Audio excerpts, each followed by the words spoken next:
Part 50, Act 7. On Act 7, I'm well, not almost done with Darkrai, but I'm finally catching up to the acts, the different, the recent acts that have been happening on this game. So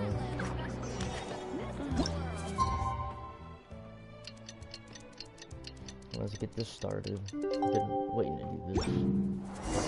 It's about time we headed over to the Curatorium of Secrets. We have something super important to discuss. You remember, right? Yes.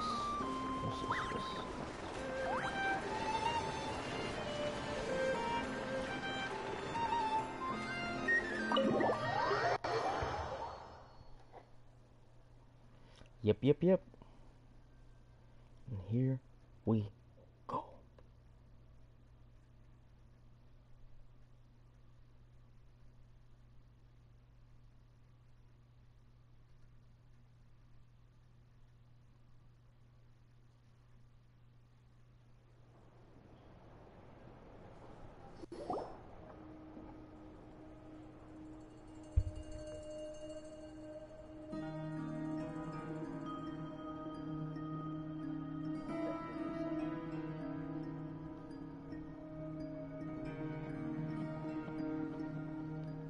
Looks like the gang's all here! Yep, all ready. How about you two? Green and good to go? Paimon's ready! Great, let's get rolling then. Great. Well, first things first. Wait. Someone's here. We heard your footsteps. Although... You've been here for a while now. I take it you followed the Traveler, but I don't sense any ill intent in you. Come on.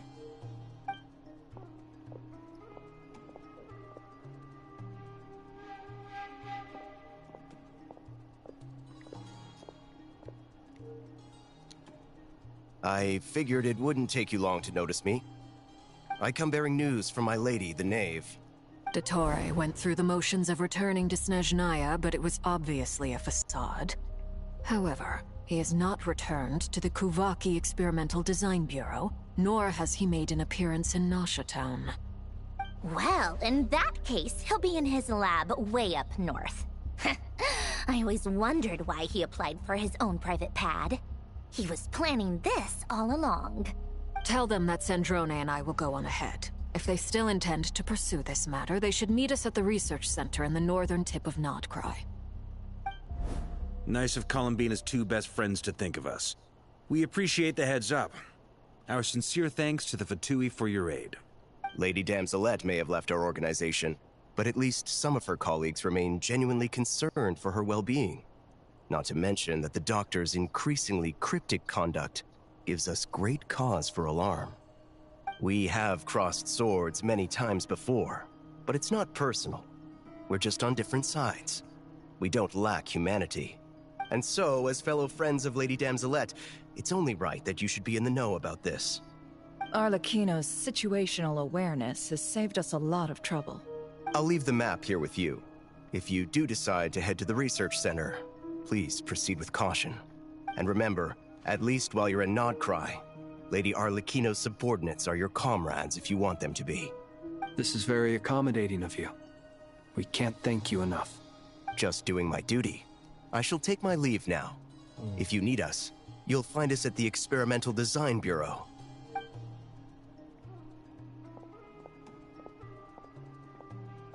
So, the Doctors left the Experimental Design Bureau and headed to some research center up north. Marionette seems to think he's been planning this for a long time. But when did it start? Before he even arrived in Nodcry? It seems his loyalty to the Tsaritsa is lip service at most. Behind the scenes, he may even be working against her. Whatever his motives, we know that he's decisive and incredibly ruthless. Facing him unprepared would be a recipe for disaster. At this stage, it's difficult to predict his next steps. I suggest we split into two groups. We need some people to stay behind and guard Nasha Town. Well, as much as I'd love to help, Infiltrating research labs isn't really my area of expertise. But at least take Cool Your Jet's Ducky with you. It should be some help during the battle. And as for Miss Inefa, I suppose you will stay to protect Miss Aino? Detecting operational logic.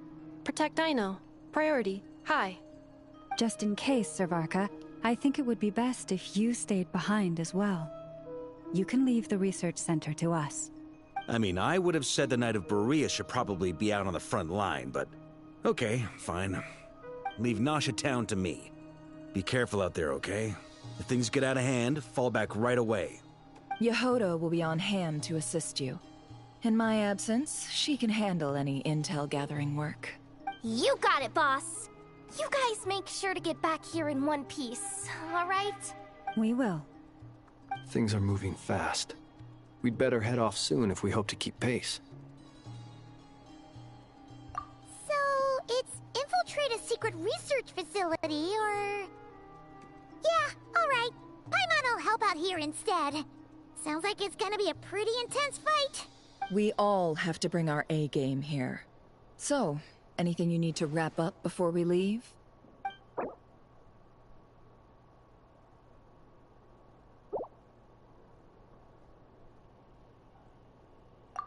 Then you'd better get going. Very well.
That's quite a welcome party.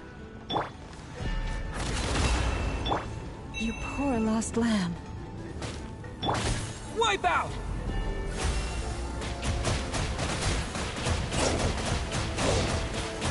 Water jet!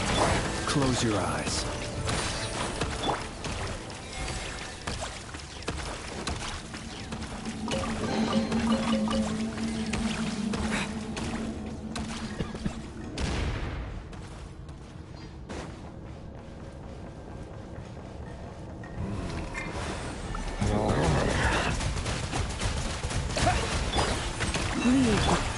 Be silent.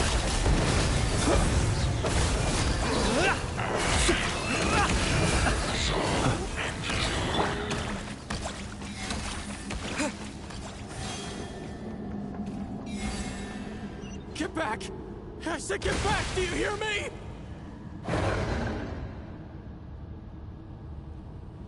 Why isn't it working? No! Don't come any closer! Don't!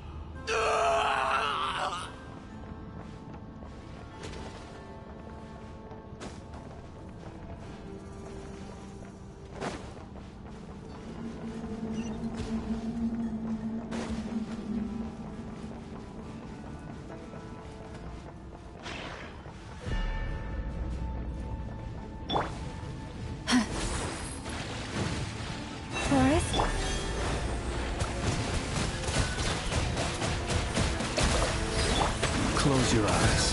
Observe.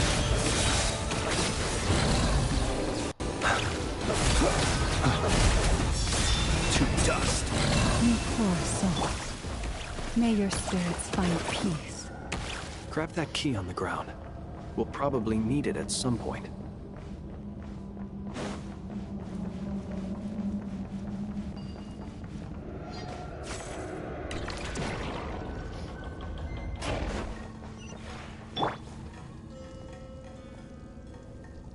Watch out! There's no way through. Let's go around.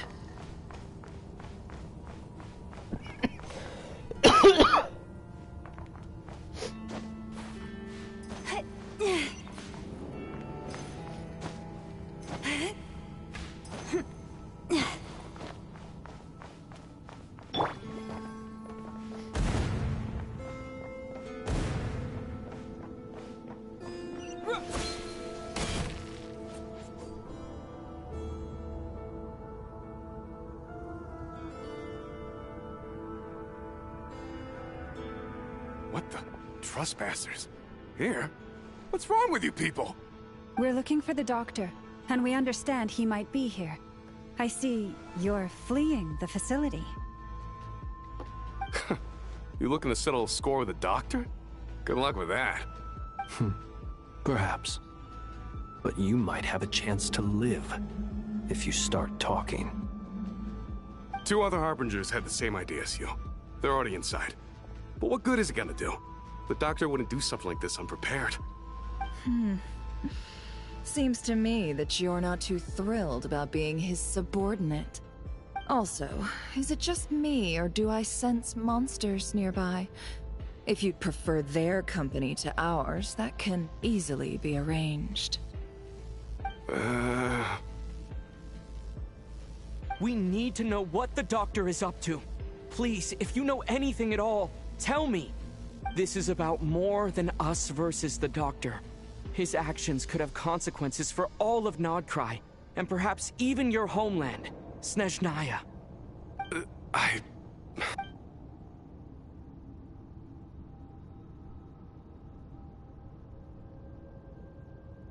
He's building something. Ambitious doesn't even begin to describe it. Feels like this could be the big one. God knows how long he's been planning it. A while back, he told us he'd be returning to Snezhnaya.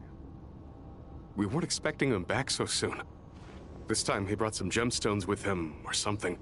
2 of them. The moon marrow spheres. He stole them from their rightful owner, Columbina. Oh, Lady Damselette? Last I heard, she left the Fatui.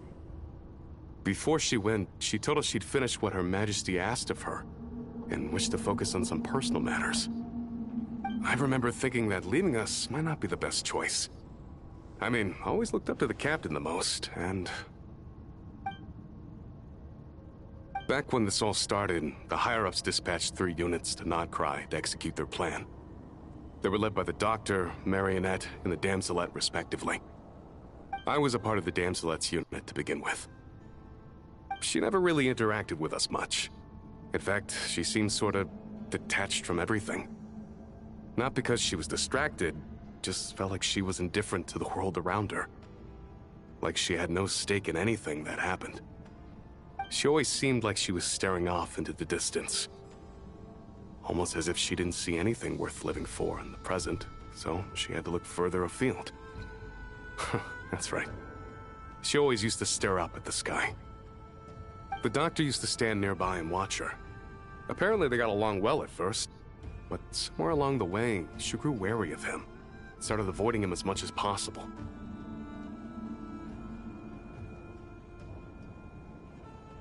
After she left, everyone in our unit merged with the Doctor's. He's similarly indifferent to the world, except when it comes to the moons. He seems to have big plans for them.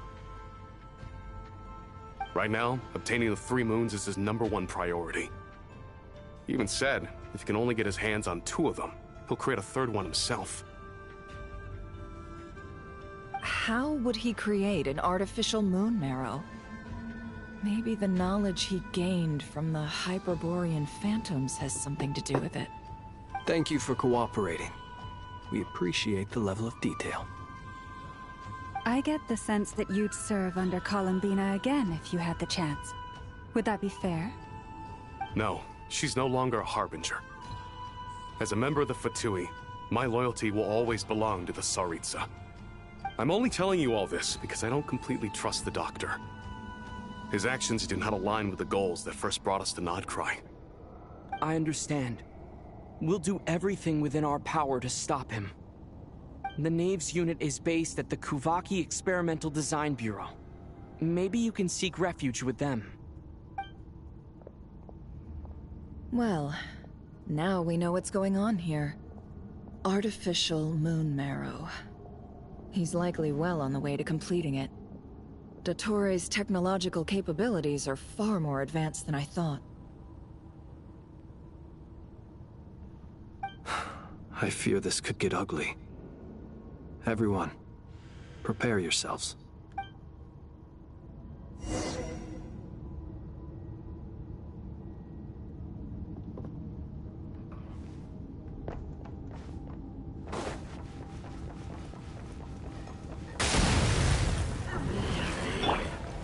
Leave this. It all adds up. No more lies. Yeah! Be silent. Observe.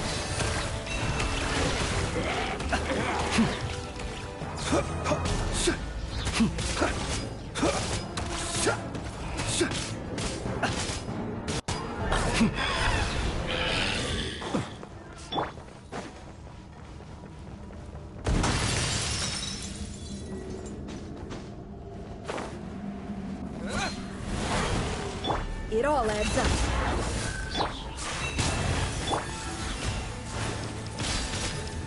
Be silent.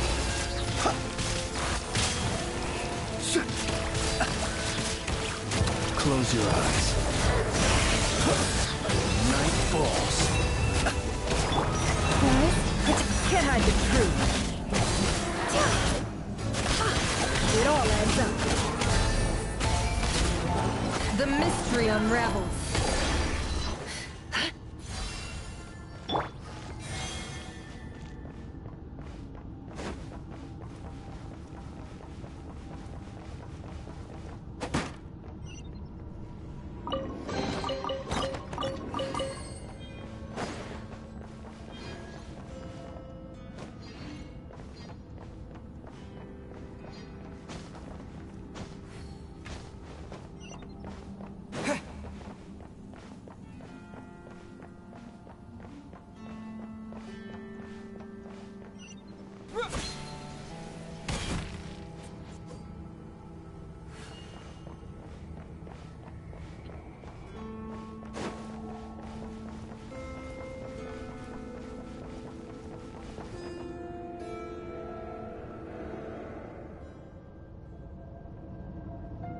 Welcome, one and all. I've been expecting you. I hope my humble research facility is to your liking. Yeah, we really appreciated fighting our way in through a horde of monsters. The gall! You expect us to believe you've just been patiently waiting for us? Of course I have. Should I be worried about something? Everything seems to be going quite smoothly so far, and you've shown up right on schedule. First Sandrone and Arlecchino, now you. Ah, quite a surfeit of guests I've had today. If you were looking for them, I should probably mention that Arlecchino disappeared as soon as she entered the facility. As for Sandrone, why, she stood right here only moments ago, demanding answers from me at the top of her voice. Hardly out of character. She never was one for basic courtesy. But I have to admit, I was a little surprised to see her showing concern for someone besides herself. Does everyone you associate with undergo such a change in temperament? Speaking as a researcher, I have to say, it is not a change for the better. It threatens one's ability to remain objective. Well, since you ask... So you've got your hands on the moon marrow, and now you're claiming godhood. Don't you think that's a bit of a stretch, Dottore? I must protest what you are insinuating with that phrase, claiming godhood. I am not claiming anything. I am stating a fact. You're a researcher. I'm sure you appreciate the distinction between the two. Huh? Wait, you really think you're all that? You'll excuse me if I'm not being a polite little lady for you. We're colleagues. We both know what kind of person you are. By the same token, I knew you'd respond along those lines. You and I both understand that facts speak louder than words. To that end, I've had my people send you a small gift. It should go some way toward helping you understand my present position. What gift? Where have all your troops gone? Who knows? Perhaps they are already marching toward a new world, following in the footsteps of an unknown god. As vulgar and arrogant as you may be, dear Sandrone, I have no intention of taking out my displeasure on your subordinates. They will enjoy equal rights to my own. You sent your people to the Experimental Design Bureau? That's the Tsaritsa's property. Yes, and I am very mindful of Her Majesty's instructions. But you know full well that they do not conflict with my present goals. In which case, all I'm doing is conducting another one of my experiments. Is there a problem with that? Now then, you have a judgment call to make. Am I simply lying to stall you? Or is it possible that every word I am saying is the truth? In which case, your subordinates really are in danger. So now you've turned on fellow Fatui soldiers. You're completely insane. I have set a new rule for myself. Each person gets one chance. Naturally, that includes you, Sandrone. If you wish to leave, I won't stop you. We are colleagues, after all. Scumbag!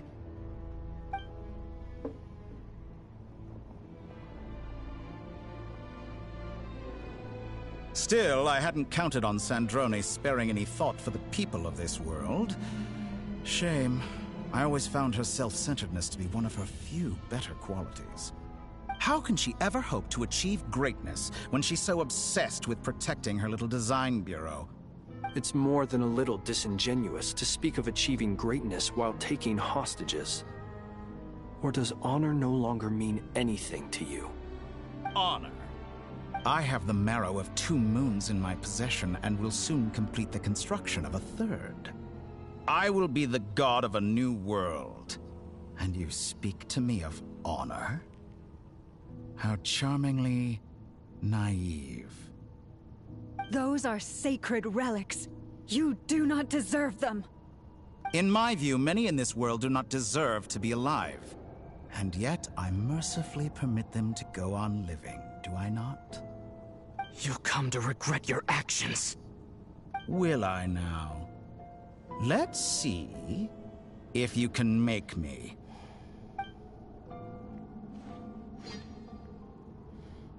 Oh no.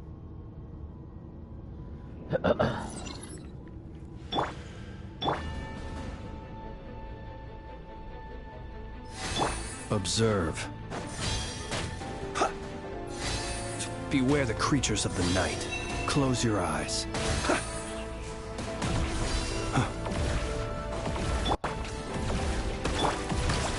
Seek within.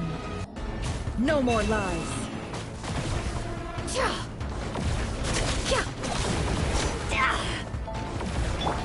Wipe out!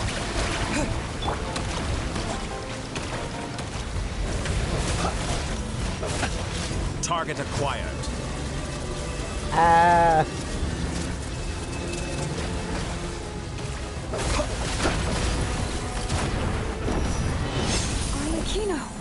Thanks for the assistance. Arlecchino.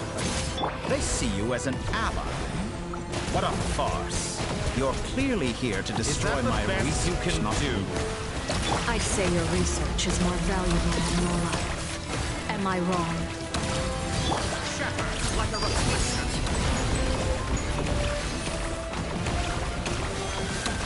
Your actions betray your fear of me.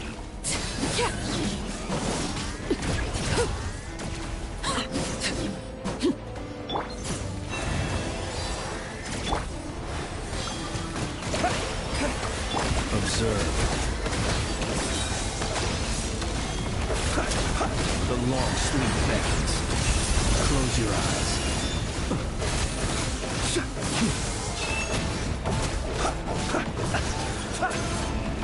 It all adds up. Is that the best you can do?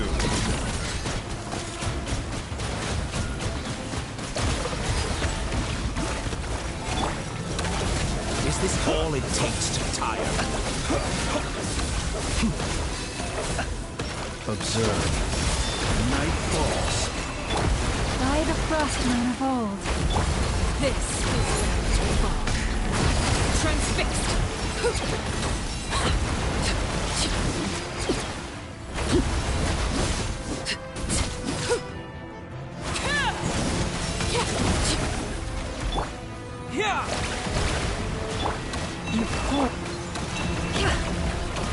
Ettore is too powerful with the artificial moon marrow in his arsenal. Fighting him is futile. Quickly!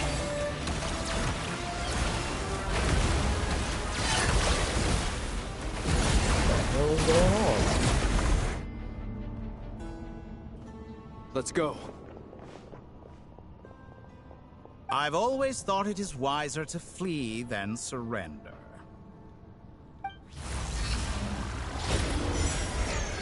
Watch out! What the? Forget about me! You should... Where's the Traveler?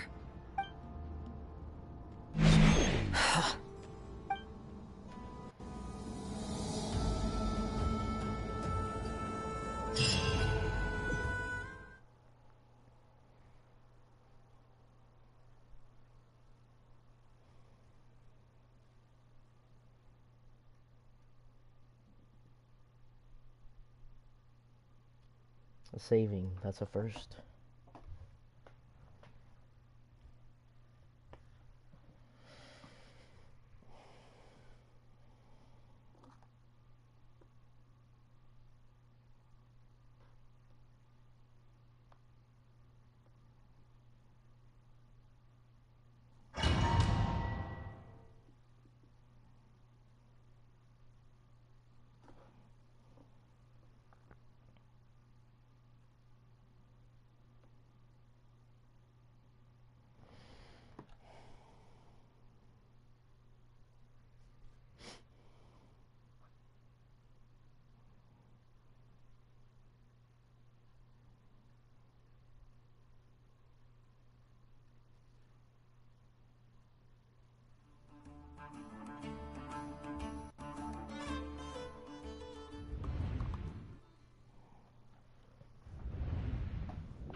What just happened?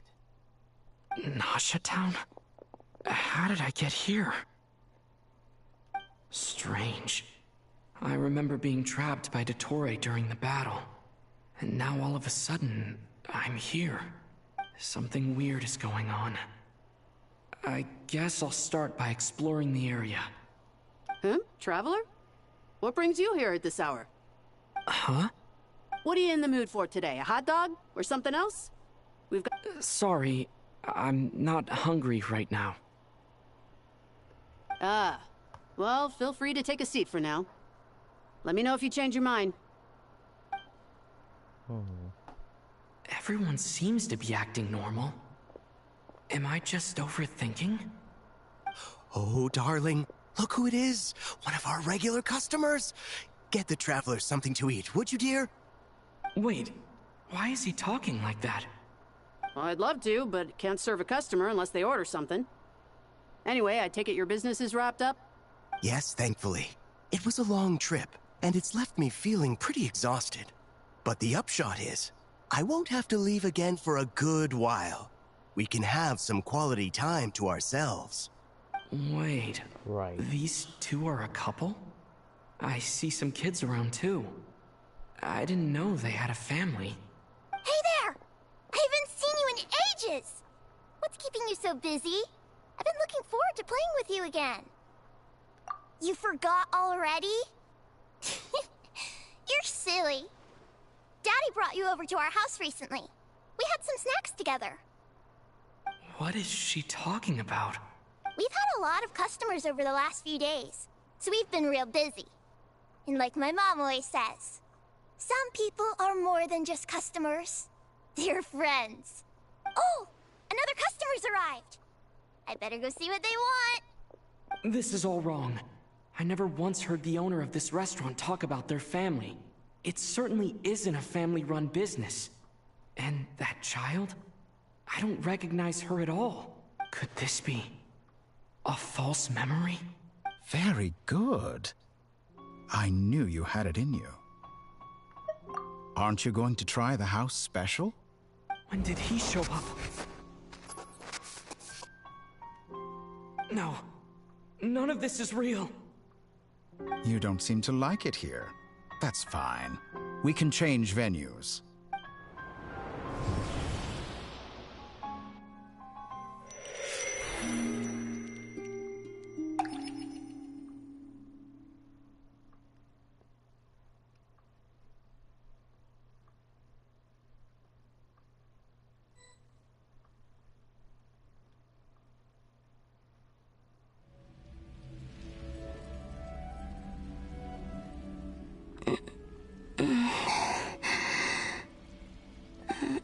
I'm still alive.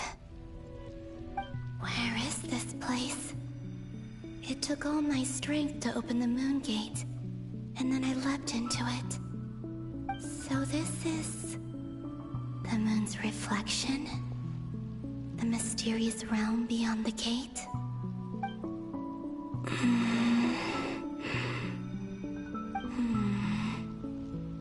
I can't sense anything. I guess I could try opening the gate once more.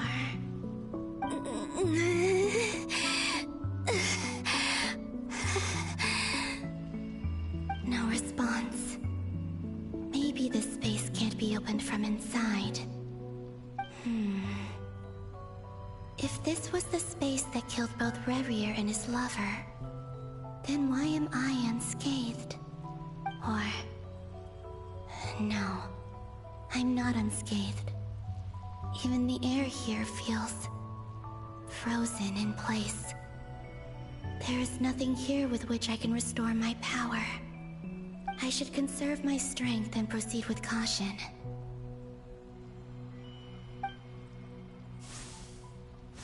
I don't believe Dotori's scheming will stop just because I escaped. If there is any chance that I can get back to the others, any chance at all, I must return.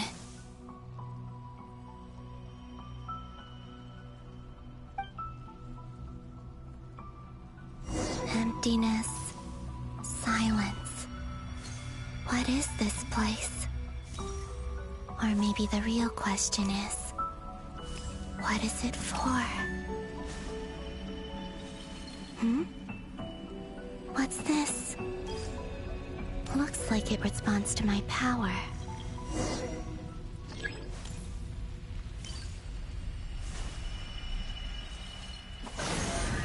Golden.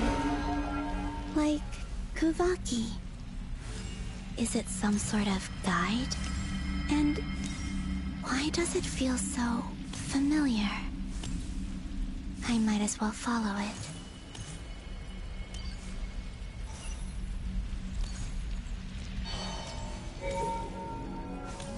Where does this lead? Could it be the exit?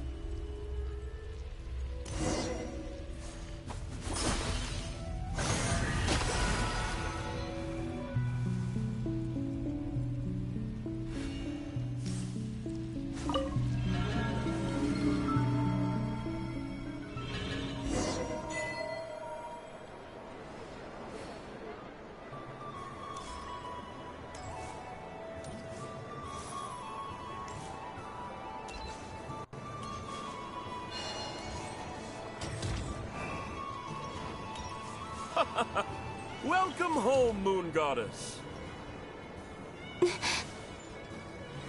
Is this Nasha Town? But isn't Moonbriar Night over already?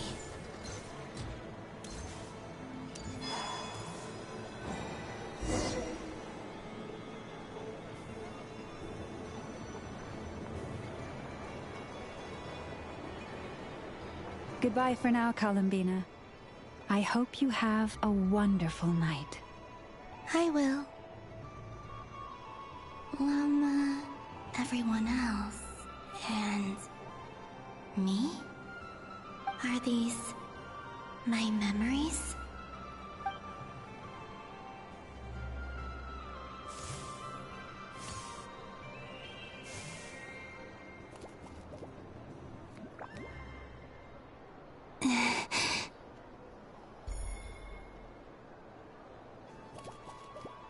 I can't touch them. It's as if we're separated by some impenetrable power.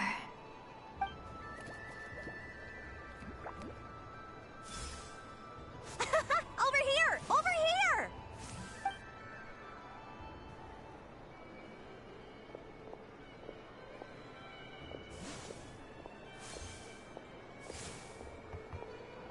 But the people in these memories pass right through me. Just like when I disappeared. If only I had known what would come to pass after that. Even so, I should still take a look around. Just being back here. It gives me the strength to keep going. But nobody ever knows what's going to happen to them.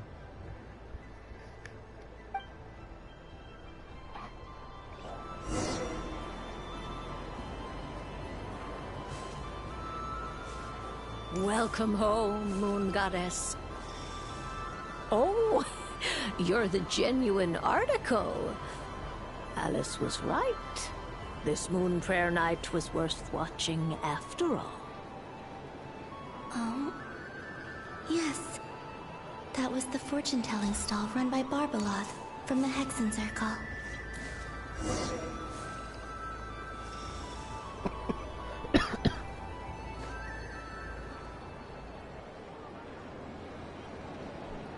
Please, my bad for coughing. Draw the first lunar arcana. This represents destiny and is the foundation for the divination as a whole.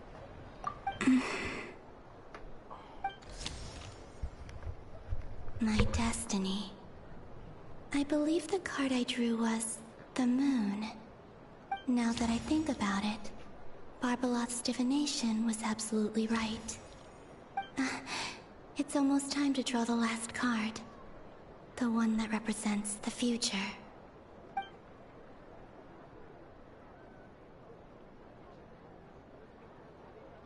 That was the card that popped out on its own. From here, I think.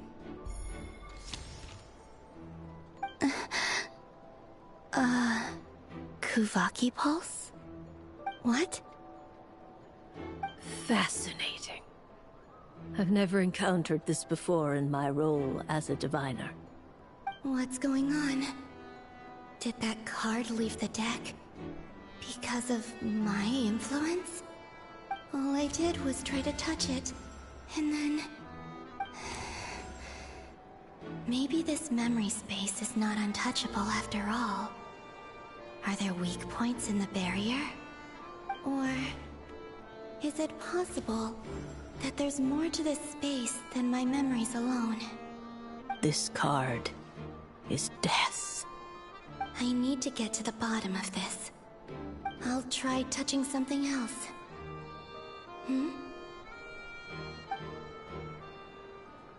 Is this... the wind? No, it's gravity. It's pulling me outwards. No, Traveler!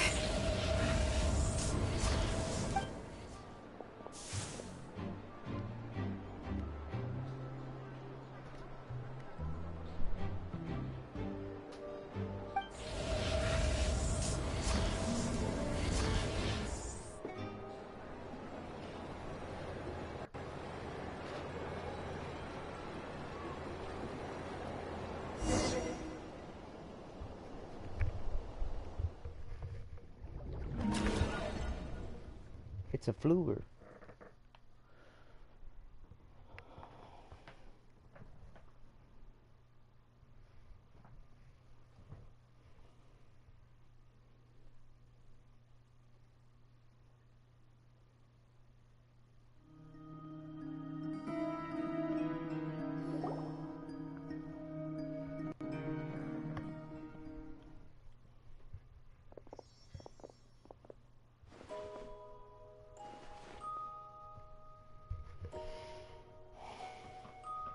Poor Paimon.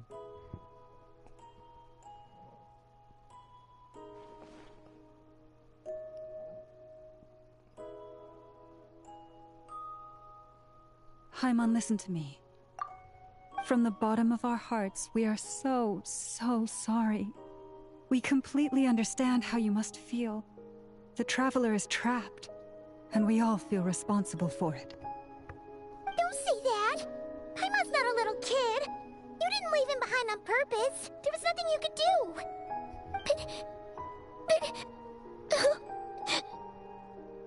He's all alone in there! What if something happens to him? What are we gonna do then? We've barely spent any time apart since we met. Is he gonna die? We must find a way to rescue him. We were all involved in the operation where he was captured, and we do not abandon our comrades. That being said, it won't be easy. Through conversation with the others on our return, we've arrived at a basic idea of what we're up against. Dottoro's lab has clearly been in operation for a lot longer than we realized. We found many monster samples stored there. In all likelihood, they were materials he used to research his latest technology. We also know that through his contact with the phantoms of Hyperborea, he gained knowledge about the moons and certain Hyperborean technologies. Using this knowledge, he then fashioned an artificial moon marrow to serve as a replacement for the frost moon beyond the sky. Unlike Columbina, Dottore is not being rejected by Teyvat. And even with 2 of the 3 moon marrows, his power far exceeds all of ours combined. Once his 3rd moon marrow is complete, Dottore will have completely seized the authority of the 3 moons. Teyvat's most primordial powers will then be in his grasp. Does that mean... I'm afraid so. No one could have predicted this level of insanity. Not even from Dottore. And unfortunately, his insanity is coupled with an intellect and ambition that not even his peers in the Fatui can match. This is dire. Sounds like the world is done for.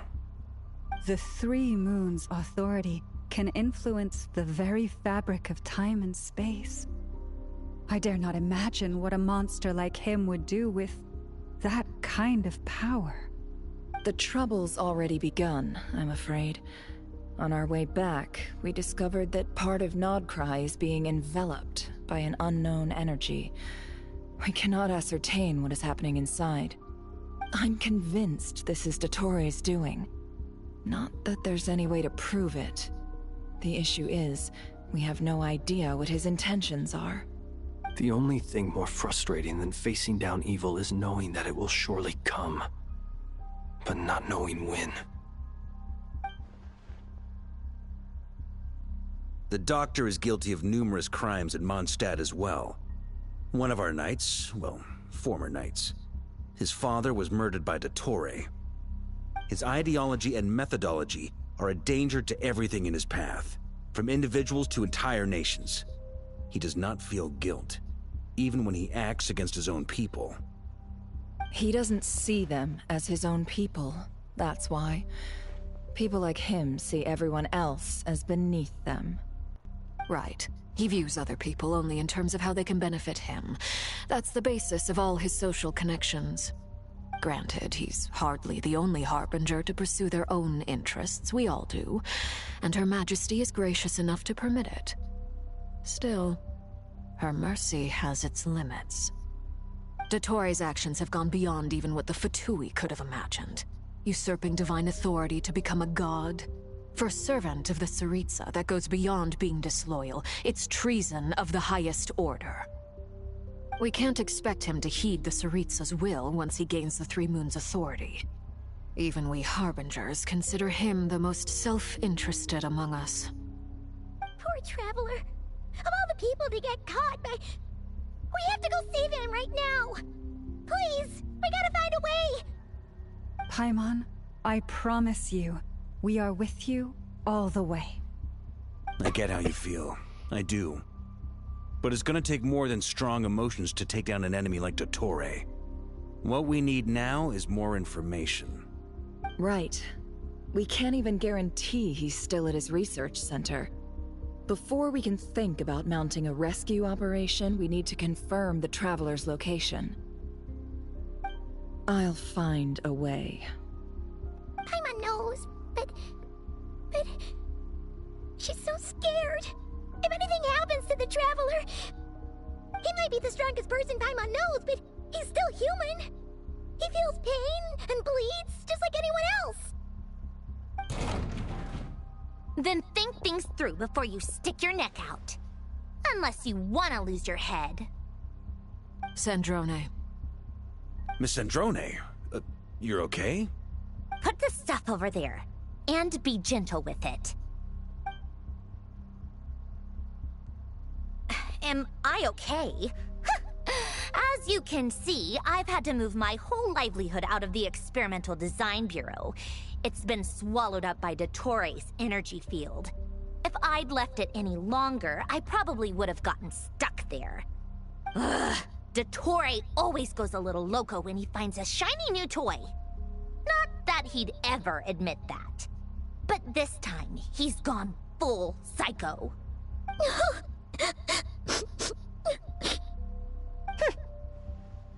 Just go ahead and cry already. Sorry. Paimon's not trying to make it seem. It's just... She can't. Oh, Paimon. Let it all out. There's no shame in it. When you're overwhelmed by fear and despair, crying can help get it out of your system. You'll feel better for it.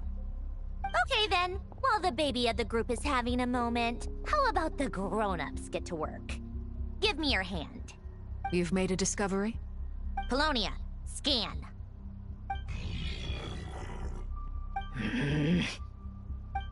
You, hand, now. Oh, I thought you'd never ask, my lady. Curses! You're next, then you.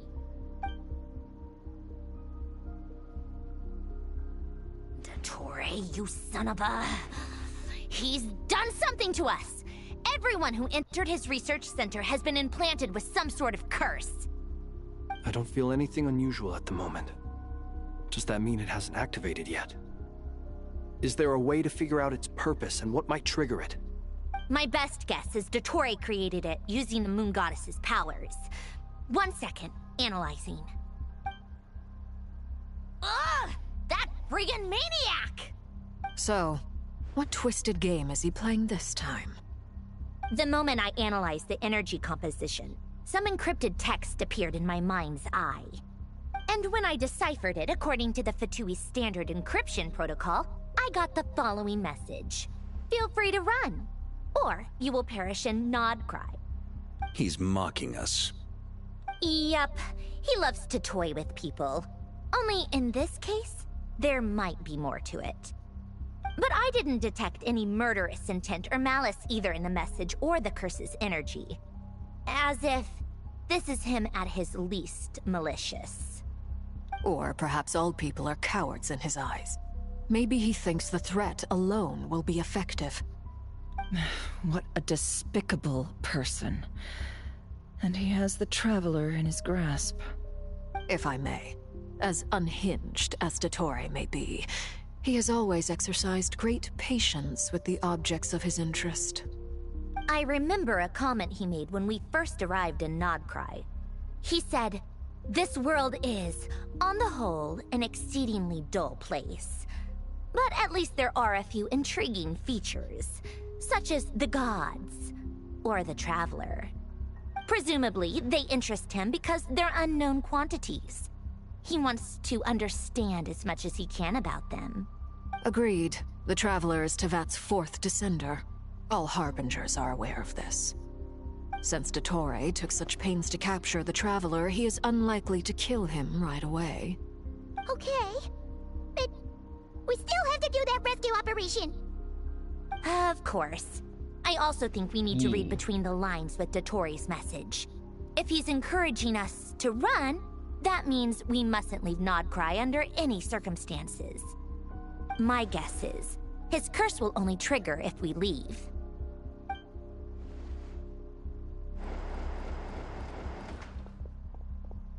We've discovered multiple energy fields.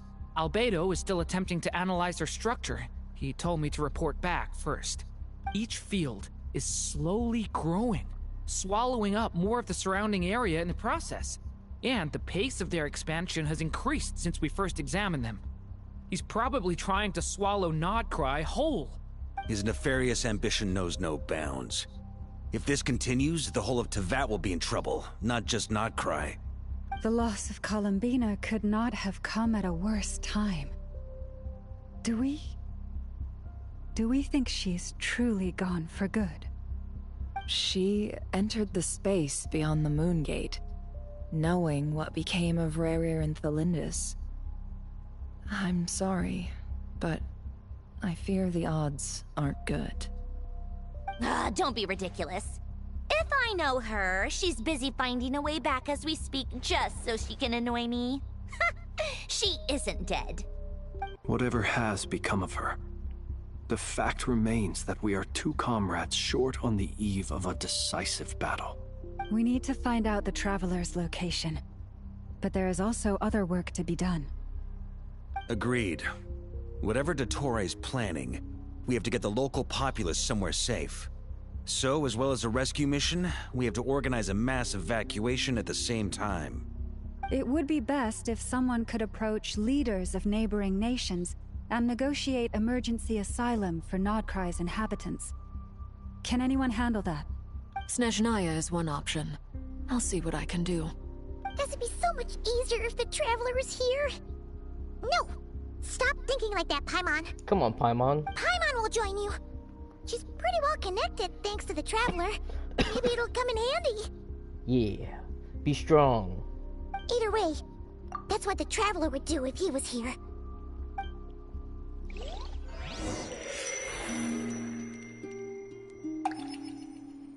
Another fluid. Apologies for not having a bigger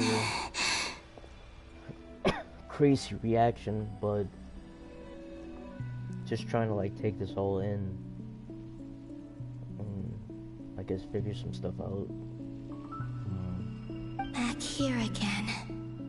That gravitational force that pulled me back. Is this where it came from? When I saw that memory of Moonprayer Night, I think I influenced reality. Was it just a coincidence? Or, if only I could have sent the others some kind of warning on Moonprayer Night. Maybe we could have stopped Dottore. I feel so heavy. Does entering that space consume a lot of energy? Well, even so, I have to keep moving forward. Back to emptiness and silence again. I should try and find my way back inside that memory.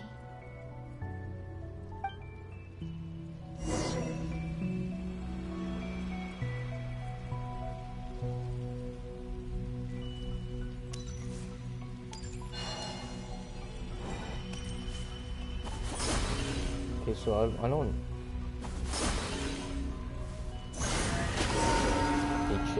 A charge attack seems to do it.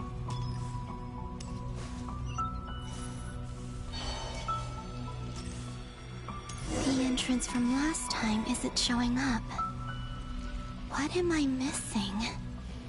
Looks like I need to gather these scattered fragments.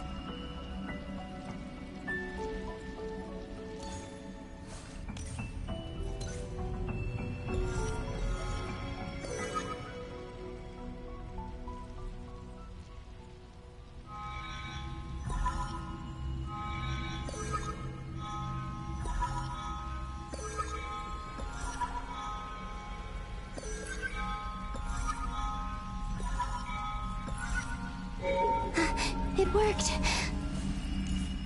Hopefully I can stay inside for a bit longer this time. Hello?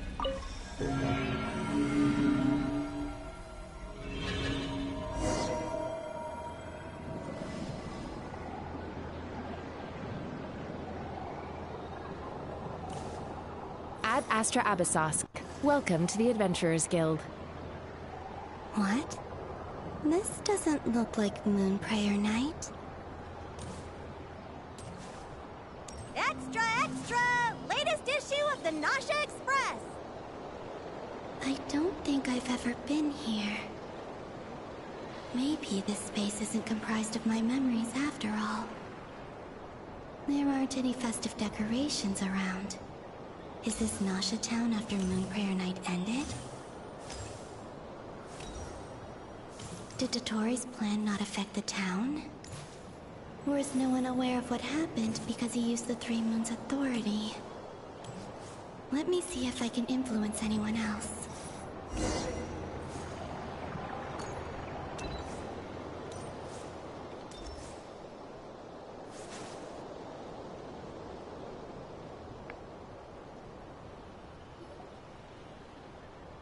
So, what do we do next?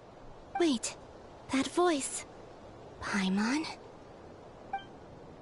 The most important thing right now is to find that mage. Lauma, the Traveler, and Mr. Varga are here too. I'd better go pay the Fatui a visit. Traveler!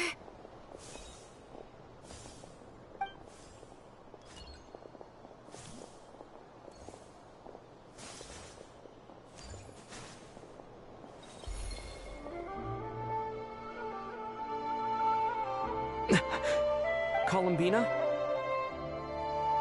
I made contact. It's me, Columbina. Huh?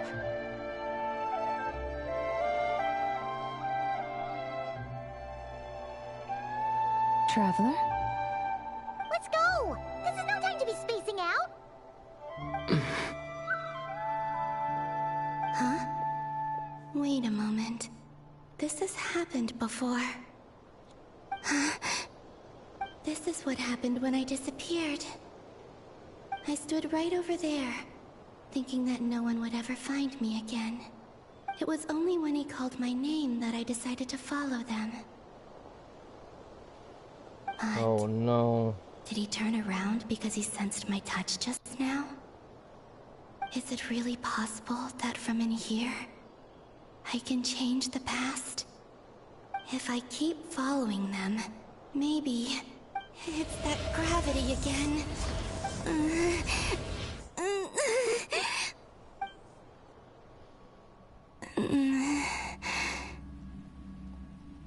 Every time I influence reality within that space, this force intervenes and pulls me back.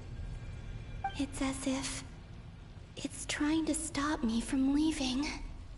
I'm getting weaker and weaker. I'll just have to try another approach next time. Come on, Columbina. Keep going. You have to tell everyone what happened.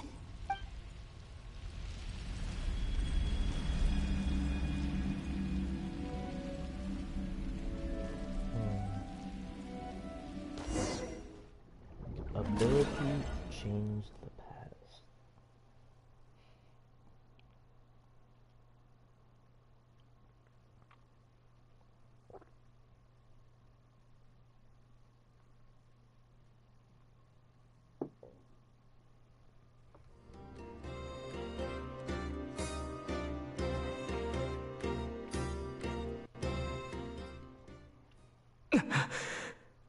Suddenly, I've been plunged into darkness.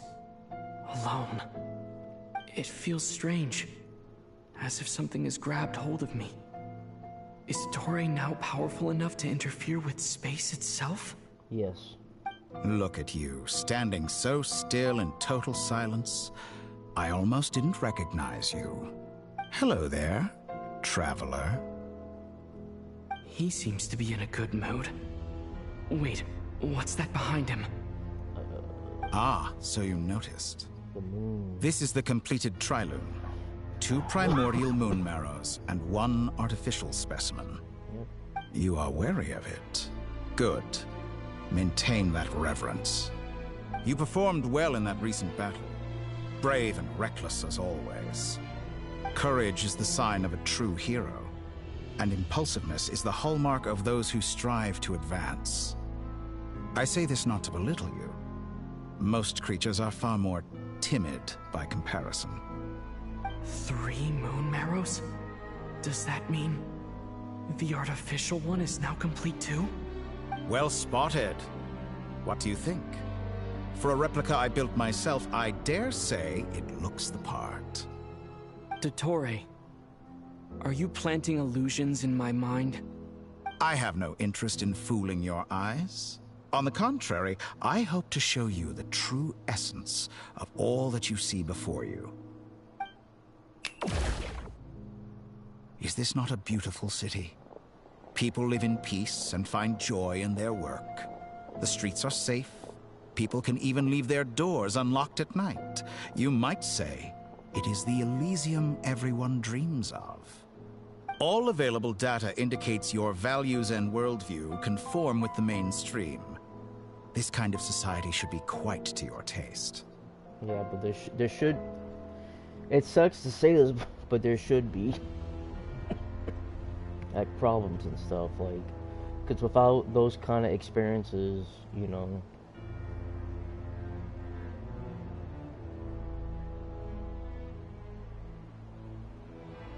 people need bad experiences to be grateful for what they have and to power through certain situations, you know. False beauty is deceitful. Lies are to no one's taste. I wonder, is it your moral standards that are too high? Or your expectations of reality?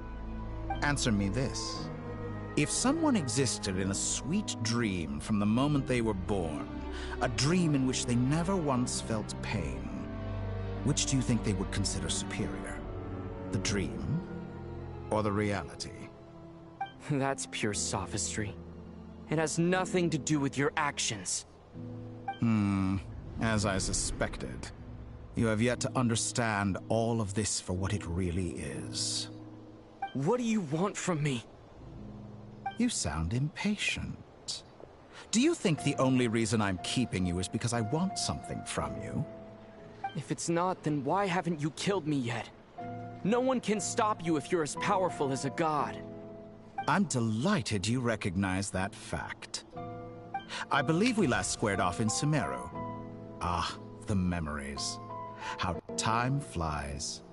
You and I have both grown. I'm not surprised that Arlecchino and Sandrone worked with you.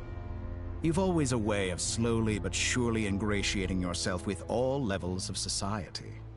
People laud you as a hero, but I suspect there's more to it than that. Oh, but to be clear, I don't say that to flatter you. Do you always give your opponent an appraisal before you deal the final blow? Call it a long-time habit. I'm a researcher, and one of my duties is to give an objective assessment of my subjects. But you misunderstand. We are not opponents. Not at this moment. I just want to talk. Think back to Tartaglia, Arlecchino, Capitano, Colombina, and now even Sandrone.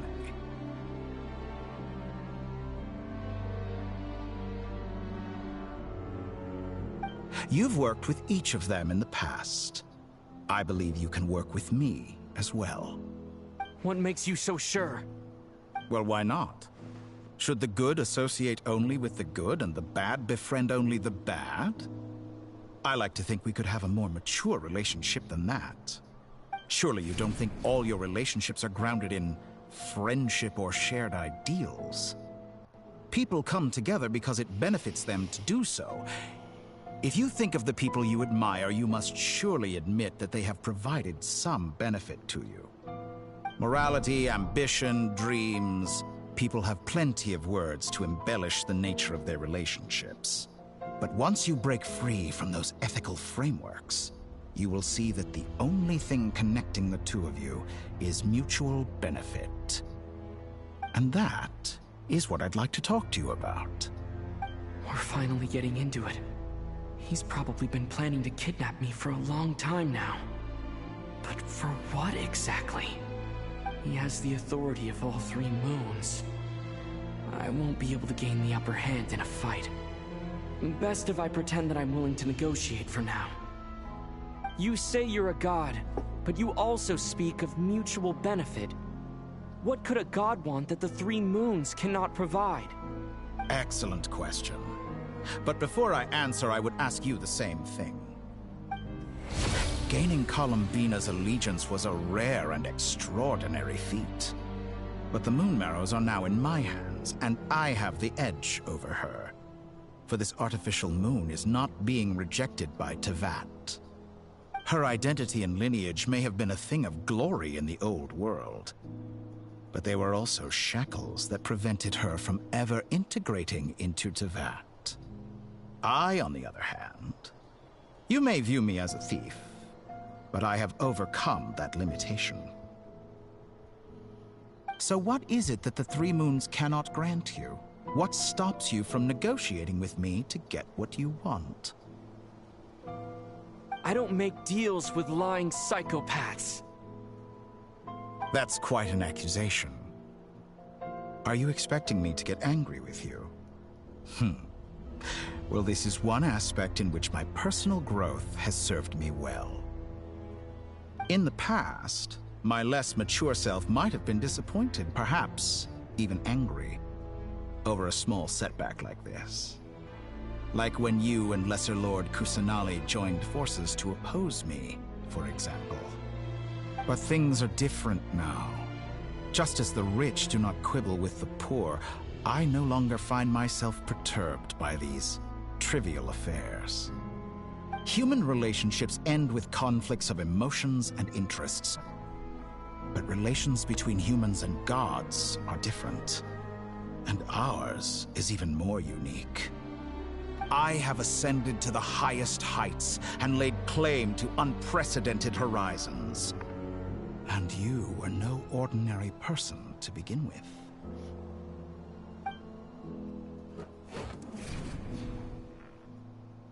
Allow me to show you the world, Descender.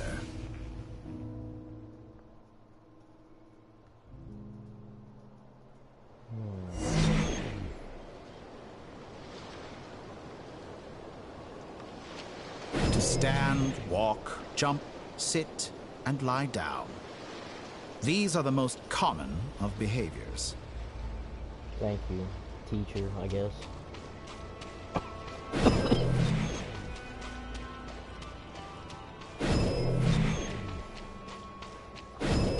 Have you ever wondered why we were born following such laws? Who stipulated that we could not fly instead of walk?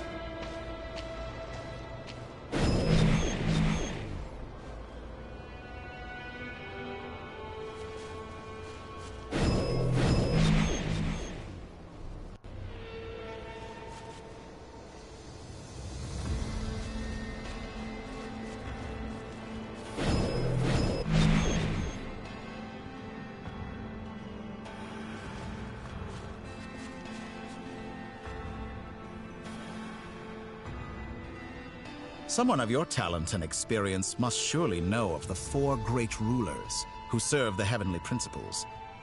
They govern life, death, time, and space. One wounded by a blade will die from blood loss or infection, and one who falls into a lake will drown in agony. The elderly wallow in solitude, and the solitary age faster. Eventually, new life is born, only to embark on the same path of suffering. These four divisions anchor the world and shackle those who live in it. But they themselves transcend its boundaries, squandering the power bestowed by the heavens. All who live yearn for equality, but unless the gods prostrate themselves and profess that they are mere servants of the living, equality can never exist. Who makes the rules we must live by? Who has the right to restrict us? The limits of the body can be rejected.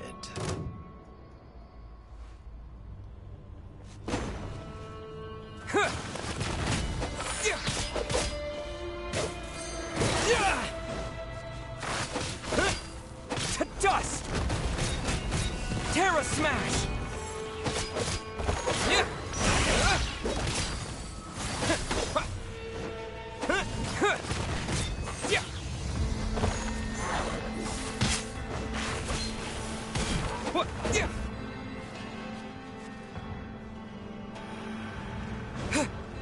Terra Smash!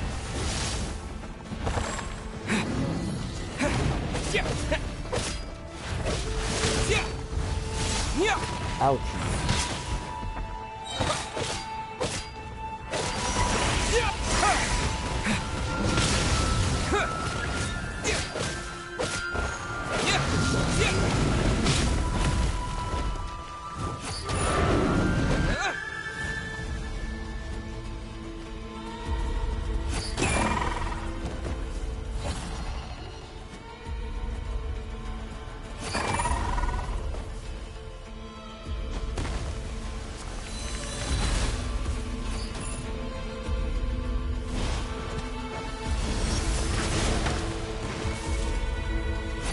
How does it feel to be among those with absolute power?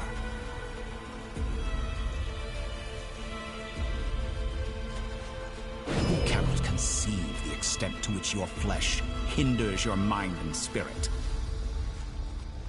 That's not how it's... Look, it feels good, but that's not how it's supposed to be. You shouldn't gain power like that. Not right. Only by discarding our useless, primitive eyes can we perceive a new world. How narrow-minded we all were in the past. Why should the final answer of the world not be the power that predates those of life, death, time, and space? The power of the Triloon. Through it, I have glimpsed new experimental possibilities. Nature suppressed, authority exiled, souls controlled.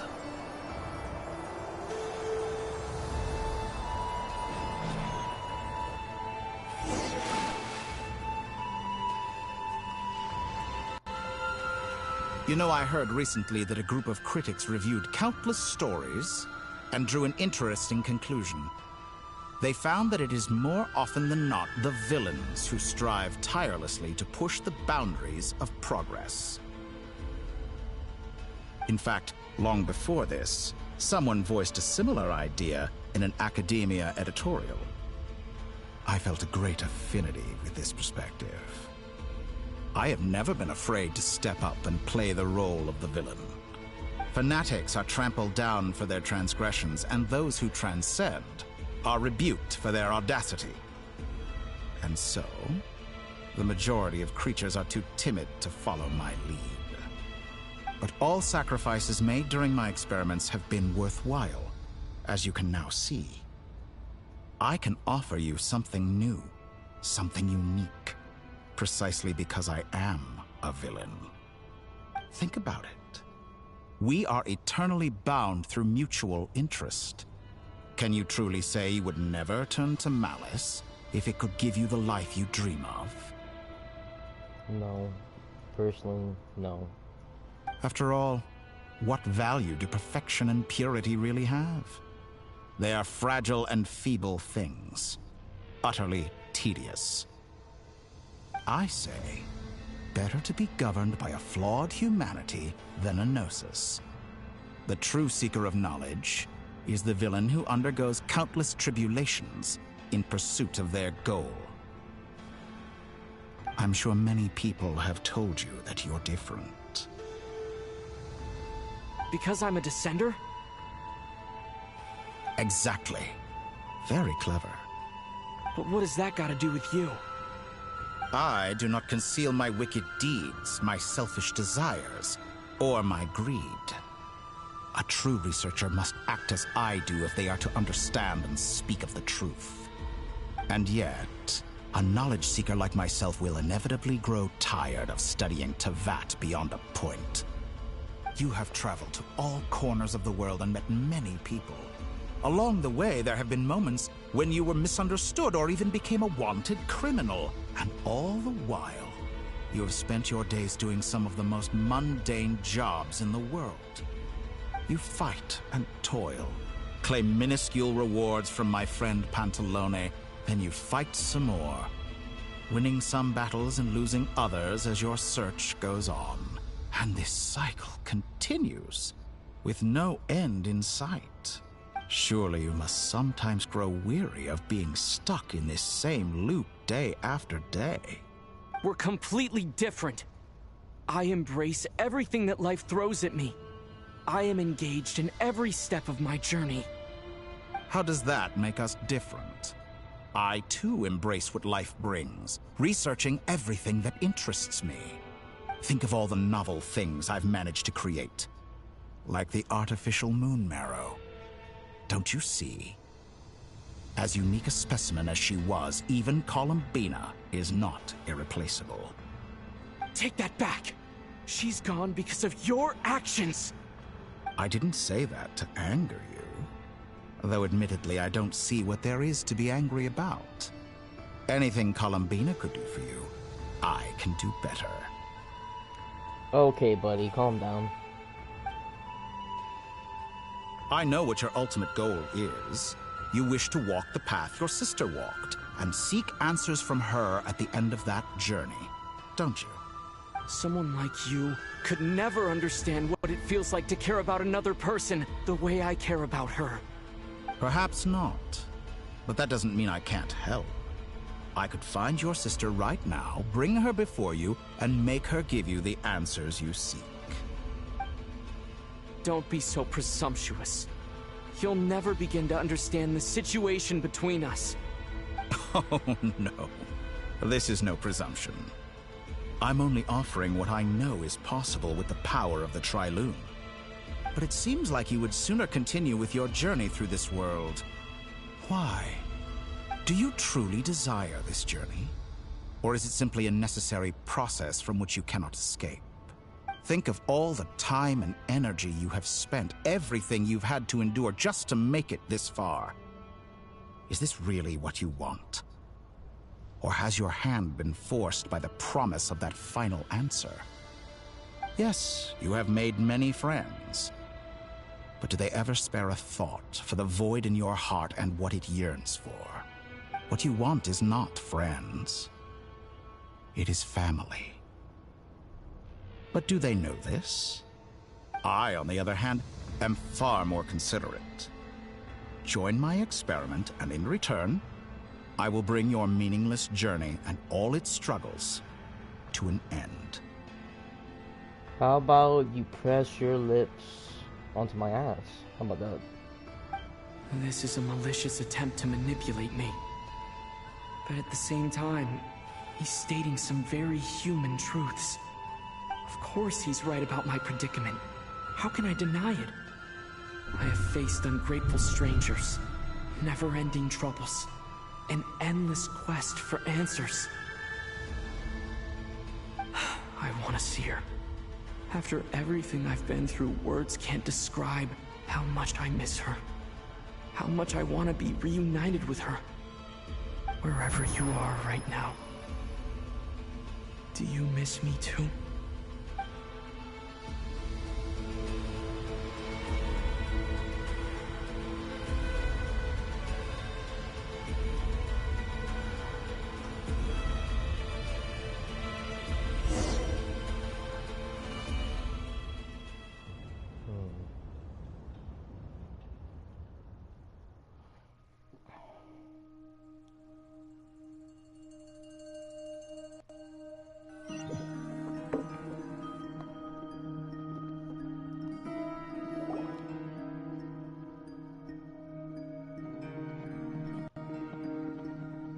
All right, everyone. Our next mission is clear. We need to contact all the major organizations, explain the situation to the public, and then begin the evacuation. The residents of Notcry are quite dispersed. The two most populated areas are the Southern Isles and Pyramida. Miss Lauma, I will leave Hisi Island and Nasha Town in your hands. I will liaise with the Fatui and Pyramida. Agreed. We will reach out to Natlan and Snezhnaya. Anyone found north of the Experimental Design Bureau should follow the Fatui to Snezhnaya. As for those dwelling south of that line, I will ask the Voynich Guild to help persuade them to leave. Then I, Mr. Varka, and the Frostmoon Scions will escort them to Natlan. The Voynich Guild has dealings with the Curatorium of Secrets. I will send them a letter vouching for your credibility. Yehoda, you should help Lauma. This is too big of a task for one person. My wish has come true. You're willingly lending me your most capable employee for the day. Well, good for you if all this only takes a day.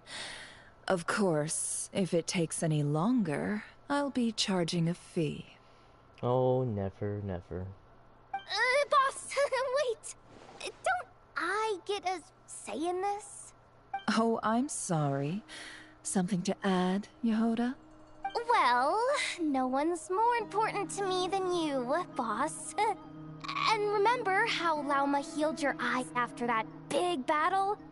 I think that's worth at least 2 or 3 days' work for the Frostmoon Scions.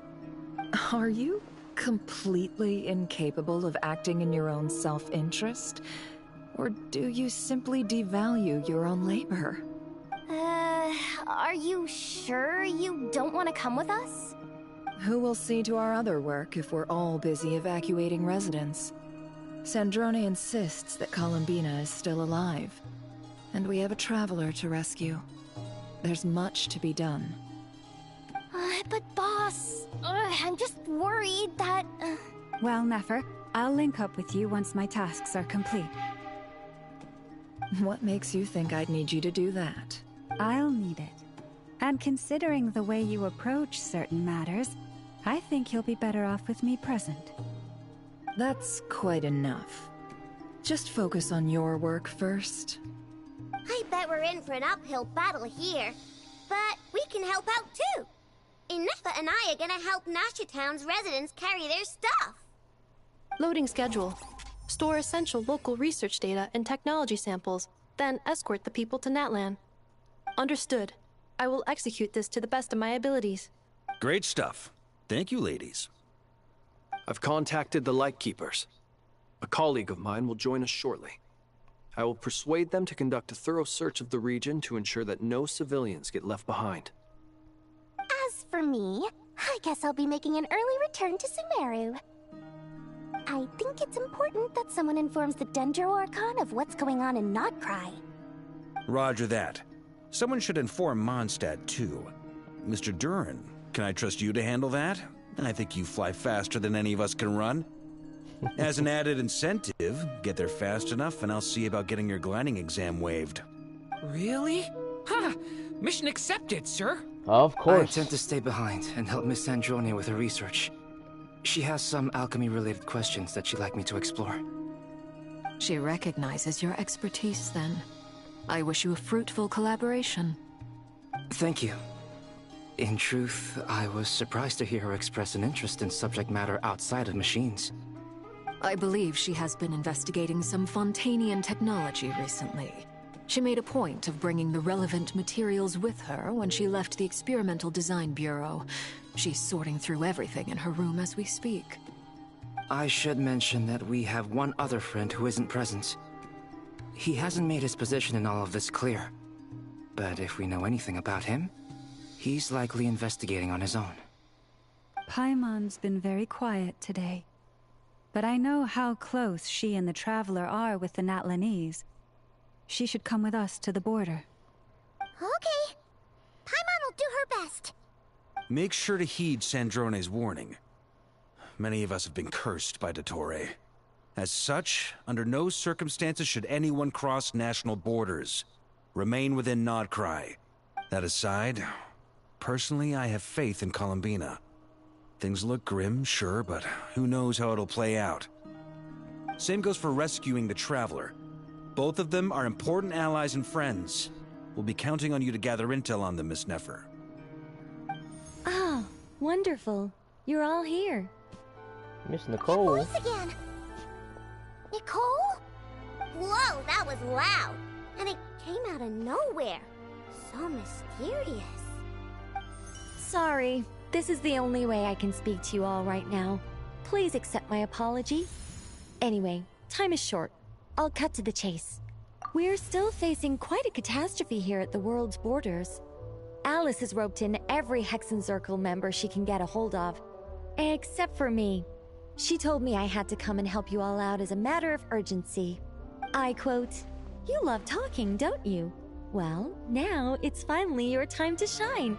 Take these. Make sure the whole party gets one each. You'll be in charge of making sure everyone stays connected." Huh?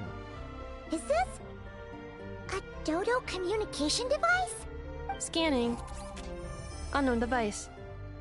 Analyzing. Unknown device. Conclusion. Cute. Affirmative. It is cute and good. I believe that I quite like it.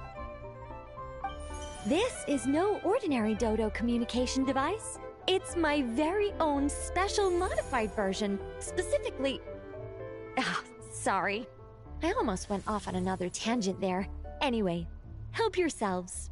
It will allow us to communicate over long distances within Nodcry.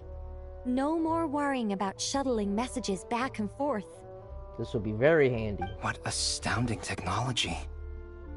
Am I right in assuming that it relies on your personal abilities to function, Miss Nicole? Yes, exactly. Right on cue, Albedo. I'd love to brag to you all about how it all works. But no, next time. Anyway, I'll be right with you all, serving as a communication hub. That's all from me. Head off as soon as you're ready.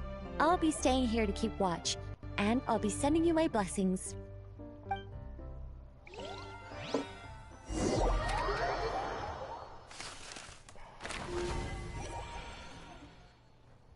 I'm assuming those circles are like the force fields that Tori made and are consuming Nodcry as we speak.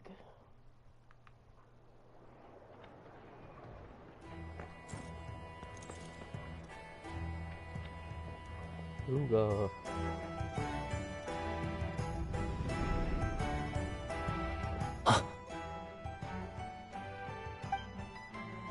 Sir Flint. Perfect timing. I just arrived myself. You are most considerate, Master Ilua.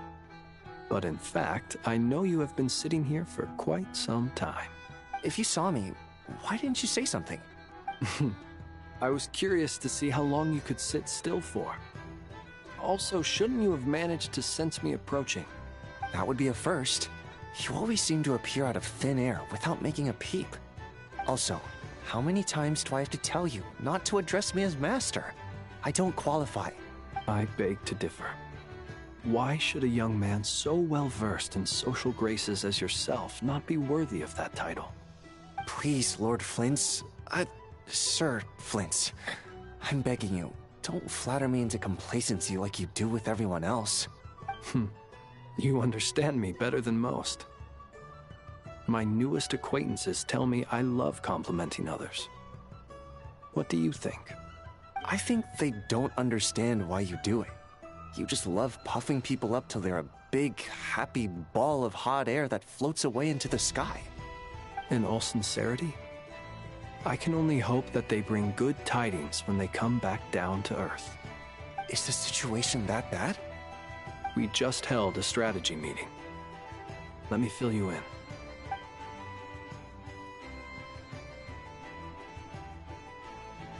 So it's kind of like in short, we need everyone gone from Pyramida. We also need a team of Lightkeepers to scour the more remote regions of Nodcry for civilians to evacuate. I only hope we have enough personnel. We do. Old Man Nikita will definitely help, and we can recall anyone out on patrol to focus on this instead. Good. I'm sure you and the others will make short work of this. Now, don't forget, once you've completed this task, make sure you and the rest of the team evacuate to either Snezhnaya or Natlan as well. Flint? If you've got something to say, Master Ilua, why not guess what I'm thinking right now? You mentioned that you have something else to deal with later. How difficult is it going to be? I doubt it will be easy. I know you're a Lightkeeper, and it's your duty to protect others in times of crisis. But I have a feeling that you'll be walking into grave danger. However bad things have gotten in the past, Nodcry has never faced a mass evacuation before. But from the sounds of it, you don't intend to come with us. I don't mean to pry, and it's probably none of my business. But whatever it is you're intending, you don't have to go through with it, you know. I've been afflicted with some sort of curse, and I'm told it may well trigger if I set foot outside of Nodcry. As such, I cannot leave. I have to act, if for no other reason than to fight this curse. What? No. Why? Why would anyone want to curse you? There are plenty of people out there willing to trample over others in pursuit of their own goals. Frankly, Sir Flint, I am furious. You're making light of what is an incredibly serious situation. Indeed I am. And? And what? I told you, I'm furious about this. Nothing I can do about it, I'm afraid. Things happen, and we just have to deal with them.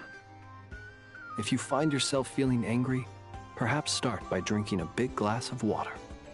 Hey, you mean you're completely unmoved by my anger? I'm devastated. Then allow me to express my sincerest regret. Come by the lighthouse sometime. We'll catch ourselves a few fish, have a little barbecue, play some cards, and bask in the sun. Maybe I need to spell this out. Lean in a little, Flint.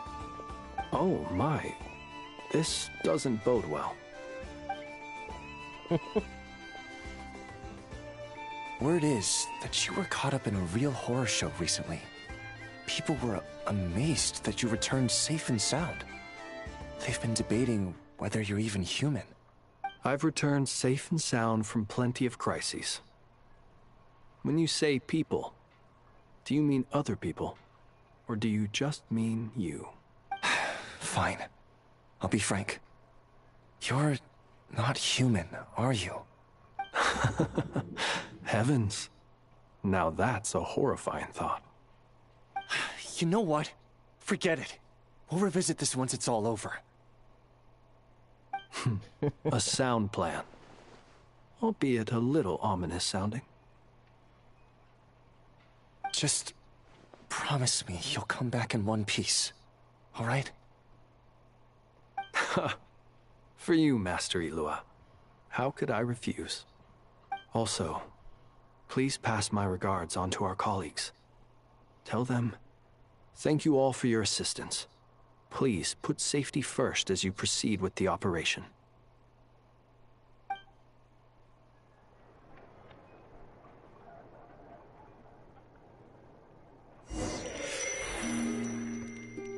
Lure time.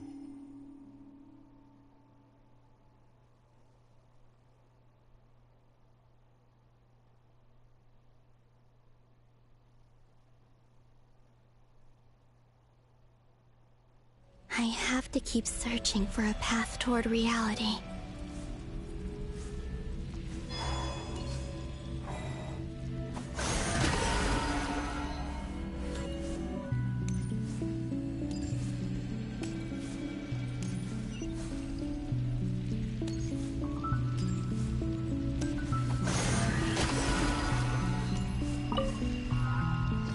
Okay, collect them again.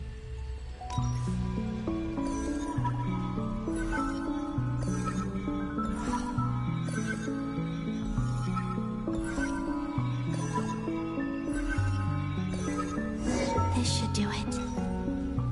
The last 2 times I tried to influence reality in this space, it consumed a lot of Kuvaki. I'll try and be more careful this time. I need to leave key clues behind using less power. I hope everyone still remembers what I said on Moon Prayer Night. Of course they do.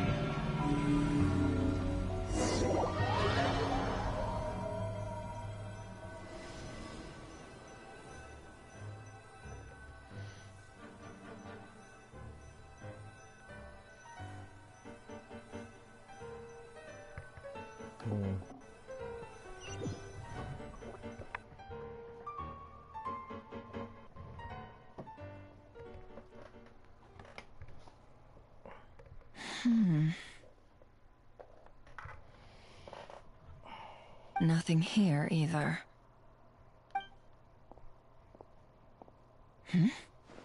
Flints?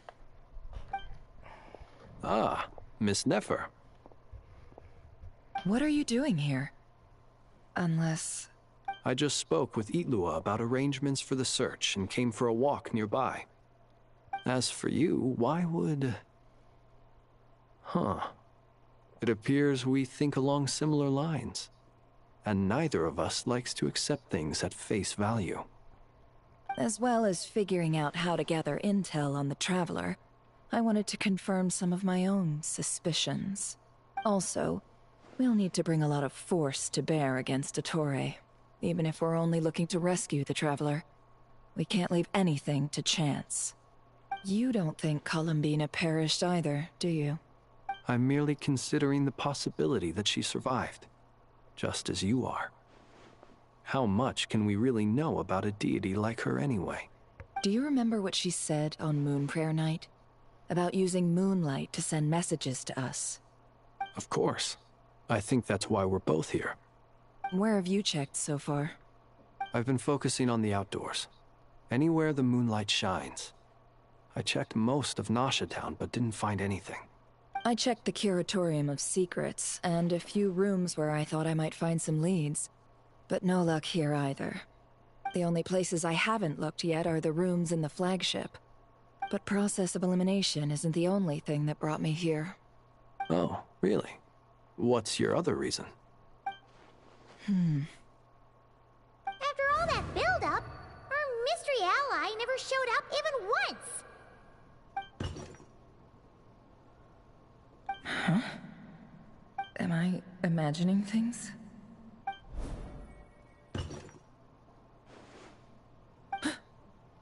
Come on, let's see what's going on. Oh no. I knocked over a vase as soon as I came in. It must have been caused by a Kuvaki fluctuation when I entered the space. Although, it seems like I'm not about to be pulled away this time. It looks like as long as I'm careful with my actions, it doesn't count as influencing reality. Anyway, is this the flagship? The Traveler mentioned that's where he was staying. I only went into the lobby last time, so I've never actually been here before. How does this space work? If nothing else, I can now be sure that it is not simply memory. He mentioned where his room was. I think it's... this one.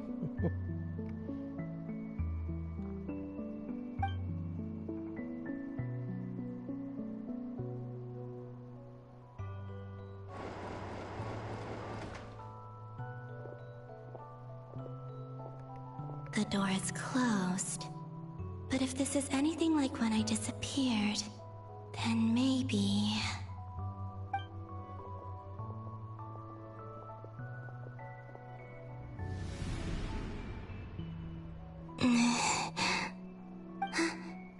I'm in. He and Paimon aren't here at the moment. I hope he's okay. I wonder what happened to him after that battle with Ettore. Best not to dwell on that for now. I need to try and leave them some clues. Please, Traveler. I really hope you find this.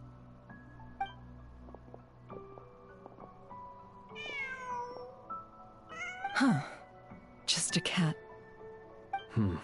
Nothing else here strikes me as noteworthy. Didn't you stay here for a couple of nights once? Before Rerir showed himself, yes. It's also where the Traveler and I first met. Yep. Did you notice anything unusual during your stay? I remember thinking how much noisier the flagship is at night compared to the graveyard. Other than that, no. The Traveler and Paimon were most congenial neighbors. This is where they've been staying, yes? Over here? That's right. I wouldn't usually condone breaking and entering, but we can make it up to them later. Focus now.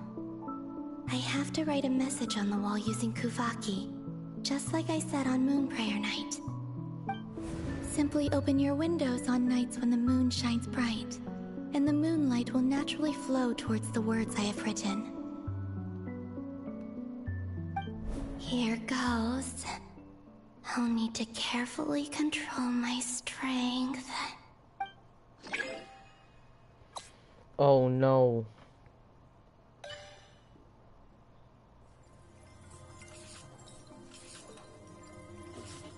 So it's kind of like fishing.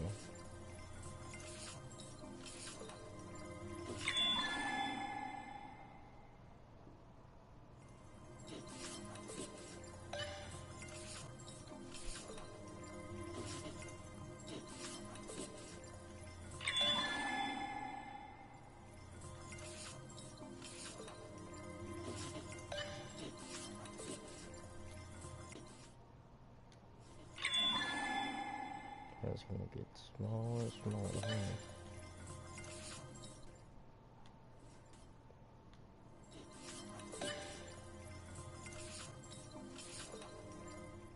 Interesting.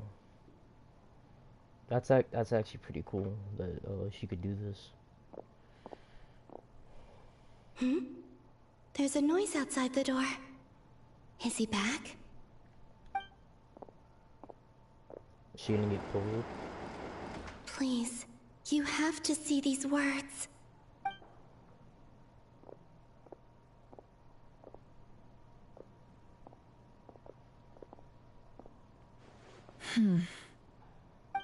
Well, do you sense anything? Unfortunately, no. And this place was our last chance. Not necessarily. We've only looked in Nasha Town so far. Miss Columbina said she would leave messages at her friends' dwellings.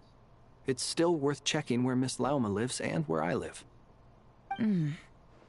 Let's try and make some time to look into those then. Wait. What are you waiting for? Oh, Paimon might have overeaten slightly. Oh. What's that look for? This is a victory feast. It's normal to eat a little more than usual. The Traveler and Paimon. It's really you. But why are they talking about a victory feast? Huh. You worried Paimon sick while you were out there fighting Rerir. So this is your chance to make it up to her, alright? Wait. So this is the night after the battle against Rerir. How did I end up here? That's quite a long time ago now. Wait. Time. That's it. Every time I've entered reality within this space, it's been at an earlier point in time. Every one of those points has been before I fell into the moon's reflection. And everything I've done to affect reality really did happen in the past. So her message should still be there. Does this mean that within the moon's reflection, time flows backwards? Starting from the moment I fell in? Not long till Moonprayer Night now. It's gonna be even livelier than tonight. Although, it's gonna be sad saying goodbye to the damselette. She seems like a really nice person. Paimon. No, I can't. Even if I make contact, they probably won't understand what's going on. And in any case, I'll likely get pulled away again if I do. Instead, I have to find a way to get them to notice what I've written using the moonlight. Wait, even I hadn't thought of doing that before Moonprayer Night. They'd never conceive of that possibility. Is there truly no other way? Don't lose heart. We'll find a way somehow. Huh? Oh, you say that, but the Frost Moon is beyond the fall sky. If we wanted to go visit her, how would we make it through to the other side? We might not have all the answers now, but I'm sure we'll find a way one day. Huh. Guess someone's gotta be the optimist. The present. The future. That's right. There are still things I can do. What's your plan? Flins, when you were staying next door, did you ever open the window? No. The rooms here are dark and damp, and there's such a buildup of dust on the windows that the moonlight can't even get in. I didn't think it was worth the trouble. The moonlight? Ah, I think I see where you're going. One moment. I'll see if the owner is available. Don't bother. Time is of the essence.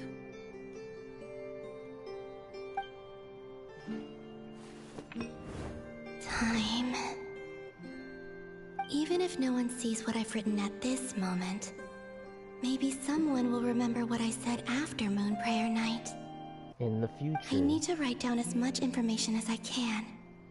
And maybe one day...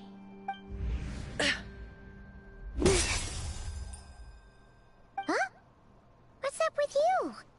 You can't even hold your cup steady. Are you getting tired?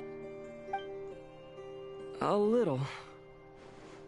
Well, you should probably hit the hay then.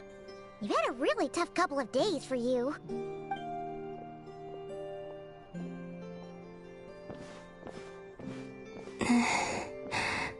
You truly have.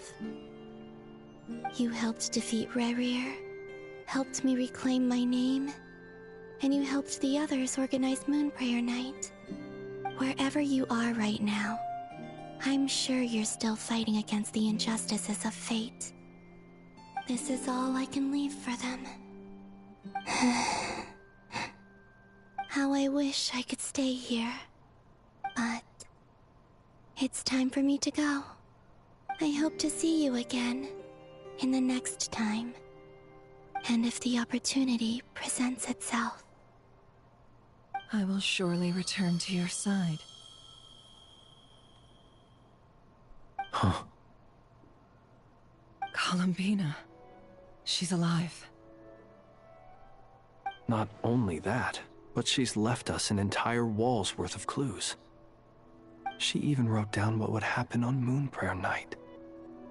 It's just a shame we found it too late. I am here.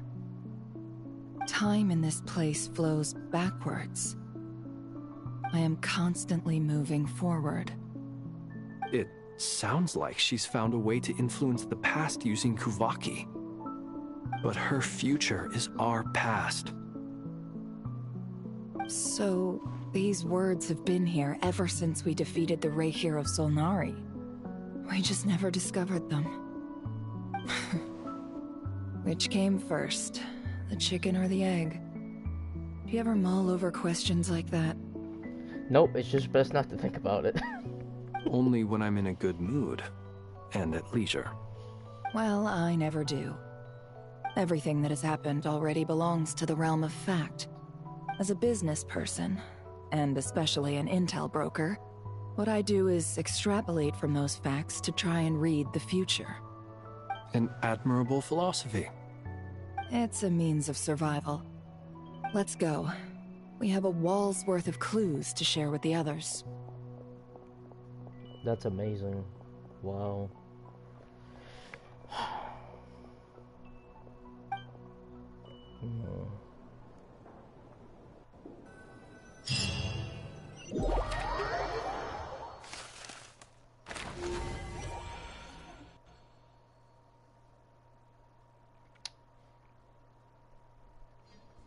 Marionette and Albedo. It appears that the Doctor's energy signature has changed to something similar to Kuvaki, but not like the Kuvaki we're used to. Nodcry's Kuvaki devices will only have a limited effect on it. I can see why you've chosen to place your hopes in alchemy instead. Also, I must say these books are rather profound. My subordinates just shipped them in from Fontaine. Some of them are from the Narcissenkreuz Ordo. Some are incident reports from Petrichor, and then there's a few test reports for these junk machines. Additionally, after some further scanning, I've discovered something extremely annoying. What's that? Teyvat's skies contain multiple moons. A long time ago, when I did my first scan, I detected 3, just as the legends say. But when I checked again just now, I detected 4 moons. So there's one extra? Yeah. Originally, I thought that if I could still find 3 moons, that would at least mean Columbina's still alive. But then it occurred to me that apart from the Frost Moon, Teyvat's moons are just husks. And husks surely shouldn't show up in the scan, since they're not alive. It's weird, isn't it? Yeah. If we can't even distinguish between a dead and a living moon, how are we supposed to know whether a moon goddess is still alive? Or does this mean that the moon marrows are equivalent to the moons themselves? It's certainly possible. In which case, the 4th moon you detected may be Dottore artificial creation. So he wasn't bluffing. He really built his own moon marrow. Ugh! I'm so mad right now! It's easy to get overwhelmed when you have too much on your plate. Maybe you need to relax. Perhaps try going for a walk. Or simply take a few deep breaths. Nothing can calm me down at a time like this. I need more time, and I need progress.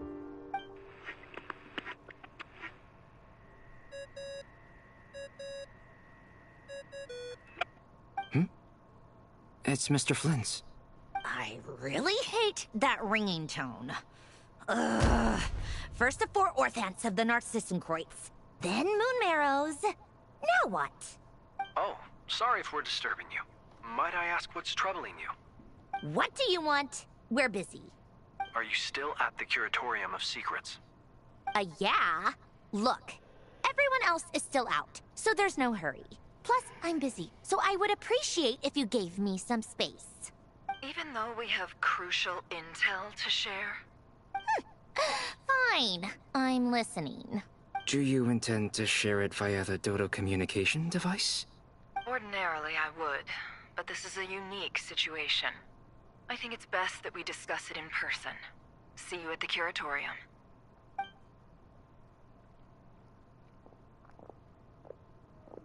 All right, then. So, what's the situation? The rest of the team is still out working on their missions and evacuations. But we've decided to fill you in on the most crucial information first. Sandrone, you were right. Columbina is most likely still alive. That's the best news we've received in a while. By a long way.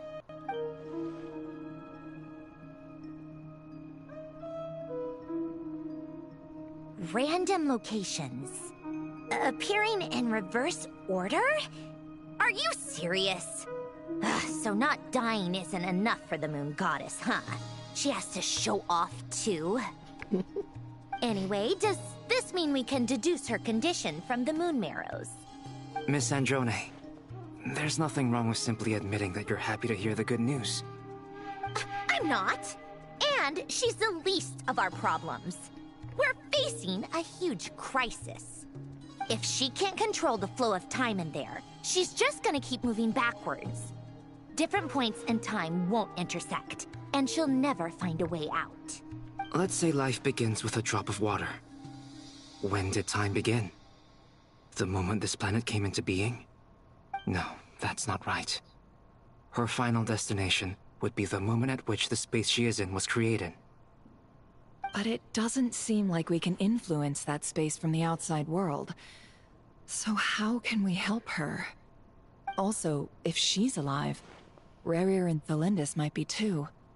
But as far as we know, neither of them have come back out. That space may not have an exit at all. I'm afraid I must concur with Miss Nefer in this. Can't exactly argue with that. Let's leave it there for now. I've taken notes on everything you said. Will it help with your research? I doubt it's gonna help with breaking Dotori's energy fields. But who knows when it might come in handy.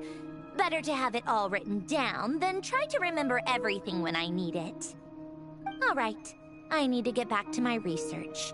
Mr. Albedo has made a lot of suggestions that will require my undivided attention. Sure, I'll stay here. I have things to work on.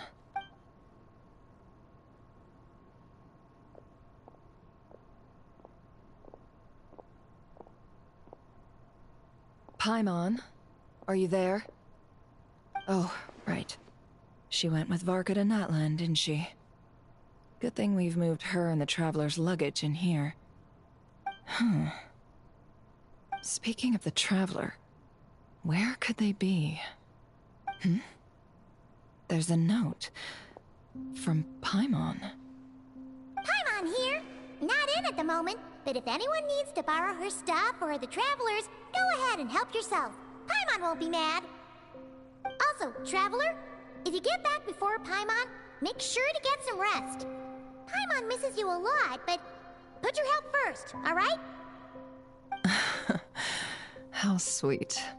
Well, since you offered, Paimon, don't mind if I do.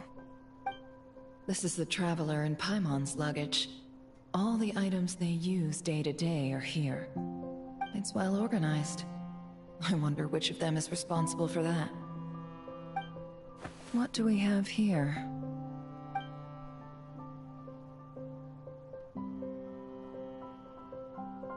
The camera captured a special moment that can only occur between people who are close to one another. You can really sense how the photographer feels about their subject. I wonder why this picture was placed outside. Is it because Paimon recently looked at it?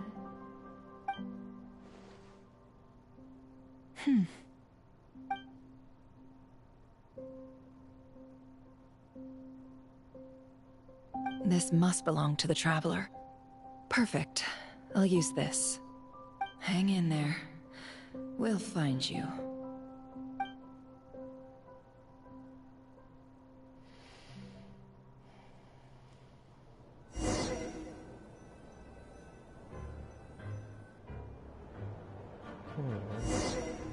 I is Polonia. big Search man. keyword world formula and bring me all relevant books.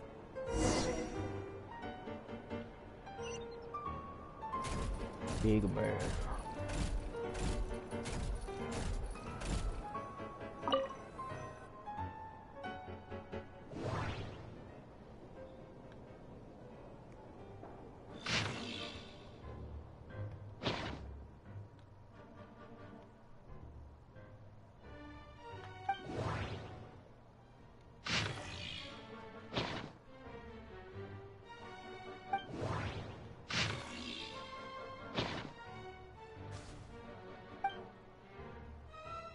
Big man garden.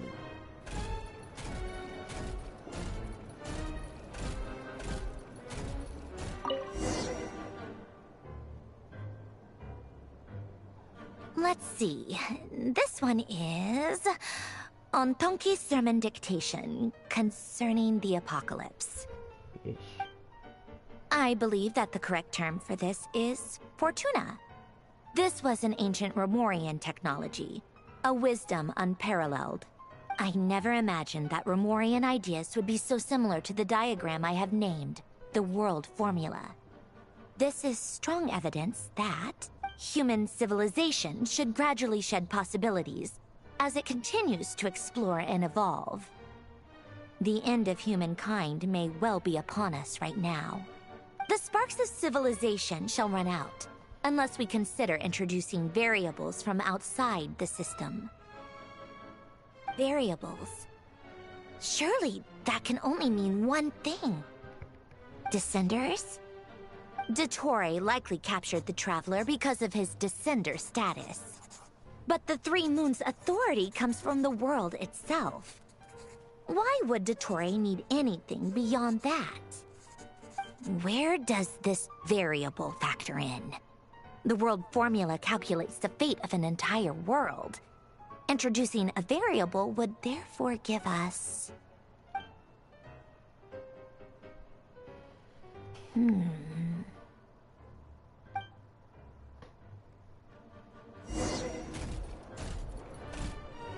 Polonia, search keyword pathway and bring me all relevant books. Oh, right here.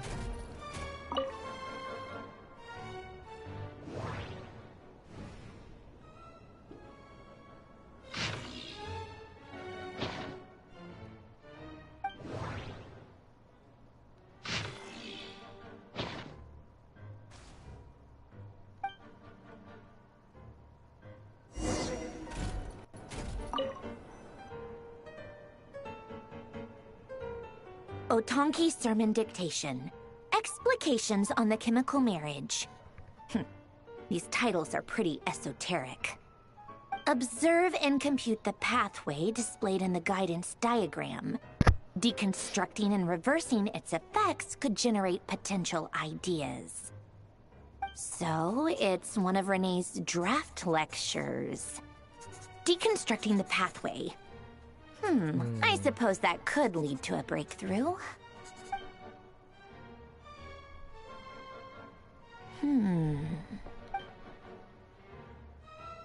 This is so long. This guy sure loves showing off his knowledge.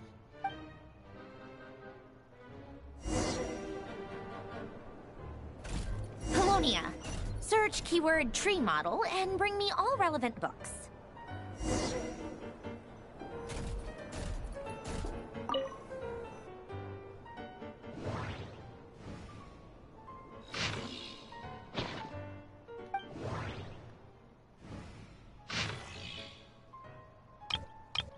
Dang.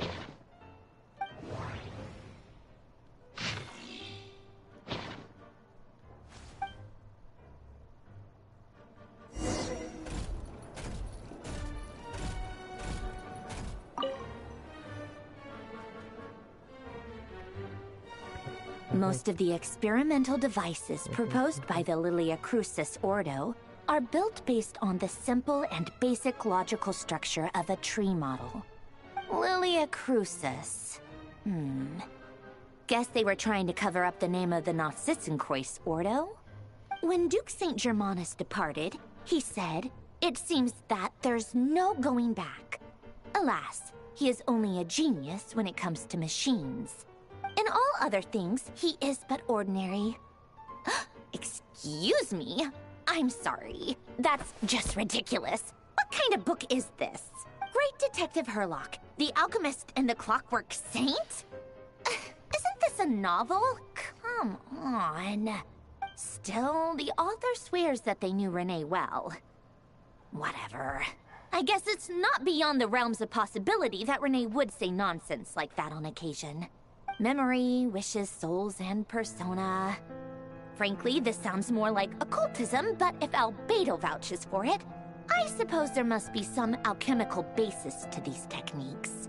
The way Alain Guillotin saw it, the world was comprised of machines. The universe needed machines, and thus his technologies were created. That's why I was born. Renee, his full name was René de Petrichor, if I recall correctly.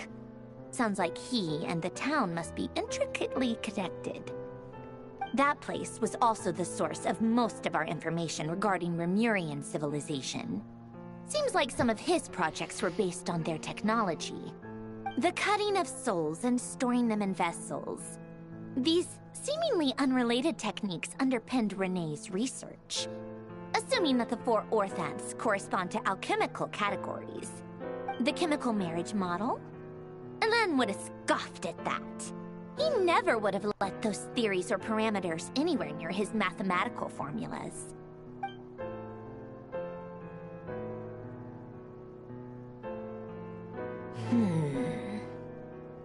What was Alain's view on Renee? I know he mentioned the name, albeit very rarely. Oh, now I remember. Alain's old notes are here too. They mentioned Renee once. Renee seemed most out of sorts when he spoke to me. A lack of sweet foods has dulled his mind, I should think. Either way, his words are not to be believed. Yep, that sounds like Alain. My subordinates actually did a half-decent job digging out all these materials. Makes a change. Good for them. Some of Alain's old files are completely consistent with these records. He must have gotten them from the Tower of Gestalt. I never knew he got his hands on Renee's records that early. Heh, he may have kept them, but he never even attempted to use them. Didn't believe a word they said. Come to think of it, Renee's world formula was filled with calculations of constants. That shows he believed that the fate of the world to be predetermined. As for Alain... it's been too long. I forget what he said. What would he have said? A guy like him, fervent believer in machines, but not headstrong enough. The world can be changed. It is worth persevering. Yes, that's how he used to think at least. He created that procedure to save this world. Yet the scale of the world's fate proved too enormous. The result was beyond his ability to calculate. He died having never seen the outcome. And there I was, left behind in the ashes of his dreams. Did you really never take a close look at Renee's research? Or did you read it, but deem his philosophy incompatible with your model? The very thought of trying to incorporate his ideas probably made you feel sick to the stomach. Well, don't worry, because there's a whole new category of lunatic in town. Next to Dottore, every other madman looks sane. You once asked me what I wished for. Should have asked him instead. He's the one pining for things you'd sooner die than witness.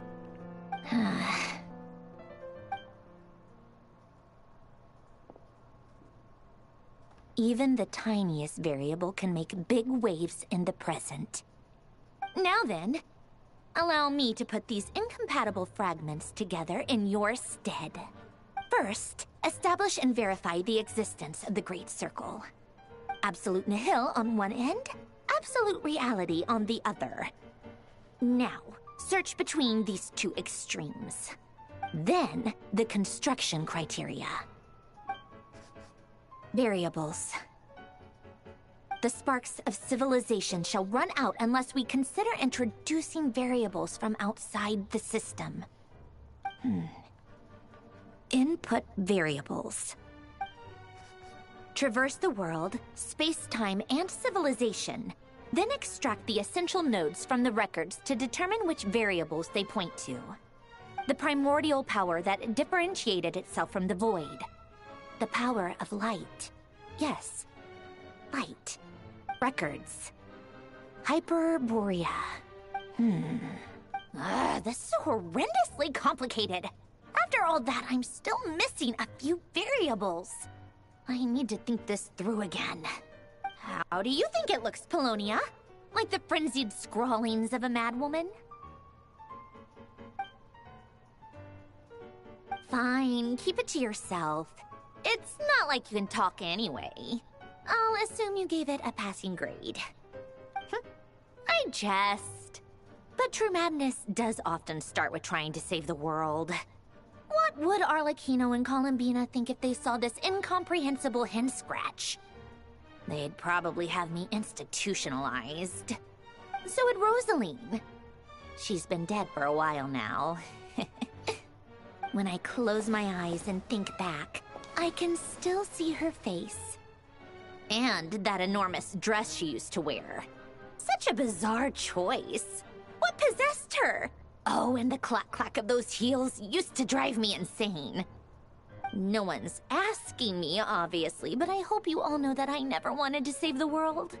I'm not crazy. I don't have delusional ambitions, and that's a clinical fact. The world needs a solution, but I don't need the world's validation. It's the world begging me for answers, not the other way around.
Oh, cookies to go with the tea. Let's see. They must be from that person who brought those documents. I see they're from Hotel de Boer. Something's written on the box. We are proud to present this homage to the Fortress of Meropede's fun-filled mill collection system. Fortune cookies. Have a lucky start to your day. Sounds like a dumb gimmick to me. Be early to bed and early to rise. Get plenty of sun and drink plenty of water. Then things will surely go well for you. What? Are you kidding me? Somehow I doubt that an early night and a glass of water is magically gonna save a world on the brink of existential peril. A nice little break. Arlecchino. The circles are getting bigger.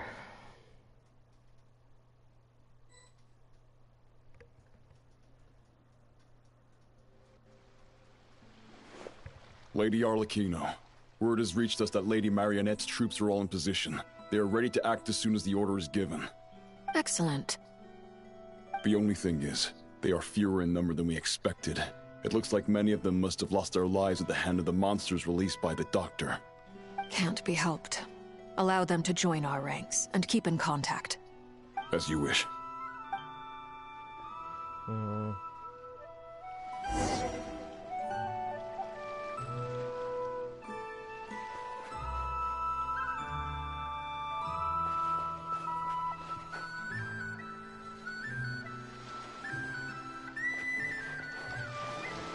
Wow.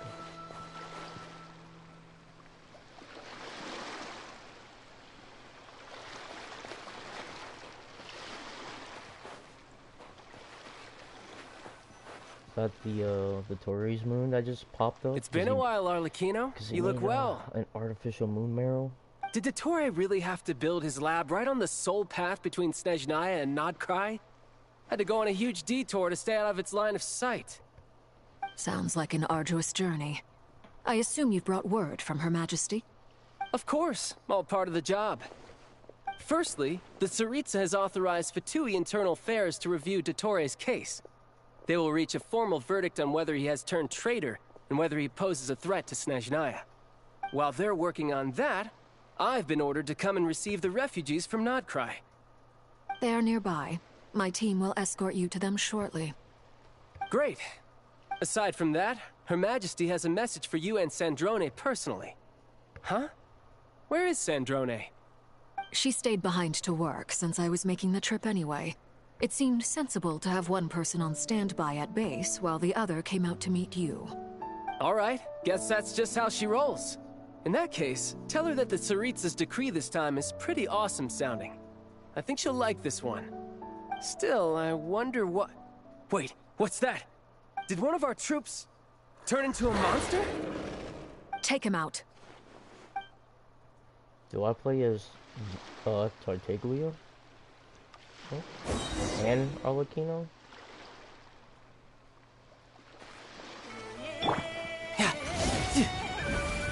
Ow, it really gets hit. Couldn't let your guard down.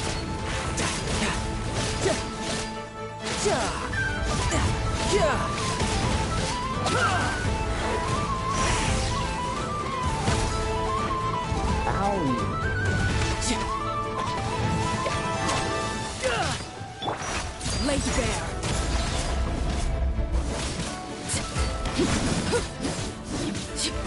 Witness my claws.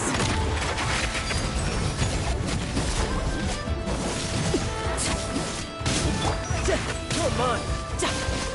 You've gotten stronger, Arlecchino. Nice. Another one. Stop that right now. I appreciate the praise, but I'm not fighting you today. I knew it.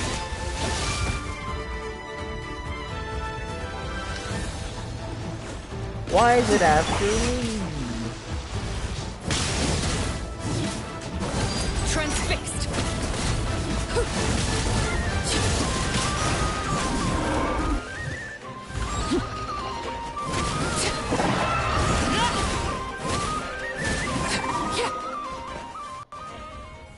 I can't believe it.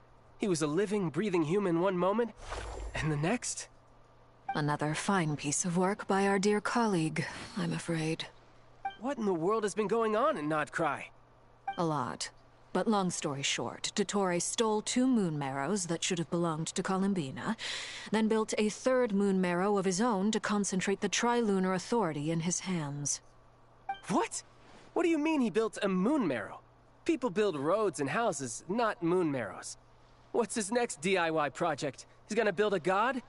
He is trying to be the god. You could stand to be less surprised. We are harbingers. The work we are engaged in makes the creation of gods seem mundane by comparison. I tell everyone who asks that you once crossed swords with Rex Lapis while serving as a key supporter for Rosaline's plan.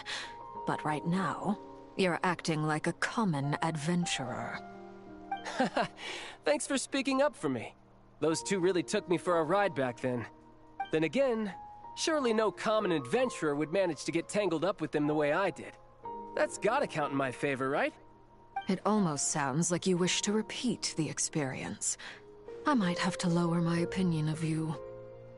No. I'll stop talking. Please, go on.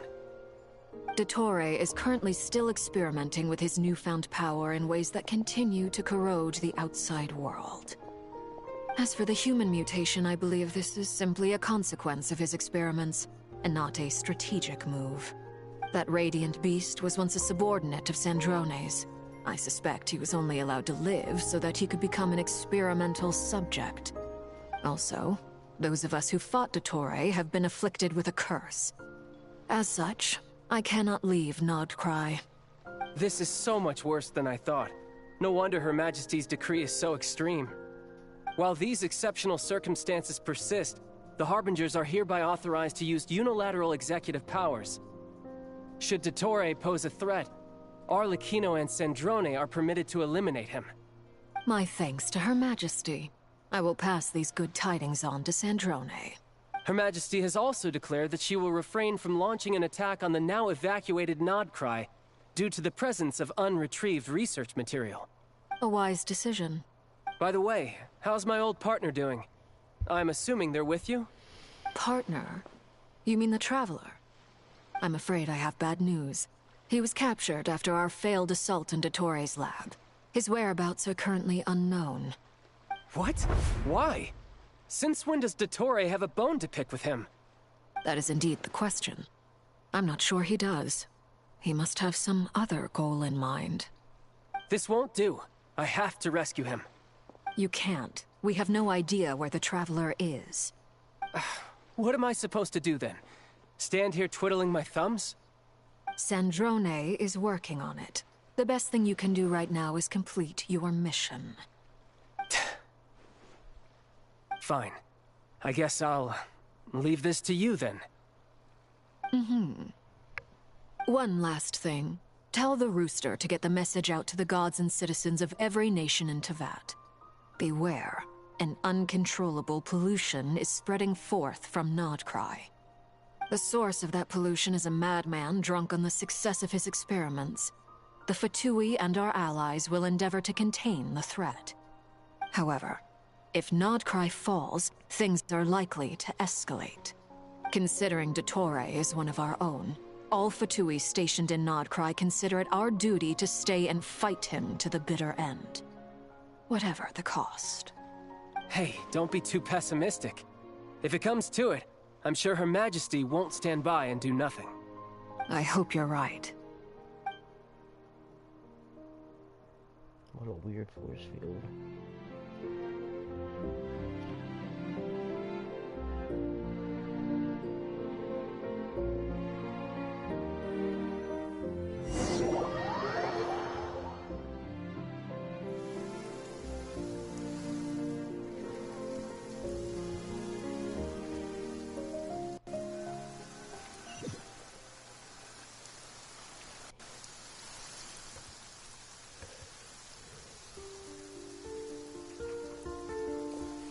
You're right on time. Thanks. Hey, do you think I'll get that gliding exam exemption? I made sure I was on my best behavior in Mondstadt. I landed well outside the city and walked in through the gates. I'll help you apply, don't worry. For now, let's see what we have here. What are the Doctor's energy fields even made from? The usual attract and repel principles that govern Kuvaki don't seem to apply to them. They are very mysterious, but ultimately, they appear to be comprised of energies from the three realms. Thanks to research by Master in the Hexen Circle, we know that Tevat's 7 elements are derived from the more primordial power of the Light Realm, which is antagonistic with the power of the Void Realm. Since you have the power of the Dragon Durin within you, I'm sure you can already tell that this energy field contains no abyssal energy. That's true. It's not abyssal energy. It's something pure, wild, and untamed. I've been thinking about something. Do you still remember the device that Dory supplied from the Academia when you and Miss Columbina fought Raria? That was one of the most marvelous feats of ingenuity I've ever seen. The design, the craftsmanship, the material selection. I couldn't fault any of it. Not to mention the operating principles. Surely the most ingenious feature of all. Dory didn't go into detail on how it functions, but I have a working theory. The clue was that Miss Columbina was somehow able to use the pyro energy that you provided, despite the fact that, as a moon goddess, she should only be able to use Light Realm energy in principle. Now, all elemental energy is, of course, derived from Light Realm energy to begin with. Hence, I suspect that the device works by restoring elemental energy to its original state. This presumes a theoretical model of the 7 elements akin to that of light refracted through a prism. Perhaps it is no mere analogy. Maybe there is indeed a prism in this model. I almost wonder if the idea for the device was conceived based on direct observations of said prism. It would explain how such an ironclad design concept was achieved. It is at once a masterwork of engineering and a groundbreaking application of the Academia's latest elemental theories. I suspect only Lesser Lord Kusanali herself could have devised such an ambitious technology. But back to the energy field before us. If this is pure Light Realm energy, its relation to elemental energy is one of integration versus division.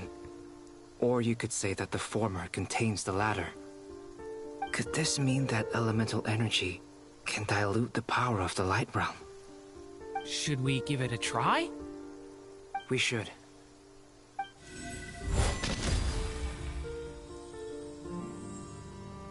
Ha! It works!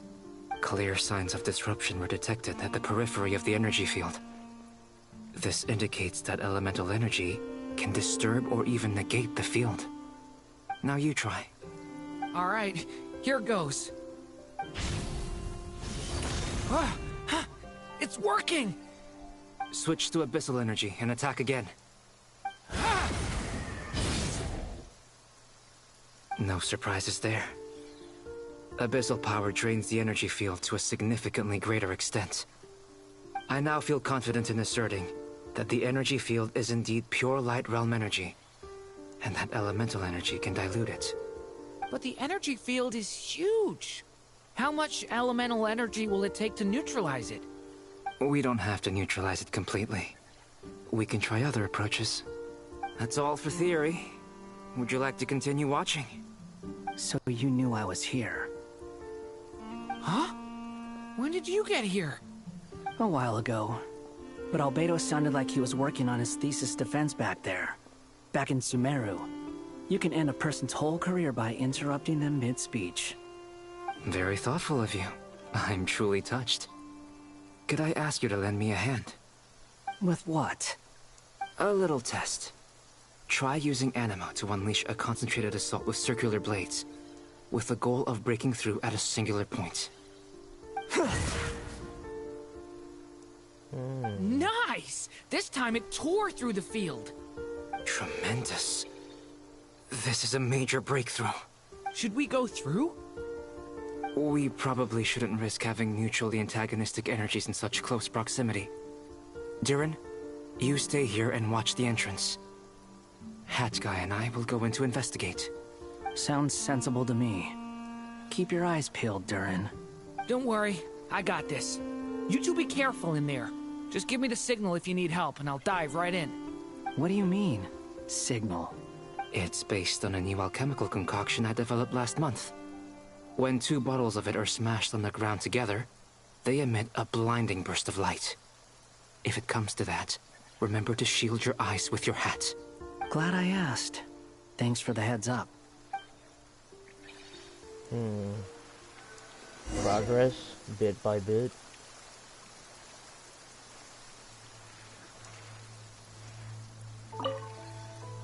Like I thought.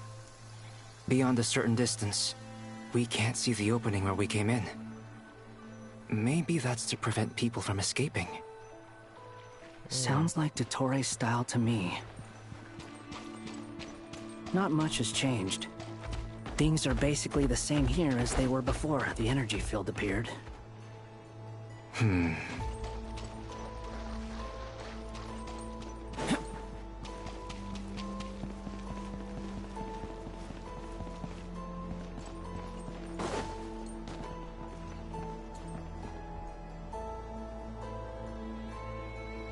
They have no heartbeat and they're not breathing. We can only assume they're dead. But there are no visible wounds. Also, there's an animal squatting next to each body. Did these people turn It's watching us. That's not an animal's gaze. They're the people? What are you trying to tell us? Doesn't seem eager to talk. I guess maybe it's just an animal after all. Let's keep looking around.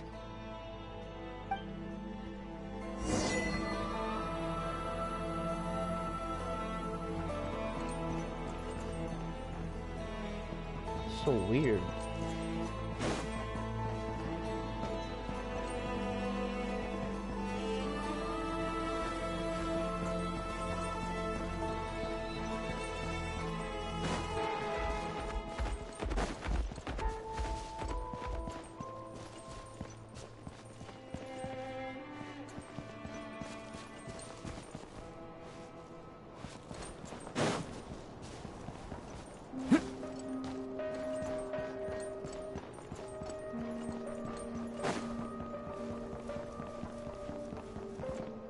So it's down.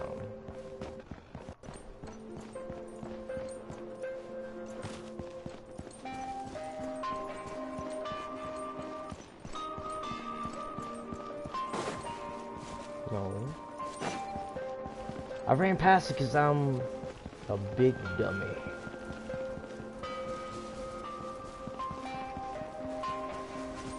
I literally walked right past that.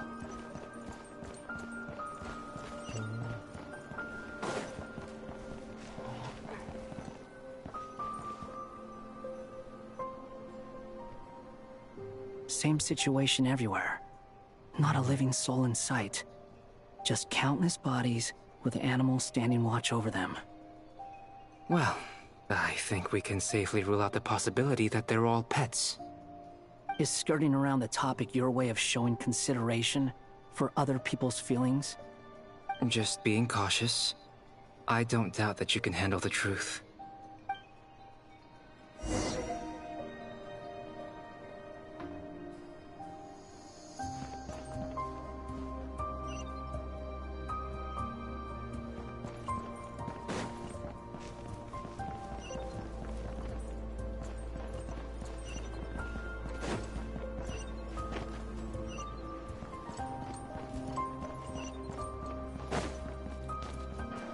Careful.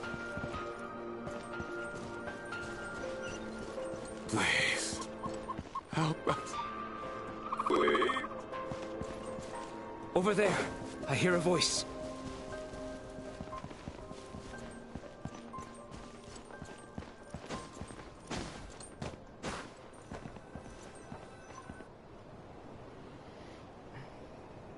Please.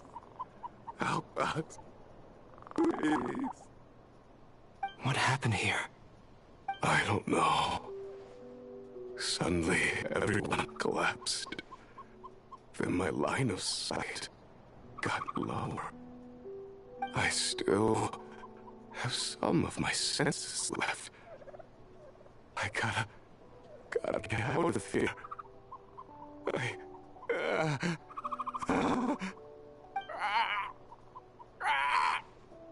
It looks like there's a huge experiment going on inside this energy field.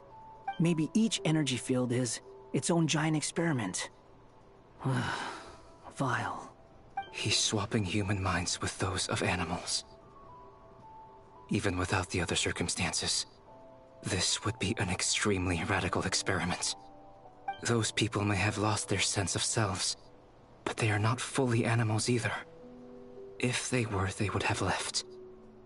But instead, their instincts are driving them to remain by their dead bodies. We should go. No sense in sticking around here longer than we need to. Agreed. Jeez, that's like freaking awful.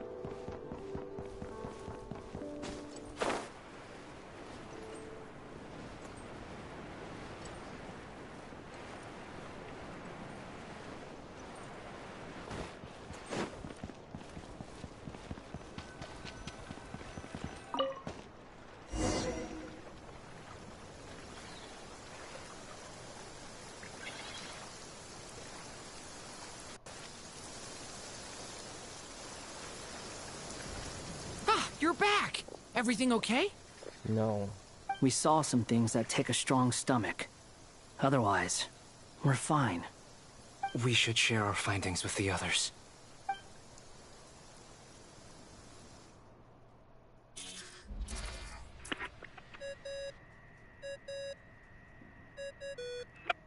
Yes? Who is it? Miss Nefer, it's me, Albedo. We found a way to break through the energy fields. With enough control, it's possible to tear them open using elemental energy. Also, we managed to take a look inside. Dottore is carrying out his cruel experiments on an immense scale. Any residents who have failed to evacuate in time will likely meet a grisly end. Sounds like he's living down to our expectations. Might I ask how things are proceeding on your end? I'm just about to get started. I'll be in touch once I have a result. Understood. Stay safe. I will.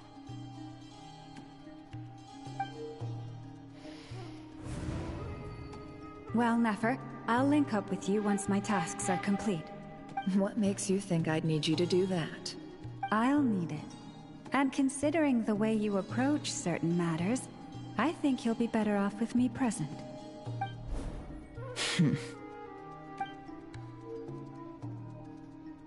Let's begin. Entering simulation mode.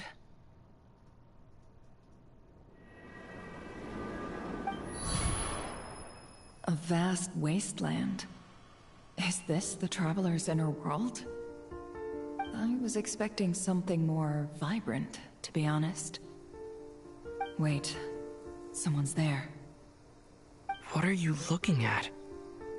In that case, I'll look at it with you. I want to know all about everything you've seen and experienced. Is there somewhere I should return to? Or should I stay here and be the hero everyone says I am? I don't dislike my current life. Roaming the land, fighting battles, accomplishing missions, earning a living, looking after Paimon. It's not so bad. I guess the only thing that's missing is that you're not here with me. This is the conscious layer, which contains a person's true feelings. It is filled with both longing and kindness. I suppose anyone who lives long enough ends up wishing for someone who can't be there. Maybe it's the only way we can feel truly alive. Time to delve a little deeper.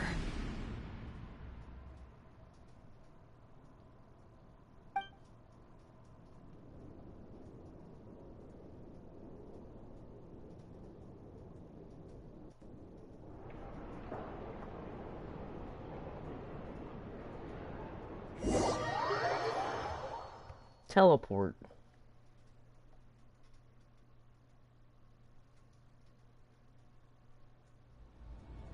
Nasha Town is hardly the optimal choice for a place to live, but it has character and a reasonable population density. What are you trying to say? Oh, don't be nervous. I was just thinking where might make a good starting point for your journey. Perhaps I should send you further afield. Conria, perhaps.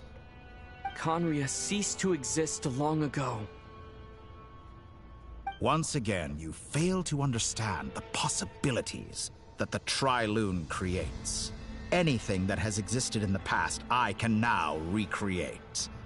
You simply do not wish to see that happen. That might be because you miss your sibling and fear getting answers that you are not ready to learn. But this is not for me to judge. If we are to collaborate, we need to maintain an amicable relationship. In a moment, you will be able to... Oh no. What are you...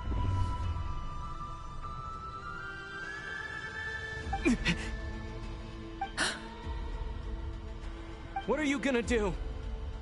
Don't move. Something unwanted has crept into... Oh? Gone as quickly as it came. Jeez.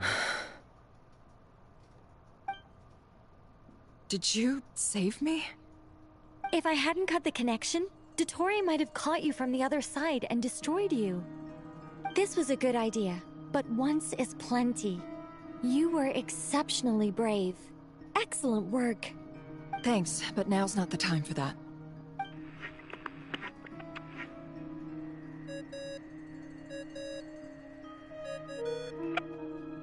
Albedo speaking.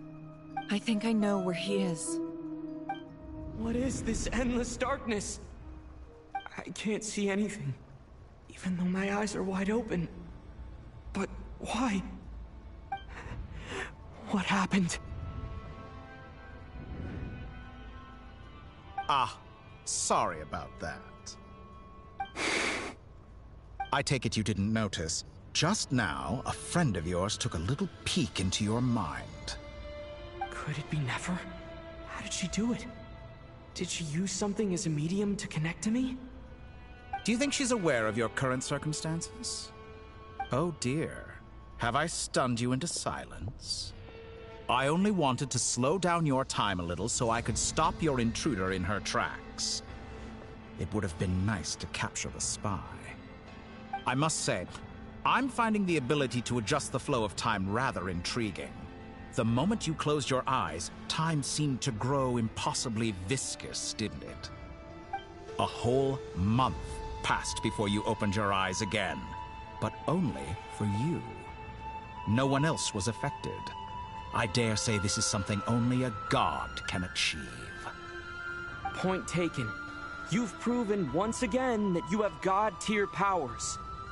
But that doesn't make you a god, though. Oh, you misunderstand. This wasn't about proving a point. I was testing things out. I find I learn best by doing. And I have to admit, time is not the easiest dimension to control. I only wanted to make you sleep for a short while, but it ended up lasting a whole month. Clearly some finesse is required to wield the authority over time as I wish. I hope you're not angry with me. It was only a month's discrepancy, nothing too serious. Had I been off by a year, a decade, or even a century, that would have been quite a different story. You could have frozen me for millions of years. So much for collaboration. You aren't showing much sincerity. Millions of years? To what end? I wonder if you don't understand humans all that well. They are very pragmatic creatures who understand only that which they can perceive with their senses. If I had you sit here for a week, I imagine people might sympathize. But if I left you here for 100, 1,000, or 10,000 years, the sheer size of that number would cause it to lose all meaning to them. They would not have the capacity to comprehend your suffering, and thus they could not empathize. Unfortunately, while gods do exist in Teyvat, it is ordinary humans that account for most of the population. Their lifespans are so limited, their bodies so fragile. Did you ever really hope that they could begin to understand someone like you? Your long life and unique origins make you fundamentally different from them. How long will it be before they start to treat you like the alien you are? Before you are ostracized, outcast? Alien? Even I feel bad for you sometimes. This world has made you into a slave. So many times you have served its will, and not once have the powers that be ever thought to grant you the one simple thing you wish for. You have been treated most unfairly. I can change that. I will grant you special privileges, and give you back the status you rightly deserve as a descender.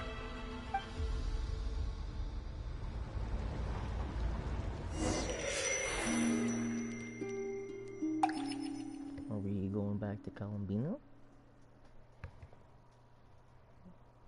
See how things are playing out on her end? I've entered the past 3 times at this point, but I still have so many questions.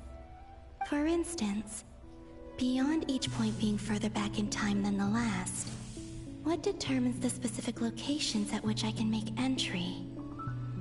So far, the common thread linking all 3 scenarios is that the Traveler has been present. But it's more than that. I know I sensed something familiar around him. What was it? I'll keep this question in mind as I carry on.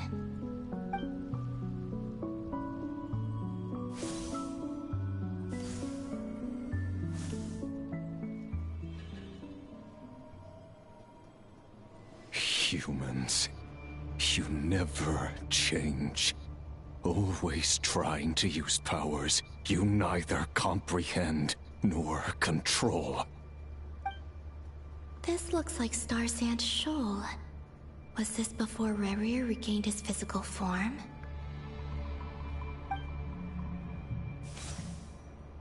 You've messed with the cannon again, huh? Sorry, but this round's not gonna go your way. The cannon. That's right. I was at Silvermoon Hall and I sensed an abnormal Kuvaki fluctuation coming from Nasha Town. And right after that, came an ominous power emanating from Star Sand Shoal. My body was once torn into countless pieces and hurled into the swirling chaos of time itself. But even so, my life and will were not extinguished. I wonder if I could try to prevent his resurrection. But how would I do it? What can I do, here and now? Traveler! Behind you! Look at that light! No, I won't make it in time. He's using the Kuvaki shield, like I taught him. Is he going to use it to block the cannon's beam? He's strong. I'm sure he can manage. But the force released when the beam impacts the shield might lead to collateral damage. Easy Island. The Frost Moon Scions will be exposed to lethal levels of Kuvaki. A question, if I may. Kind Miss Columbina. When the cannon's Kuvaki beam was deflected earlier, I saw several bolts of energy streak toward Hisi Island, only to be blocked. Did you also have a hand in that? Maybe that really was me after all. Well, future me. But I don't know if I have enough power left. Sigi sato pasa sais, niti ipotovtos. There's no time. Osestikos paratin tiram to risuiku, topia to aithion feraton. I have to make it. Oh, Frost Moon. Oh, great land. Oh, slumbering moonlight of Notcry. If you can hear me, if you can sense my call, then please, heed me once more!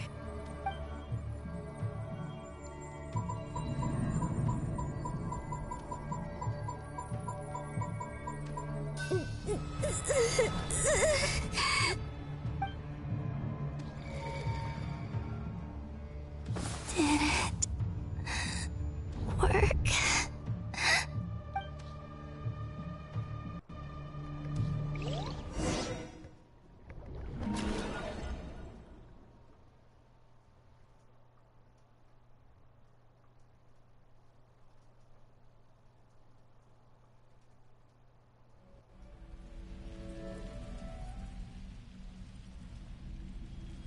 Hey, did you hear me?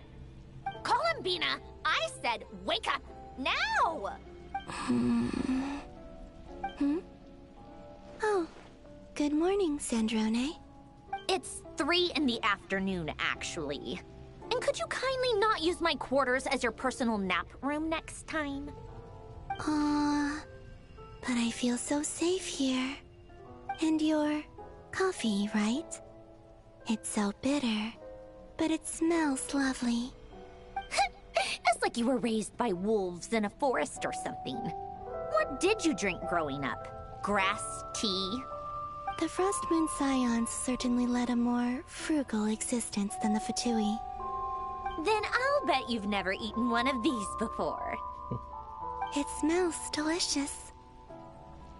That's because it's a Fontanian recipe. I had a little free time today, so I made a batch. Rosaline will be here shortly, but if you really can't wait, I guess you can go ahead and... Hey, at least let me finish before you start eating! Did the Frost Moon Scions not teach you basic table manners? Or did the rules not apply to you because you're the high and mighty moon goddess? These are so tasty. Of course they are. I made them. I was worried they might contain traces of machine oil. What?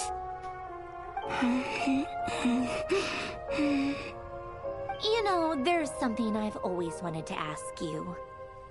Why did you leave your old home and join the Fatui? I mean, I'm sure their food was awful. But there's gotta be more to it than that. Well, life there didn't go quite how I imagined. What were you expecting? You're a god. Your followers are gonna make some demands of you, right? Surely you can just answer a few prayers here and there in return for the free food and drink. How bad can it be? Well, would you help other people just for free food and drink? The doctor told me that you were created by a great mechanic. Lord something Fisher. The Lord Artificer. Ugh, some people can't keep their mouths shut. Oh, Lord Artificer. And didn't he have something to do with the, narcissist? Narcissenkreuz Ordo. Yes, that was it. Narcissenkreuz Ordo. So, would you try to fulfill their wishes? You must be joking. I wouldn't go even if they paid me. I don't even know them. Exactly. Well, I felt the same way. I did not know the people who made demands of me. Huh. What do you know? We're on the same page for once. In his later years, Alen did ask me if there was anything I wanted to do. If I had any wishes of my own. Well, I don't. And I'm not in any mood to fulfill someone else's either. Who's Alen? He was the... You know what? Never mind. You're not gonna remember. Anyway, the point I'm trying to make is, neither of us is the self-sacrificing type. Let me ask you this. What sort of place would you like to live in, if you could choose? A place where people don't ask me for things I cannot give them. Where they don't worship me, or fear me, but just want to chat with me like a normal person. I'd also like the freedom to come and go as I please. And ideally, it would be somewhere with the smell of coffee and snacks. Not to burst your bubble, but no such place exists in the world. Now, take your snacks and scram.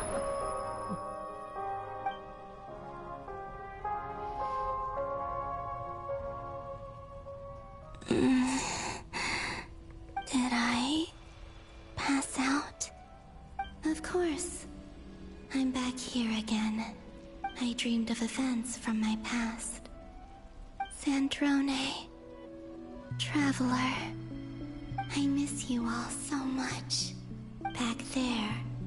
I guess I managed to harness all the Kuvaki energy on Hisi Island. But how did I do it? Time is flowing backwards here, and I can use that familiar power to enter the world of the past. That mystery ally everyone talked about. It was me all along. I can sense that there isn't much more power remaining up ahead. What lies at the end of all of this? Will time keep flowing into the past? And will I ever find my way back?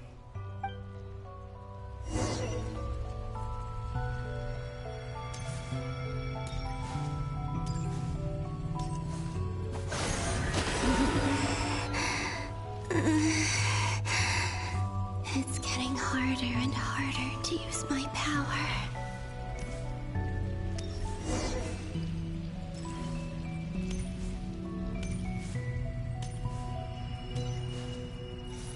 I'm no match for the Abyss in this state. I need to avoid the contaminated fragments.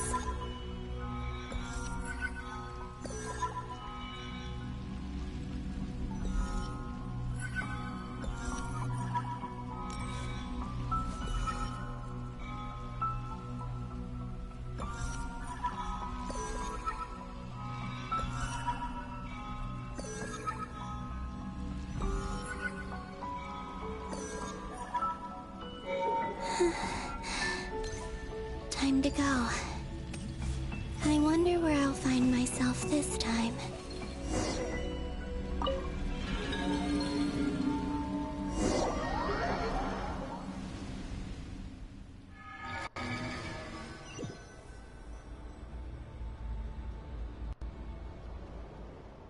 The Final Night Cemetery. This is where Flint's is based.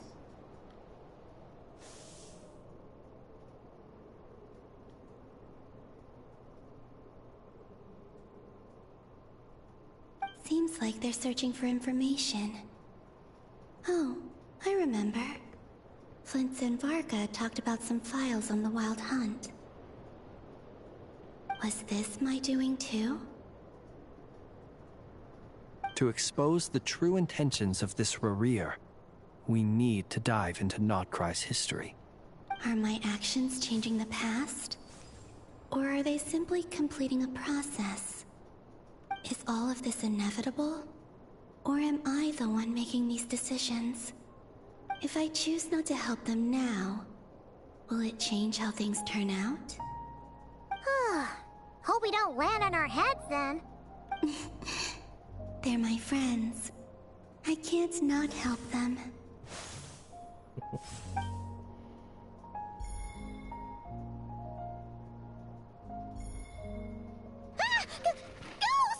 Ghost! And the other one was... here. Hey! Another file's moving!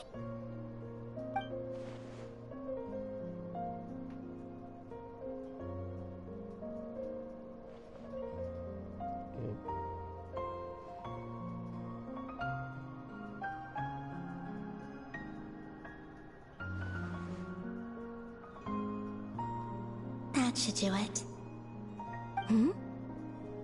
Luanatar?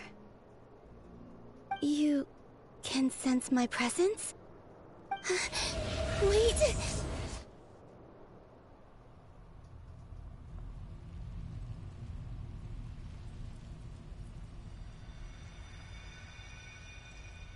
Luanatar. So she's that familiar presence I've been sensing all along. She's always been by the Traveler's side. That explains why the Traveler has been there each time I've entered the past. But why Luanatar? Is it because she has a connection to me as the Moon Goddess's familiar? If so, why not any other Kuhenki? Isn't she like a part of you? Or something? That's...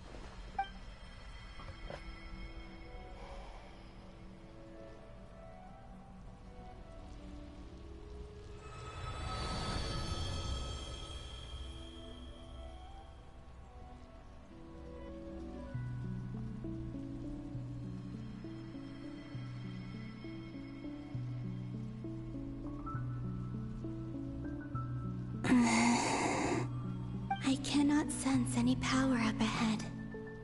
Just a void, stretching out into infinity. This is likely my final chance to enter the past. It's now or never. I have to find a way back.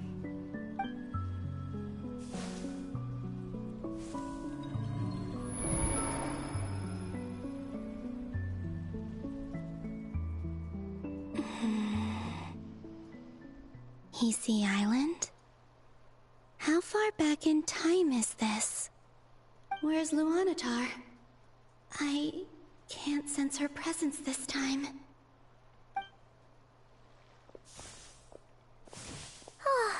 Seeing Enefa and Aino reunited like that sure was heartwarming. Traveler, Paimon. No, stay calm. I don't have much power left to change things. I don't even have that much time left here. Think, Columbina. How do I find a way back? A way back... to where? Do I go back to Moonprayer Night? Or to the future that followed? And if I return in my current state, what will become of me then? Dotori's actions that day proved that he'd been planning that for a long time. He had already seized the power of 2 moon marrows before capturing me. Even if I managed to get back, how can I fight against him when he wields the Tri-Lune Authority? I can't. If I go back like this, I'll be playing right into his hands. I have to find some way of rivaling the power he has usurped. Wait. Time flowing backwards. The Tri-Lune Authority. Does that mean... I think I know what the final destination of this lunar reflection might be. I know what I must do. Speaking of homes, we must already be close to where the Frost Moon Scions live. The vibe here feels different. just like the scenery. But how do I communicate my plan to my friends? Should I write it down here? No. Someone else will see it. I need something with a close connection to me. Something I can use as a medium to tell them what's happened to me in here. And that's when she makes rheumatology. Now it makes sense.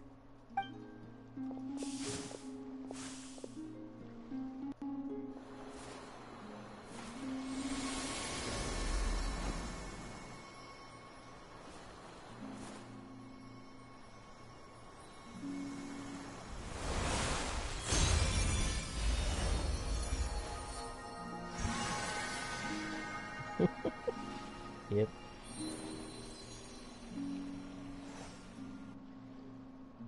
Hey, what was that? I feel like some sort of breeze blew by, and then the petals suddenly turned into... Huh? It was I who brought Luanatar into being. I gave up a piece of my own soul to create her. That's why I could sense a familiar power from the moment I entered this space. It also explains why she's been present in every past location that I've entered. Because we have a deep connection. Hey there! What's your name? And the reason why there are no more gates to the past after this point is that Luanatar hadn't been born then.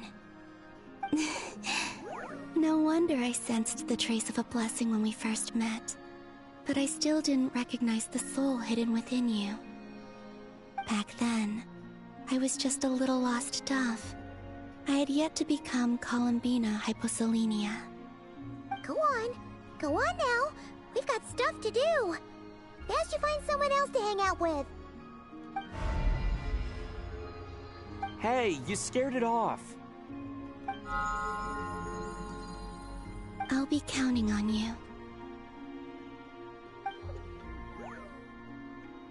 Remember to stay by the traveler's side, guide him, and help him in my stead.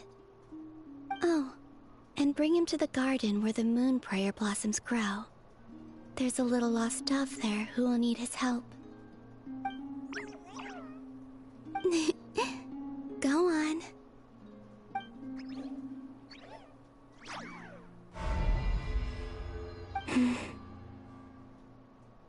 You too. Go and live your story. As for mine must go in a different direction.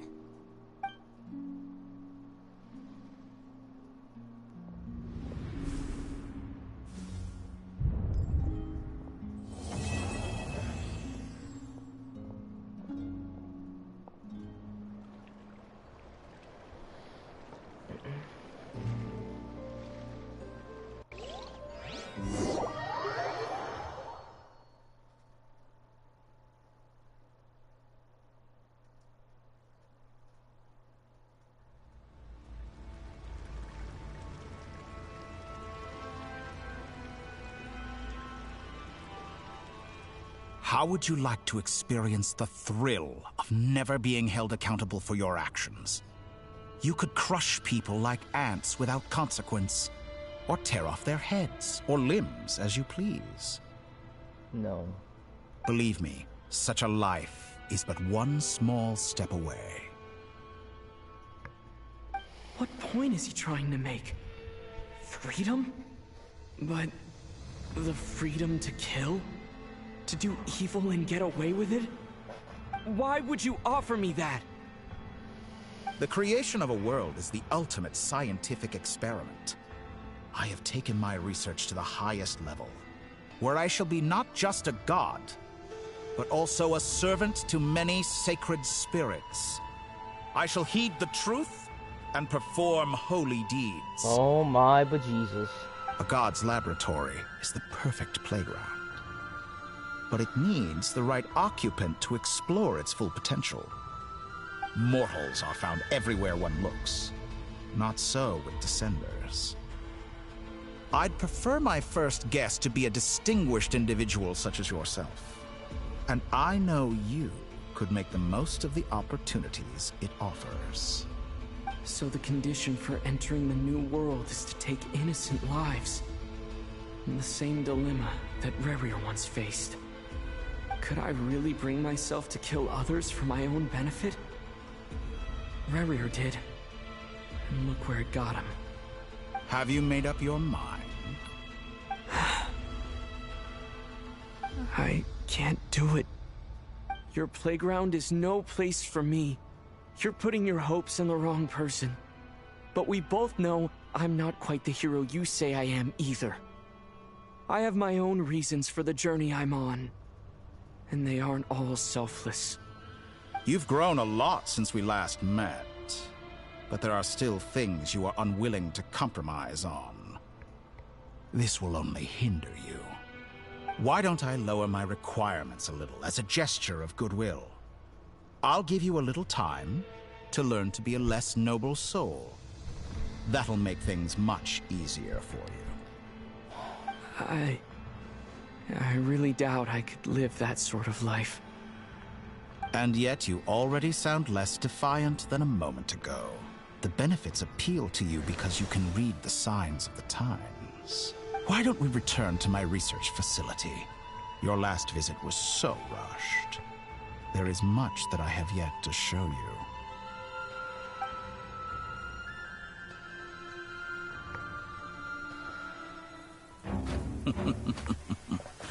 Now to that question, Heroes don't attack from behind. Guess I'm no hero. This is most disappointing.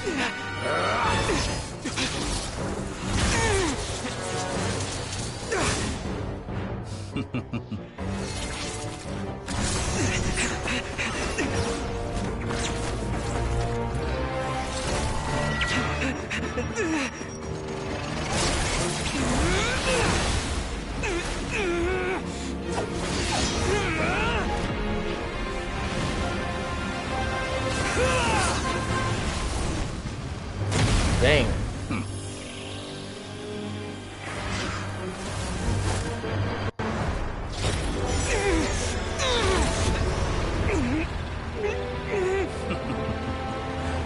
Now then.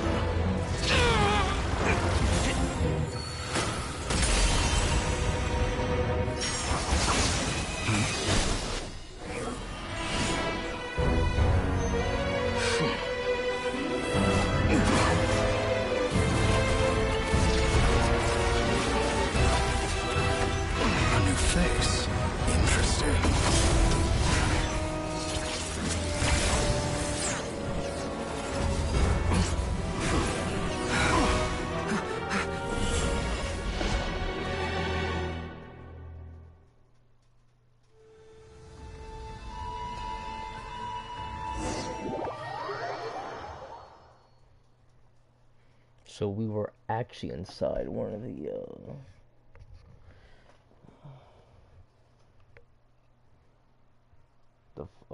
force fields.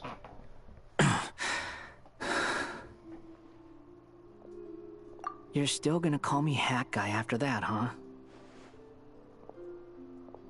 I didn't see anyone else in there who needed saving.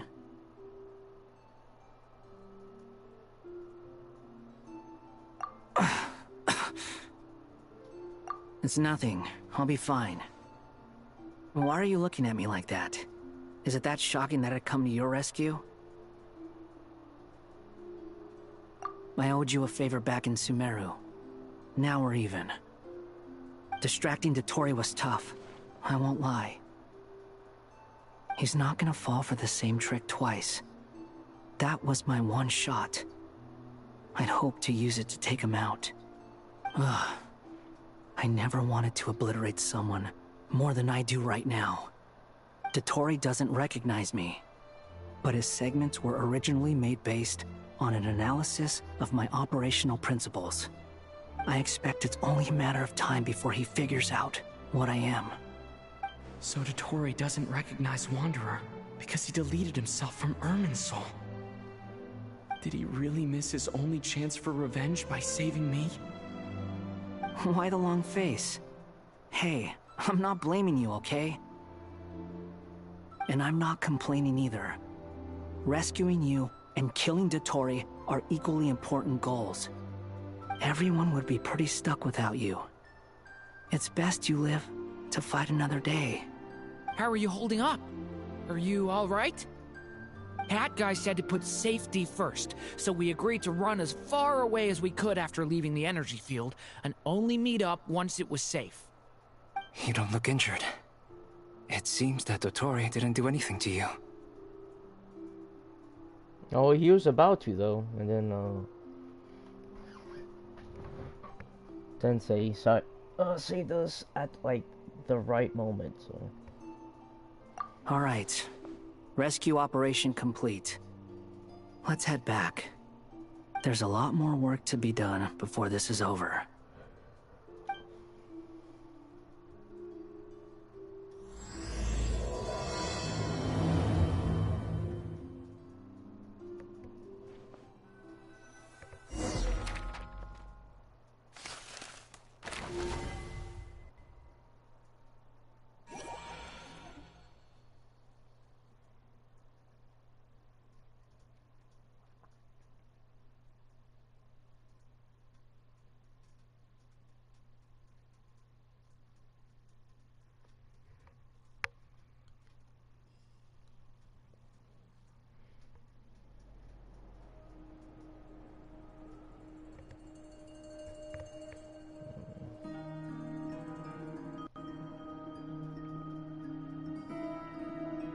Understood.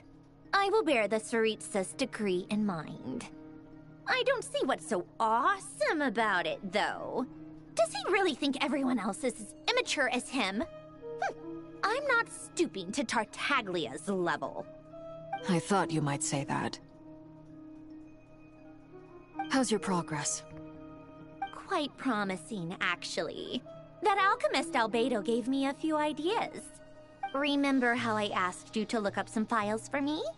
That stuff on the Nachtschitzenkreuz Institute. Rene de Petrichor and Jakob Ingold.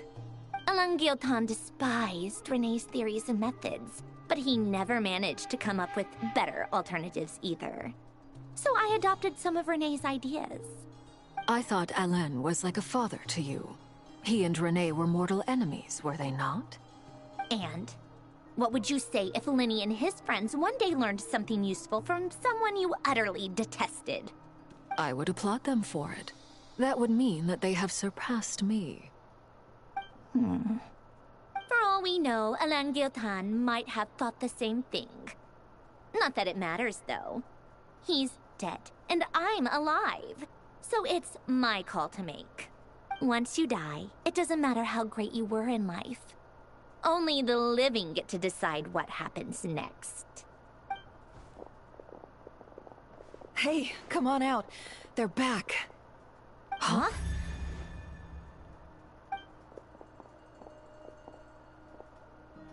You're back?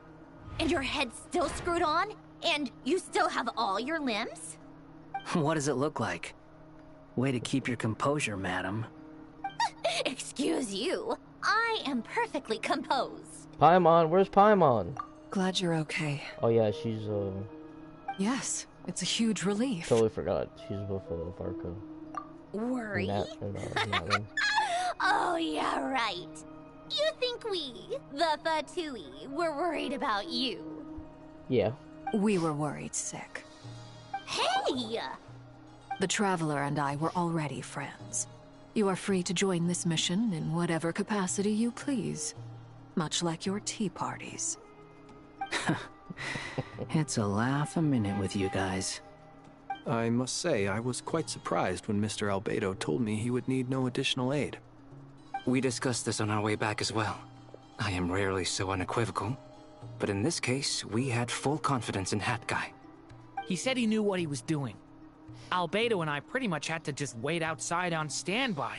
Meanwhile, Hat Guy broke into the energy field and rescued the Traveler solo. You didn't have to mention that. Well, I'm thoroughly impressed. You are a force to be reckoned with, Hat Guy. Is he back? Is he really back? Traveler!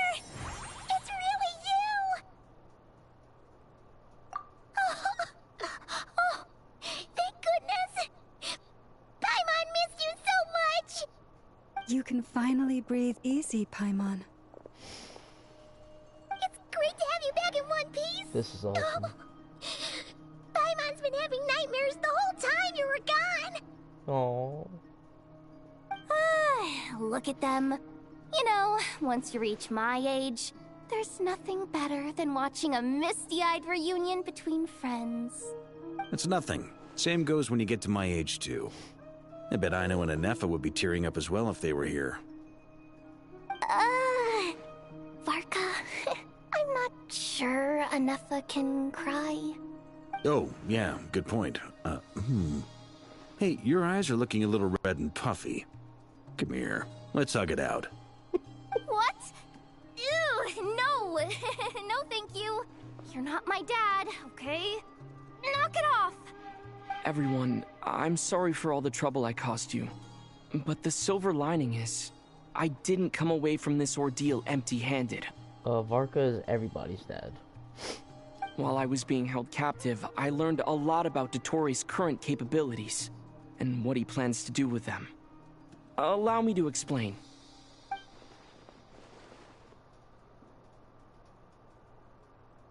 The three moon goddesses were even more powerful than we imagined. No wonder Dottore believes himself to be equal to the gods. Maybe even superior. Utter blasphemy. While everyone was gone, Nefer and I made an interesting discovery. And I believe Miss Sandrone has something to share too. Ma'am, perhaps you could do the honors?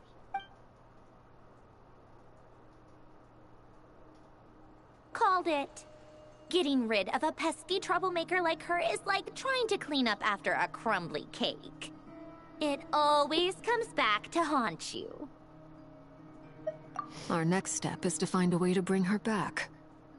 A place where time flows backwards, with no destination in sight. Surely it must have been created for a specific purpose. But I fear the answers are buried deep in Tevat's history, held by great powers beyond our reach. It sounds like she's on a specific path through time, just traveling in the opposite direction to us. The question is, where does that path lead? Or will it keep going to infinity? We considered that question as well. Strictly speaking, time is not infinite. Indeed not. Every road has an end. Nicole! You sure love quietly sneaking in mid-conversation. I do, in fact. It's something I've always done at our mages' tea parties. Quiet, mysterious, and persuasive. You wonder what lies at the end of her road. Well, just as the world has a beginning and an end, so too does time. And so, the end of the road is the moment that Tevat was born. But where Miss Columbina will end up along this road, that depends on where this particular river of reverse time began. What about the original moons and the moon goddesses? Do they have a beginning too? All things do. In the beginning, no moons adorned the sky. It was the Dragon King Nibelung who raised the three moons into the heavens, and thus were the moon goddesses born. They were shadows of the planet, born to wield Nibelung's authority and oversee the world on his behalf. They were extensions of his will, manifestations of his majesty. But then one day, they disappeared just as suddenly as they had once been brought into being. Nobody knew where they had gone.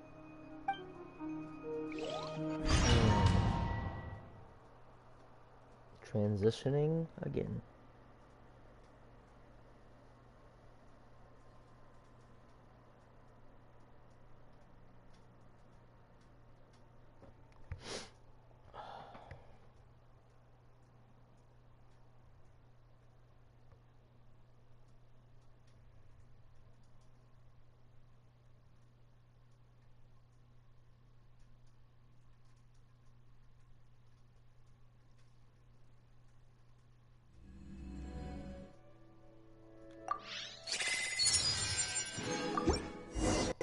What? Like I thought. No more paths back to reality have emerged since. But how can I be sure that I'm going the right way without scenes from reality to keep me on track? I can't even be sure of how long I've been walking for. The further I travel, the less stable this space becomes. There are even moments where I can sense something that feels like abyssal energy. They can just materialize out of thin air. I have to keep my wits about me.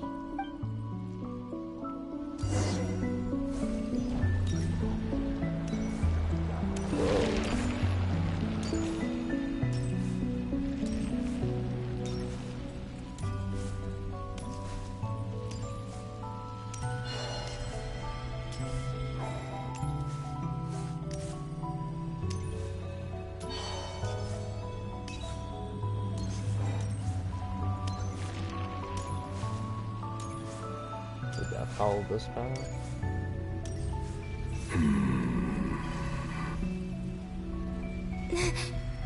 Is that the Ray here of Solnari?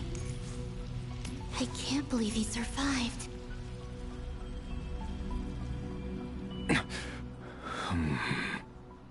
You are the moon goddess. But how?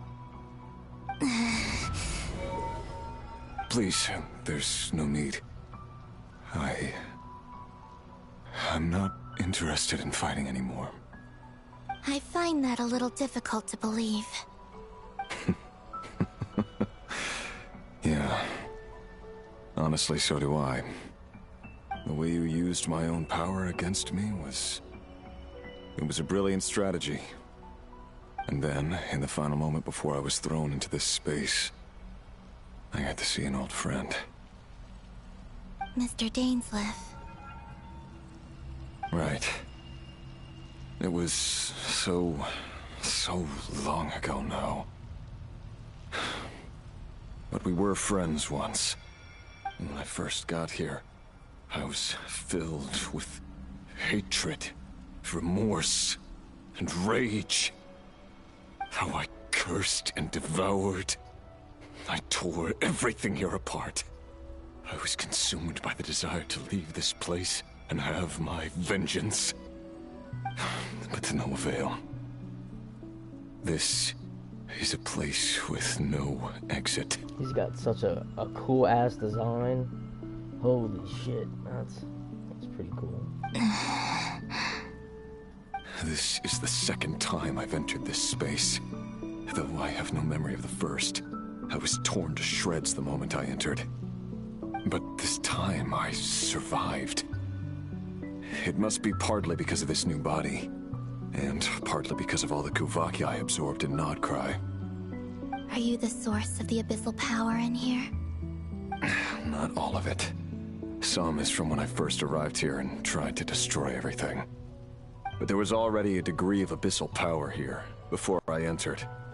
And like a venomous snake baking in the merciless sun, it tried to slither into my shadow. Tried to?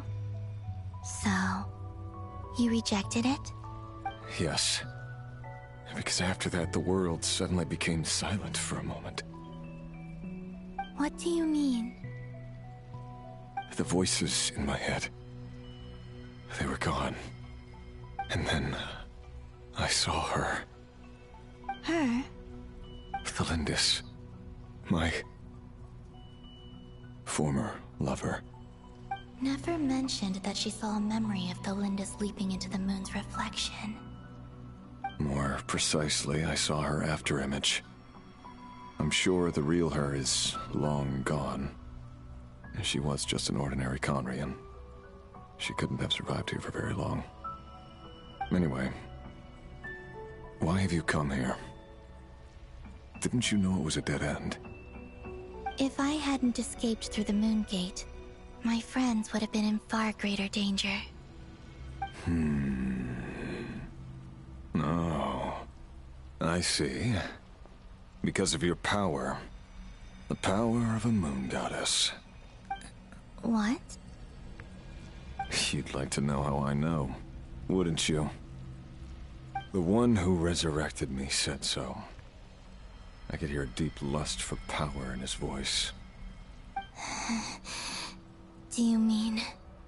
Dottore? Dottore. So that's what he's called. He'd been collecting fragments of my body for a long time.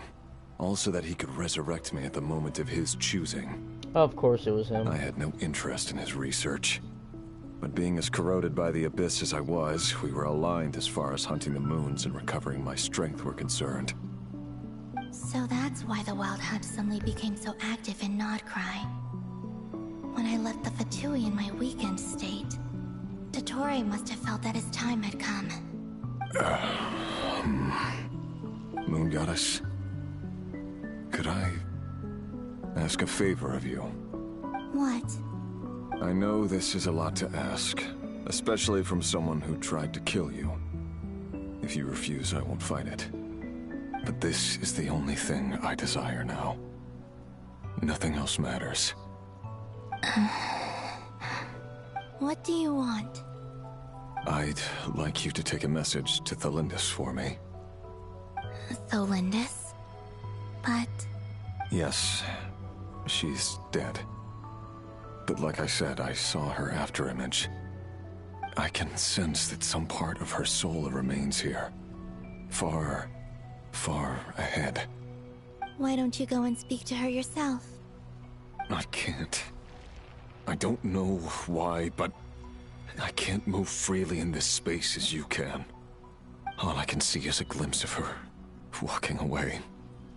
Just like the moment when I last saw her in life. In return, I will clear these abyssal obstacles for you. No, not in return.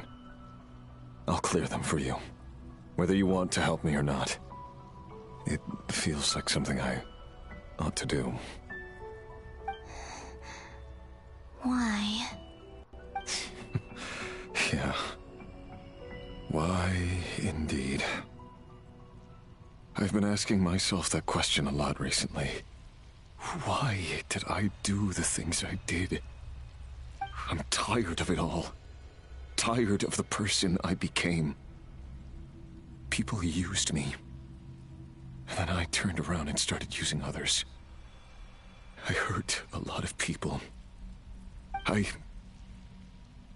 think I grew tired of it long ago. But I wouldn't admit it to myself. And ultimately, that's how I ended up here. What do you wish to tell her? All of it. My past. My mistakes. Everything that happened after we were separated. Is it okay if I give her the abridged version?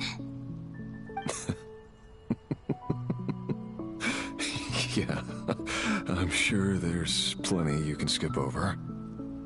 Just tell her the important parts. Whatever you think that means. Like the part where you relentlessly tried to kill us? It's up to you. Love demands honesty. But my relationship with Thelindis was built on lies. We hid too much from each other. But after living my whole life in the shadows, I don't want to hide anything anymore. I will do my best. There.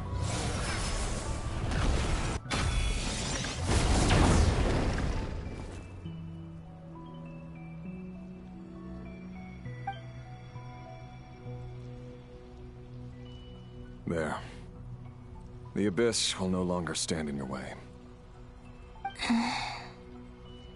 Even though Mr. Dainsliff felt he had to fight you, I think he still regarded you as a friend.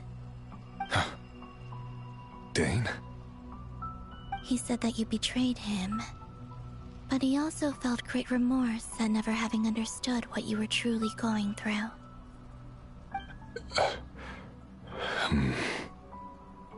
Why tell me this? Because...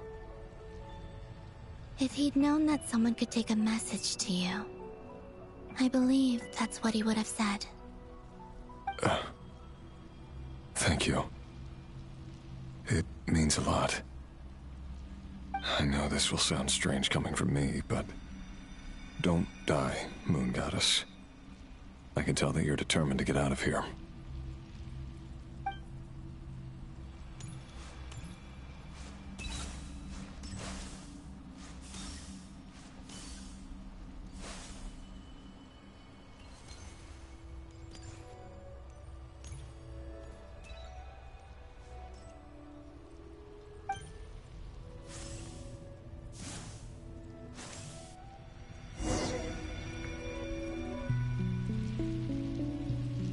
He kept his word. The abyss is no longer obstructing my path.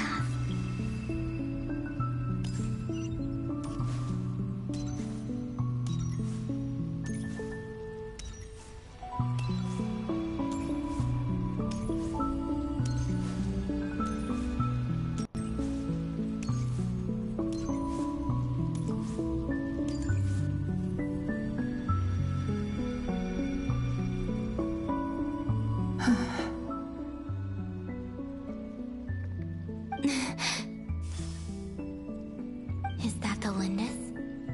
She wasn't far off at all. And yet, they can never meet. Hello, Miss Lindis. Who are you? How do you know my name? I've never seen anyone else here before. You can call me Columbina. I promised Rerir that I'd bring a message to you. Rerir? My Rerir? Is he well? He's doing better than he was. Better than he was, huh? Sounds like he's had a pretty rough time. Others have had a rough time on his account too. In many cases, their time ran out because of him. And I'm not just talking about the children of the Crimson Moon. So, things got worse before they got better. Could you tell me what happened, Miss Columbina? Are you sure you wish to know? Yes. This is my opportunity to learn the truth. No matter how hard it is to hear, I have to know. I admire your courage. However, time is short. I cannot stay here for long.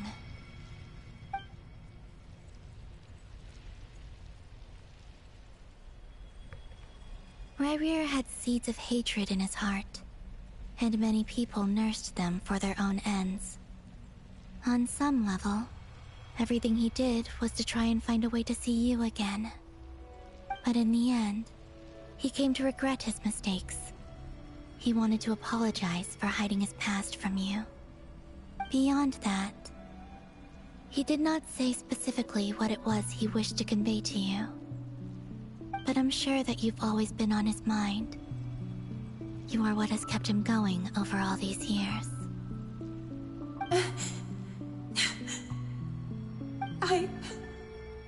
I'm sorry, Miss Columbina.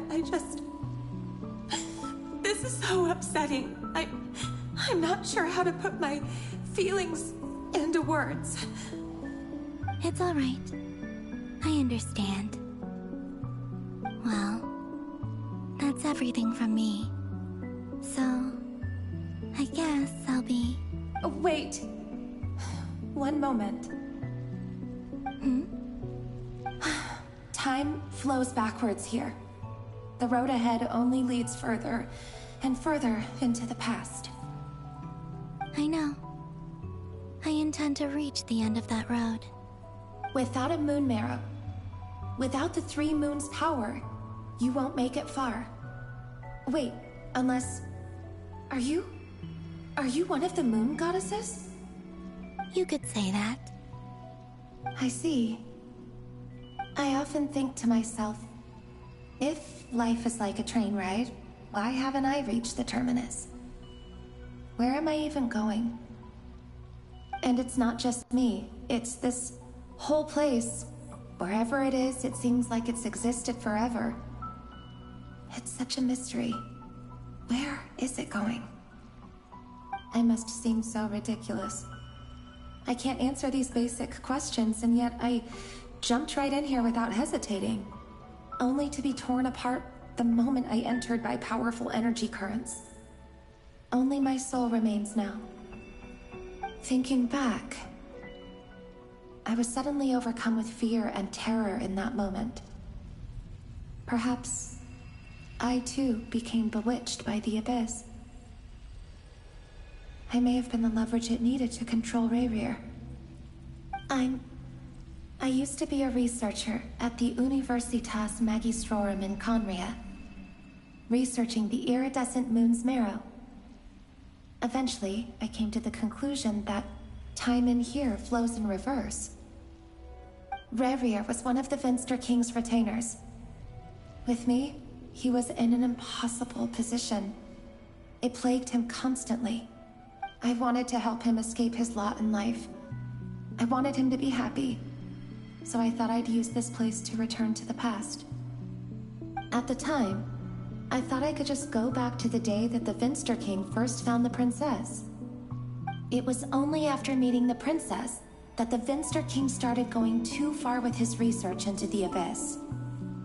That was the day all of our woes began. I thought I could stop the king from ever meeting her and solve everything. I couldn't kill the Finster King himself, so I had to find another way to save Rayrir. That's why I wanted to go back, to kill the person who had brought new possibilities to our realm. I'm sure it was a futile endeavor, but the Abyss probably enhances the basest human desires. So I naively hoped I could change everything. But I was simply too weak. Like a speck of dust against the whole universe. Look at me. I didn't even survive the journey here. Not physically, at least. I know I'm never getting out of here. But you're different. You can make it, and I want to help you. I owe you that much. How do you plan to help me? Have you noticed the golden energy that exists here? Based on my past research and my observations since coming here, I believe they carry you forward faster. I can share what I've learned, and help you understand the pattern in which this energy appears.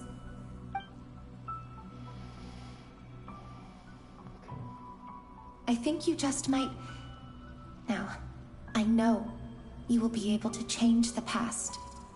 Also, I've been speculating about where this space ends. The documentation was scanned, but from what I know of the legends about the moons, the oldest ones seem to begin with Nibelung, king of dragonkind. You can hear Philindo's voice like glitch out or like have a weird stutter to it, you know. But it's like very like vague and light. I have no way of verifying any of it by this point. But if it's true, you might be able to reach that era if you keep walking. Understood. Thank you, Miss Thelindis. I'm the one who should be thanking you. If you hadn't entered this realm of everlasting death, what use would my deductions be? Thanks to you, they have some meaning. About Rayrir, I'm so sorry. For everything. It wasn't your fault. That's not true. Because we both feared bringing trouble upon each other, neither of us ever told the truth. And that dishonesty sealed our fates. But enough about that. I wish you a safe journey, Miss Columbina.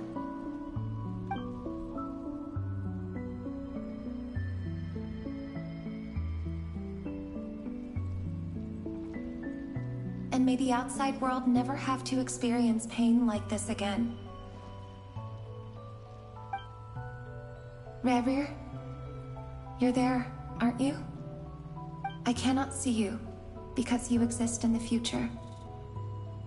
I expect we'll be trapped in this prison of space-time for all eternity.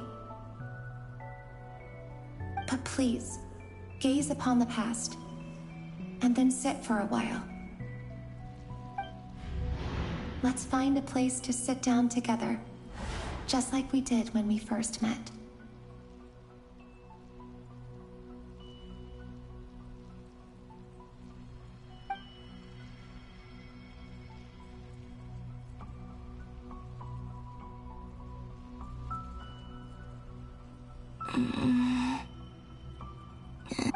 How long have I been walking? How much further till I reach the end? Is there even an end to be found?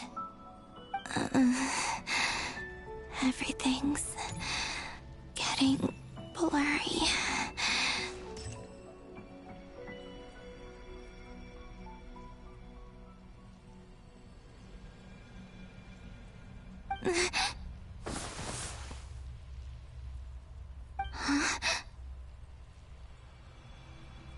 Are you all right, little sister?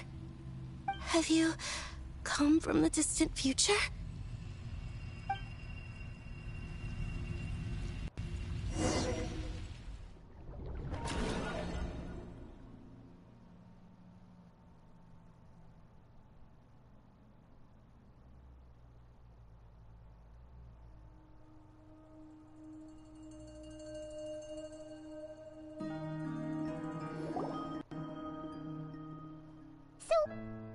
Exactly did the moons just disappear?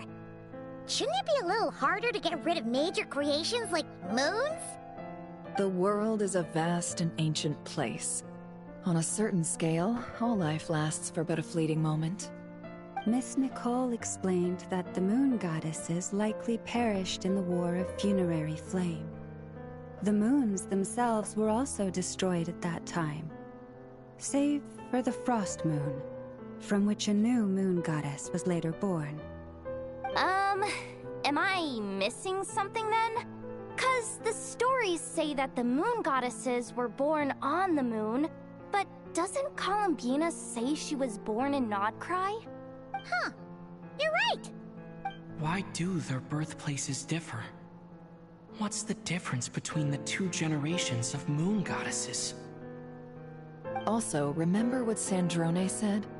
Her scans detected 4 moons. In other words, 4 moon marrows. Technically, the result of the scan means that 4 moon marrows were detected and positively identified as moons in that moment. In other words, this piece of information alone isn't enough for us to know how Miss Columbina is doing right now. Yep, we have no way of staying up to date on whether she's dead or alive. But at least she's trying her best to get back to us. Yeah. Sorry, Sam. She's a tough cookie. And a sore loser, too. We have to trust that she'll find a way. Because we really need her power. As much as it pains me to say it, we've got no chance of beating Dottore in a straight-up fight. He's much too powerful. It wouldn't even be close. That maniac is going to devour everything in his path until he reaches us.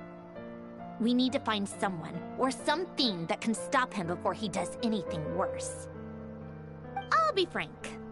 Our only hope of defeating this false god is with a real moon goddess on our side. I'm not just saying this because Columbina's a friend and I want her back safe and sound. It's just the truth. And I know that even she was no match for him when he attacked, but I don't have a better solution. We're not giving up on saving her, whether she can defeat Dottore or not. Right. Don't worry, Miss Sandrone. We're all aligned on saving Columbina. No one's trying to argue that we can only justify saving our friend because it will help save the world. This is about multitasking. We want to save both. So, she's more than just a moon goddess to you guys? Absolutely. Duh! She's part of the gang! And you are too, you know. Yes, I know. You don't need to labor the point. I knew that the moment I came running over with my documents that I was part of the in-group. I mean, if Arlecchino can fit in, I certainly can. Anyway, as for how we get Columbina back, I've been working on it constantly. But I think I'm still lacking certain information about the moon. I'd probably get there if I could continue my calculations, but the problem is, I've run out of computing power. Computing power? You mean, you need more energy?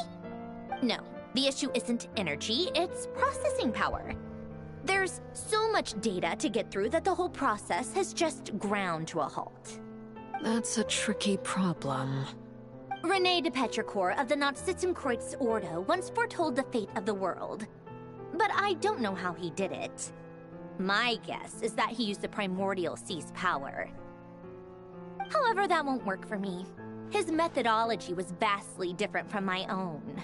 What's worse, they're incompatible. And, to top it all off, we can't even leave Nodcry. Ugh, this is so annoying. If I'd known we'd run into a bottleneck like this... Well, no, the design bureau's a bust as well. Curse that Dottore! Couldn't have made this harder for me if he tried. Oh, what do we do then? How about we grab a bite to eat and take a break? Maybe something will come to mind after you've cleared your head. You don't get it, do you? I'm trying to calculate the fate of an entire world here. And I need accurate results, not vague prophecies. Where the heck am I gonna find the computing power for that? Ahem. Anyway, time to shove the discussion on technical difficulties. Being a killjoy isn't very ladylike, after all. Either way, we've done what we can. Rest well, everyone. Remember to let us know if anything new comes up. Hat guy? Is he hinting that we should talk outside? Let's go somewhere a little more private.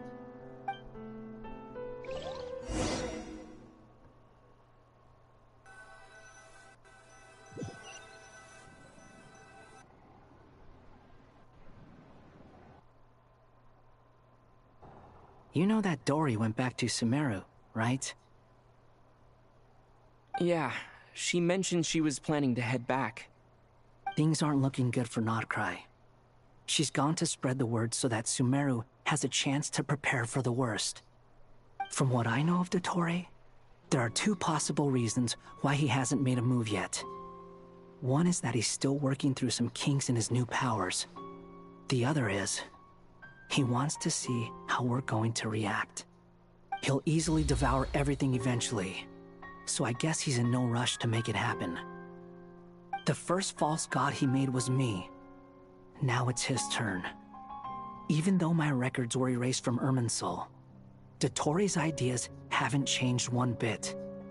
He once told me that becoming a god was like turning yourself into a hungry wolf or giant serpent to devour the moon. Clearly, he began studying the moon goddess's powers long before he even tried making a god. He's always wanted to get his greedy hands on divine authority one way or another. And in the end, he devoured the moon where I failed. In the desert of Sumeru, there is a chessboard built by King Deshret, also known as Al-Ahmar. I don't know if it was a real game, or if he was just trying to challenge his servants and citizens in some way. But creating games and setting rules, gods do that as a matter of course. That's the kind of power Dottore craves. Now he has the Trilunar Authority. His power is leagues beyond the common people. I don't think there's any point in other nations rushing to the front line. They're better off focusing on defense and hoping they can fend off any threats that spill out from Nodcry. Either way, Dory will inform Lesser Lord Kusanali, and she will contact the other gods in turn. The Seven will have some recourse available. If nothing else, their protection should keep the rest of the world from descending into chaos as quickly as Nodcry has. So on the bright side, even if Nodcry is doomed, your friends in other nations won't be in any immediate peril. That's good to know. But I'm not ready to give up on Nodcry yet. There's a word for people who refuse to let anything go. It's called being greedy. Maybe it sounds greedy to you, and probably naive too. But whatever you call it, that's what gives me the determination to keep fighting. Battles are fleeting, but the will to fight is a long-term commitment. Give up for even a moment, and your resolve will shatter. Why do you always feel the need to do the right thing? No one is born to be a savior. I mean, who's gonna criticize you if you fail or give up? Don't take this the wrong way, but Dottore said something similar to me. I guess the Fatui attracts people who don't believe in saviors. Not necessarily. It's less about belief for me. I just want to know how determined you really are. After all, I don't owe anything to anyone else here. Only you. You look kinda worried. If your arch-nemesis was about to achieve their ultimate goal, I think you might feel a little worried too. That's true. Dottore is about to become an omniscient, omnipotent deity. That's gotta be a bitter pill to swallow. Still, you're calmer than I expected. Obviously. I have to admit that my past self was a reckless fool who misunderstood not only the point of revenge, but how to achieve it. And as much as I want my vengeance, I know I'm not gonna get it by acting alone. If the world's taught me anything, it's to think before I act. Too bad it never taught me any other virtues, though. So, I am going to destroy Dottore, no matter what it takes. So, what's your plan? I'll get to that. First, tell me, what do you think of Sandrone? Just like Paimon said, she's a friend, part of the gang. How much do you trust her? This is a serious question. Think carefully before you answer.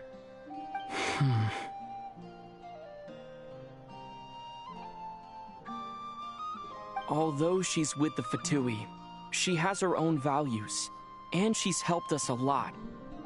If nothing else, she's clearly going the extra mile for Columbina. I see no reason not to trust her. If you say so. In that case, the three of us need to talk. I have some thoughts about her computing problem. It can be solved, but it will come with a cost. How much? If I can afford it, I'll cover it.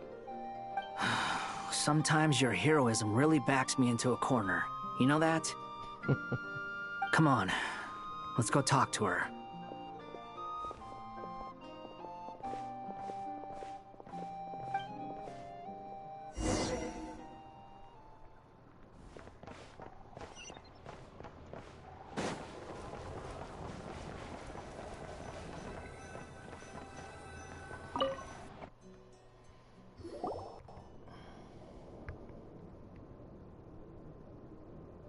Miss Androne, Traveler.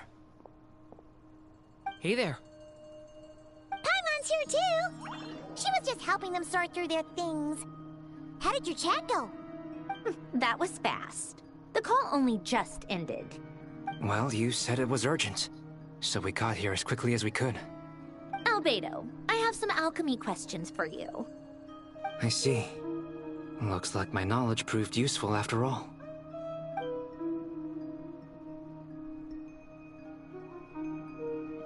If I might ask, what is the end goal for the modified formula you'll be using? I needed to predict the future of the entire world. But I've run into some teething issues since trying to implement Renee's theory of the four Orthants. I see. I'll have a look at it. Still, computing power is the real issue here. How do you plan to solve it? About that, it's been sorted. Oh, with the Traveler's help? Actually, you're not wrong. He found the person with the solution. Was it Hat Guy? Yeah, it was him. Wow! Go Hat Guy! Seems like all that time studying at the Academia is paying off big time. But where is he? Wasn't he the one who asked Albedo and I to come here? Come with me.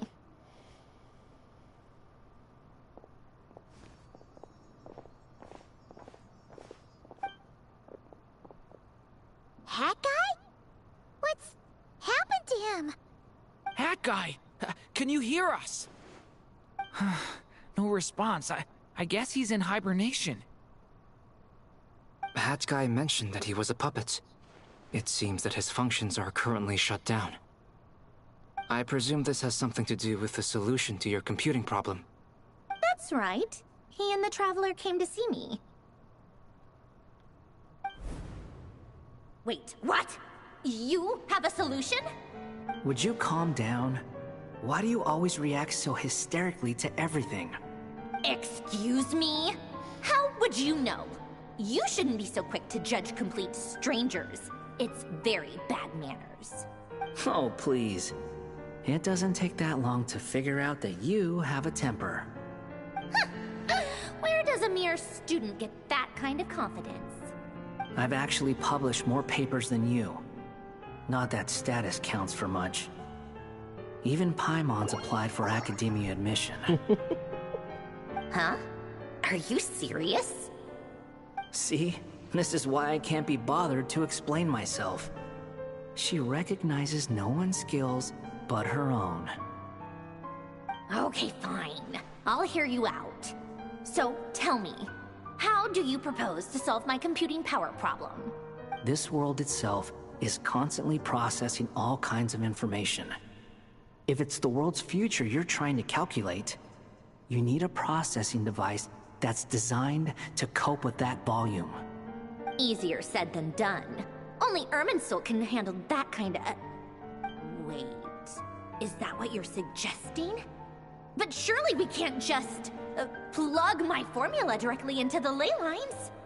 You should be able to tell that I'm not human, right? Yeah, I noticed.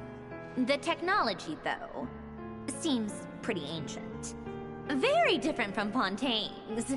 It's a completely different system. Conrian, to be precise. I'm what they would have called a puppet. Puppets need an energy source and processing power. The artisans who built them sought out the materials most suited for that purpose. You? Do you mean... The Traveler and I have talked it over. He's willing to vouch for you. So, I'll allow you to borrow my core for your calculations. It was built using wood from a silver-white tree, which makes it a small part of Irminsul. Conrian technology and Irminsul wood. Who in the world could have built you? Are you sure about this?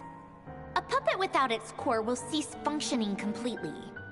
And if it's left in that state for too long, it might not recover. You could die if you do this. You do realize that, don't you? I can put two and two together, yes. No need to rub it in. I won't lie to you. This has never been done before. I cannot guarantee your safety. Doesn't matter. I'm prepared for the worst. Did you two actually talk this through? Is he...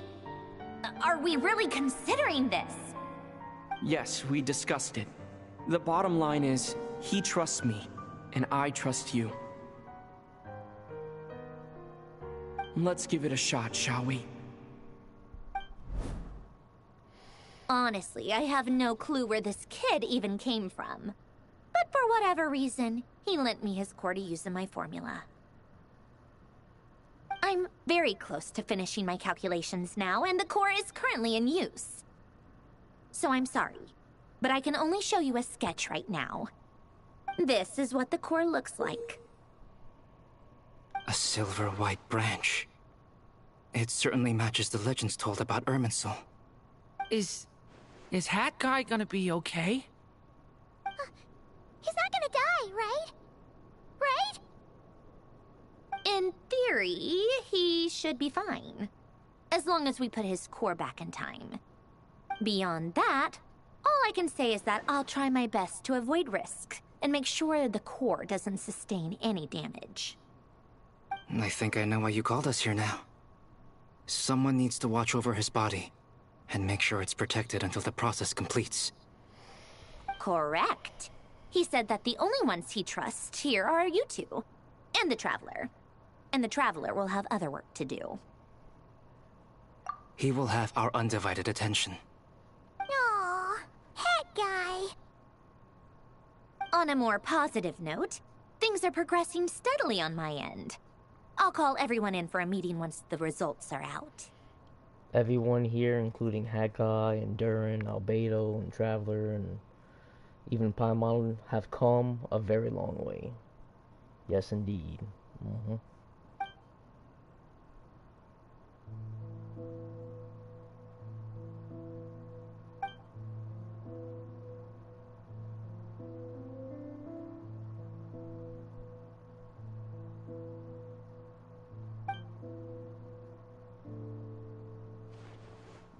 The worst case scenario with the core removal is either a system reset or a total loss of function. But I'm not afraid. A quiet death should have been my fate long ago.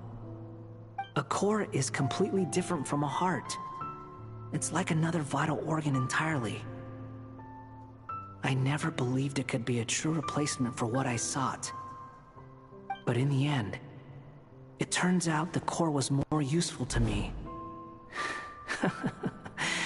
Pretty funny when you think about it. It's like the punchline of my entire life. Do you think there's any difference between a puppet and a human? If not, then this would just be another samsara. I have already experienced both a past life and a next life. Part of me wonders whether I'm only capable of making this decision because I've become a real human. What's with that expression? Isn't this a good thing? Sandrone will succeed, won't she? She has to. She will. We all have to persevere until this is over. That's right. And I'll protect you all until a moment of victory arrives.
Who are you?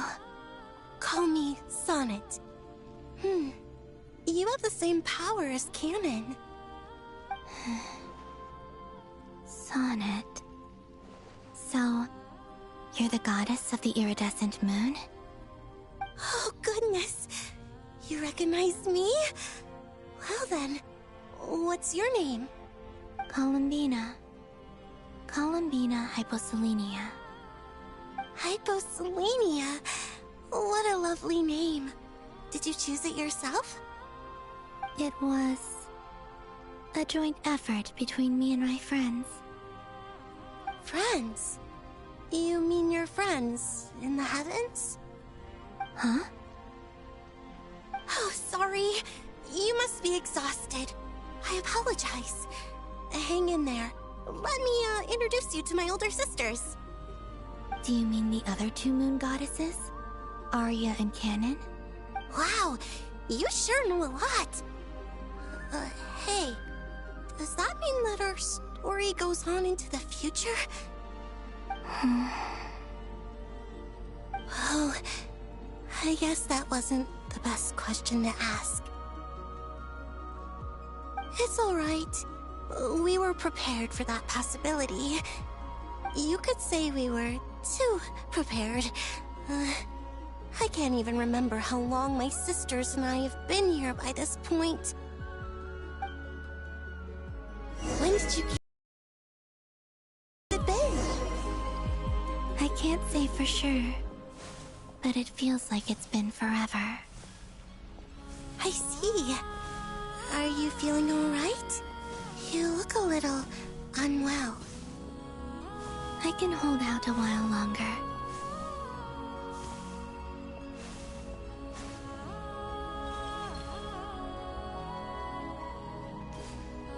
We don't have far to go. The place where my sisters and I are based is just up ahead. Don't worry, they're both really nice. I'll introduce you.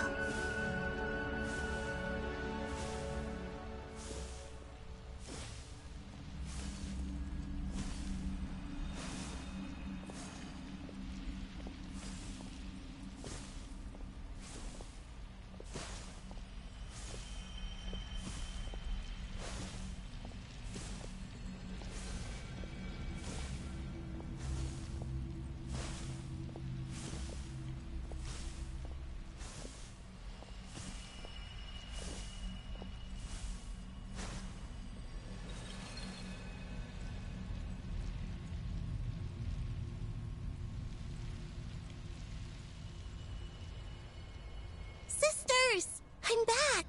And look who I've brought with me!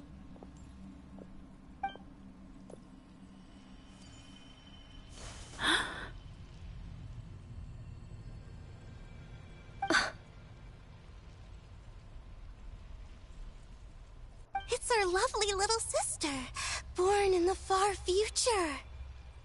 The pleasure is all mine.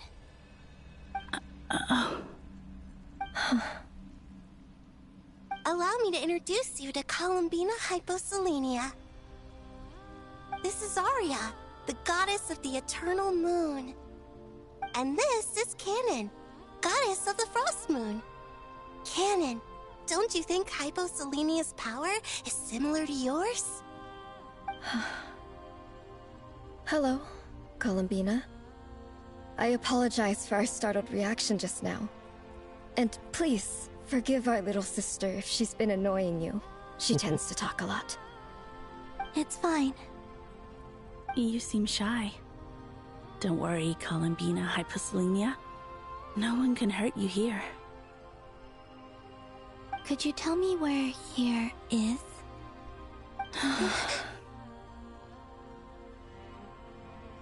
Please. I must know.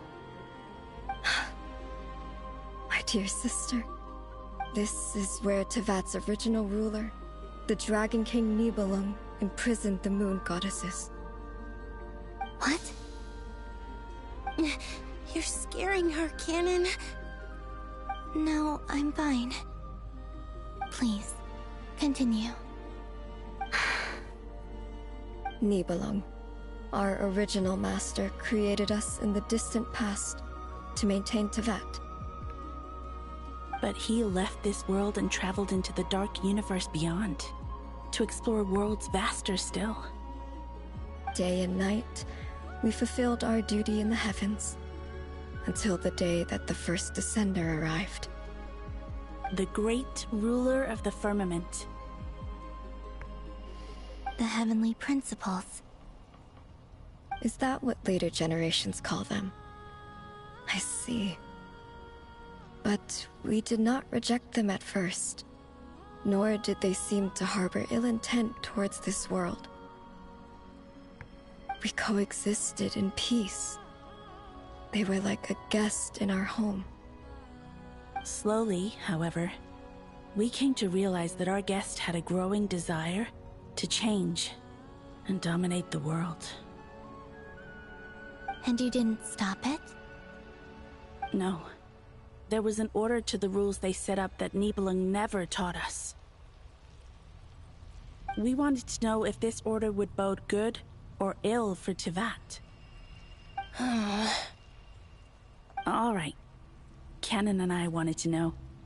Sonnet was against it from the outset. Later, we discovered that this great ruler of the firmament bore an almost paranoid hostility toward the desire of certain life forms to seek power. Or perhaps they feared them. They would even cast down celestial nails as manifestations of their power, to punish the civilizations of the world below. only this was far beyond mere punishment. Right. Their rules brought order, but the price people paid for merely testing the limits of those rules was far too great. I did everything in my power to help the punished escape catastrophe, but still, too many lives were lost. The ancestors of the Frost Moon Scions were some of the ones you helped.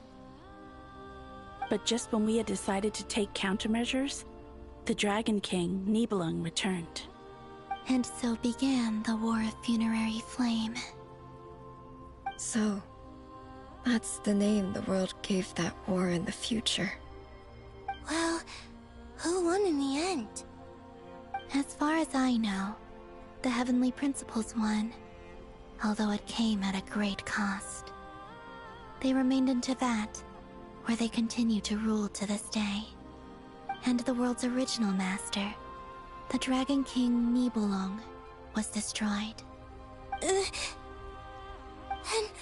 what of the moons? Are there still 3 moons in Teyvat's skies? You can tell us the truth, Columbina. We know we are but remnants of a bygone age.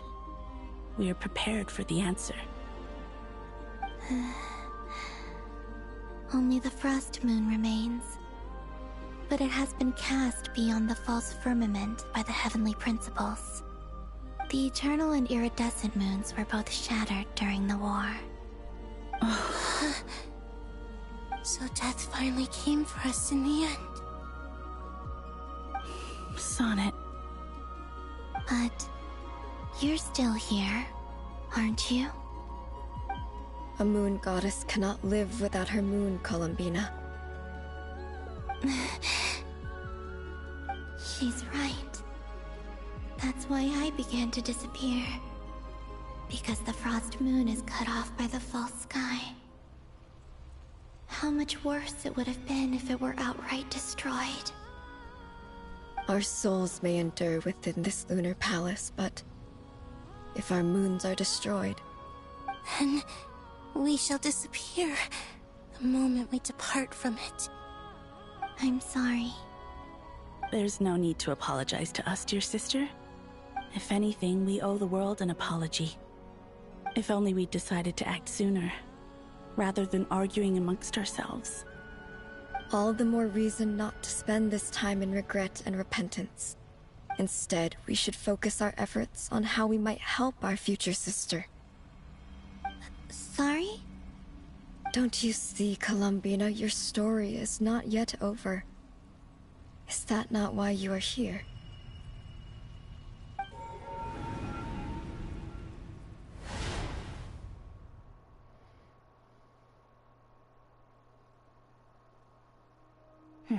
It's done. Initiate numerological array. Continue running primary process. Calculate the world's fate through extrapolation. And identify nodes of potential change. Secondary process, scan for moons. Still 4. The number of moon marrows hasn't changed. Wait, let me think. Is it possible that there's something I've been misunderstanding about the moons all along?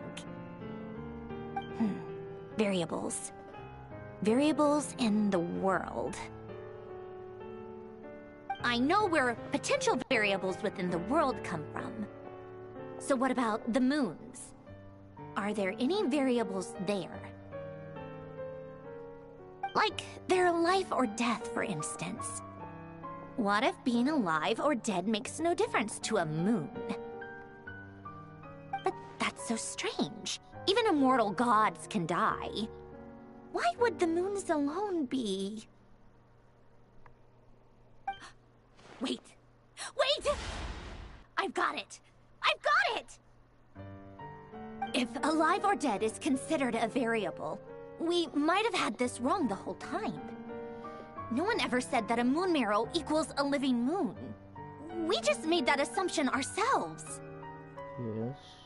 Initiate secondary process. Scan again. This time filtering out interfering perimeter, moon marrow. I don't care if they're natural or artificial. Get them out of my search results!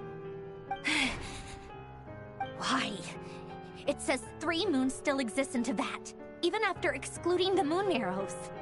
But we know for a fact that 2 of them are dead. Redo the scan. Narrow the results to living moons and real moons. No, scrap that. Narrow it down to moons that have lunar authority and remain alive. Why? Why is it still 3? What is this, Columbina? Has the world lied to us? Or are you the one pulling the wool over our eyes?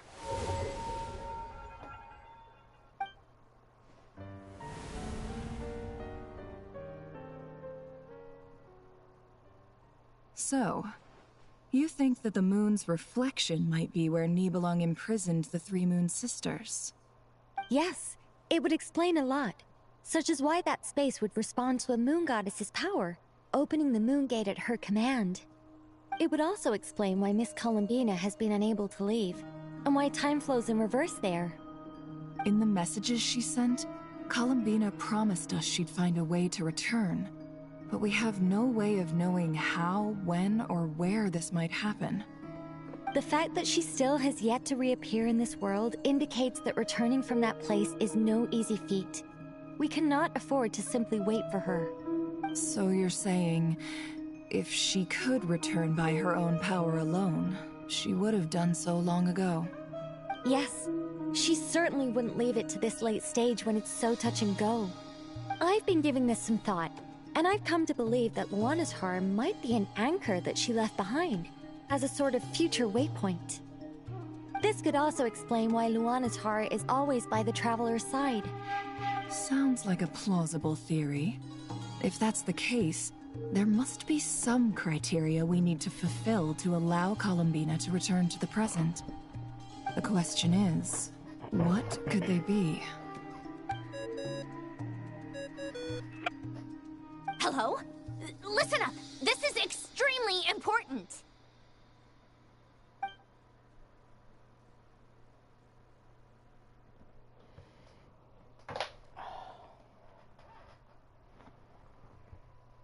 Not only is Columbina alive, but she may well exist in a form unimaginable to us.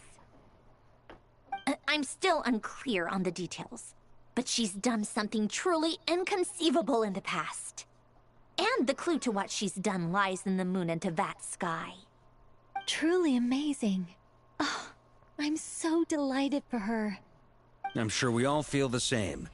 And I'm sure Columbina is ready to get back here and fight by our side.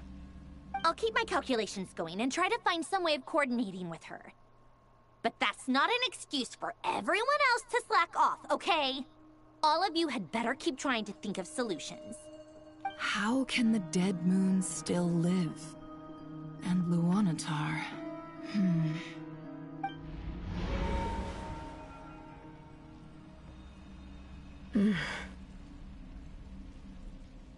It's hard to believe that's what will happen in the distant future.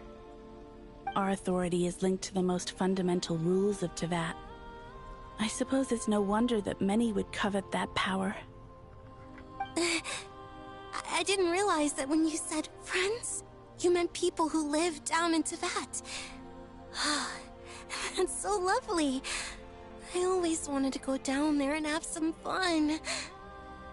Have you ever tried leaving this prison? Of course. Between us, we've tried everything.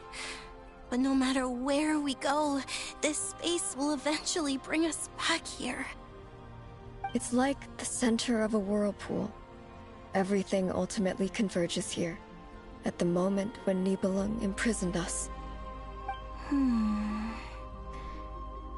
that case, have you tried using any of those pathways that connect this space to the real world? Sorry? What are those? They're passages through which you can make small-scale changes to reality by using Kuvaki. Or am I the only one who can use those passages? Because part of my soul remains in reality. Kuvaki. What is that? You don't know? It's a unique kind of elemental energy found only in Nodcry, the land from which the moons arose. Oh. Well, it's true that the moons first rose up from the part that you say is called Nodcry. But there is no difference in the elemental energy between there and anywhere else. What? Could you show us some of this Kuvaki hyposelenia? Maybe if we see it, it'll make more sense. Okay.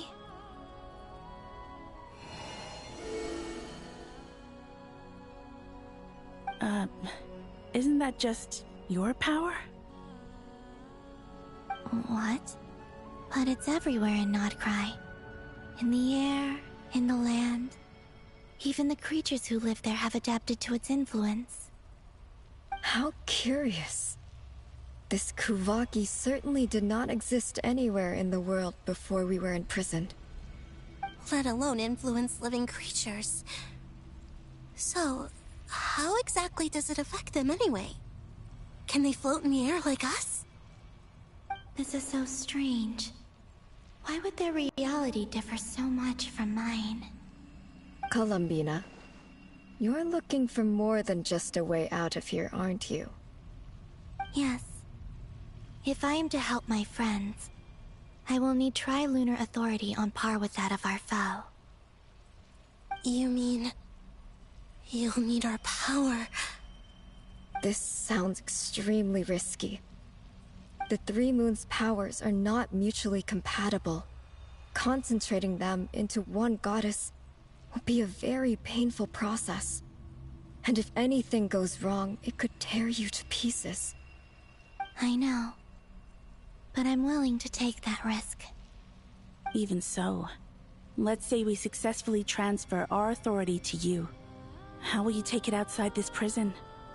Niblin constructed this realm specifically to prevent us from using our powers to interfere in his war. No moon goddess can leave this place alive.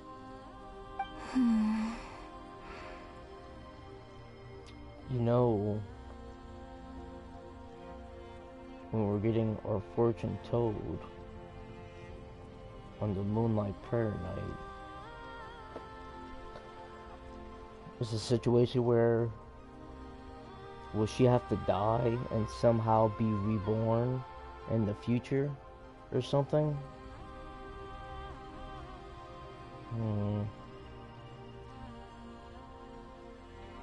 What if I don't leave alive?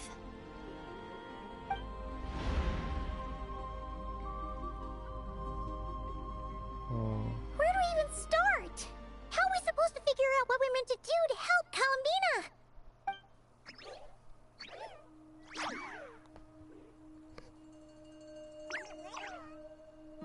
Columbina? What do you need from us? If she really got to the beginning of time in there, how do you think she'd leave us a message? You don't think she'd write it down on a stone tablet somewhere in the hopes that we'd find it, do you?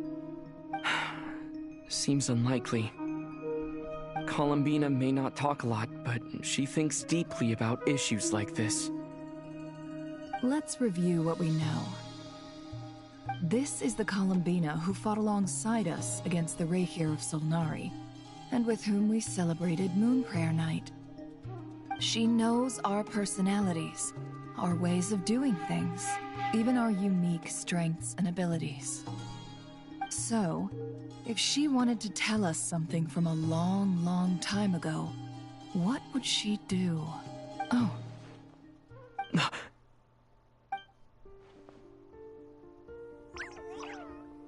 Traveler, you once said that those golden ripples also appeared when Luanatar was born. What if Columbina left Luanatar here, not just as an anchor to the real world, but for some other purpose? If she is part of Columbina, and Columbina knows that I can see past events through her... Oh yeah!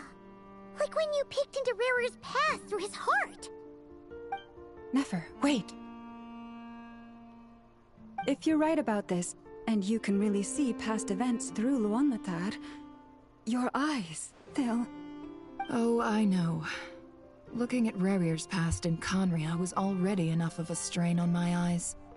Looking this far back into the past, it'll surely blind me. But it's our only chance. This is the only way. Boss. We spoke about this once, a long time ago. Do you remember what I said, Yehoda? The day I lose my sight, the Curatorium of Secrets will be yours to run. But... What's wrong? I'd be overjoyed if I were you. This day's come a lot earlier than either of us expected. I need to know you'll honor our agreement, Yehoda. Promise me. She's not dying, it's just like... it just sucks that, you know, she's gonna be losing her actual, you know, sight.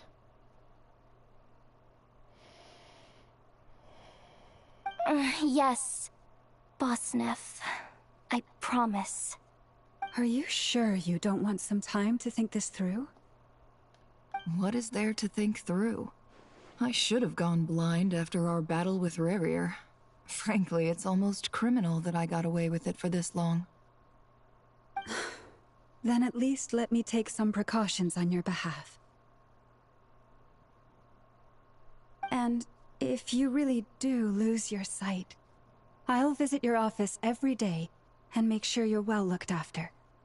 Oh, please, anything but that. I was actually ready to go through with this. Are you trying to scare me into backing out? As if I could ever scare you. I'll assume you're just joking to calm your nerves. All right, enough chit-chat.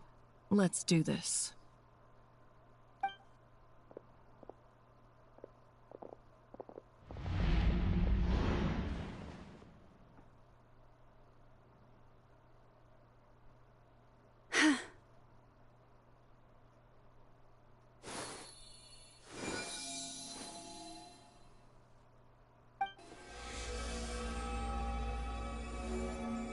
All done. Good. Now give me some space.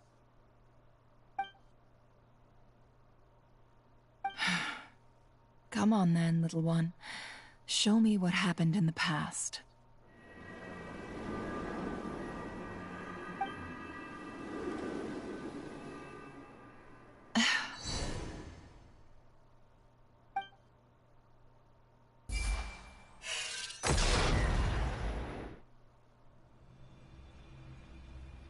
Between the Trilunar Authority, Kuvaki, and the soul-surviving moon, the Frost Moon, I think I might know how to get back. But I will need my sister's help. Time to go talk it over with them.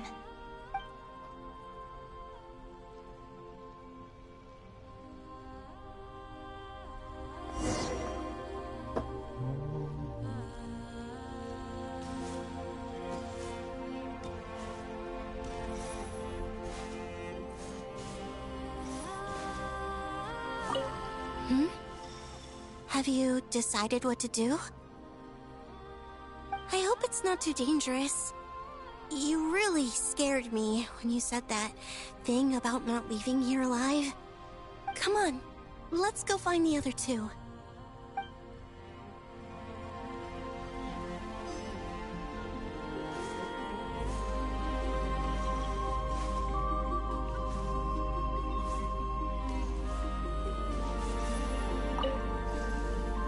Seems you have reached a decision. I'm all ears. What do you propose?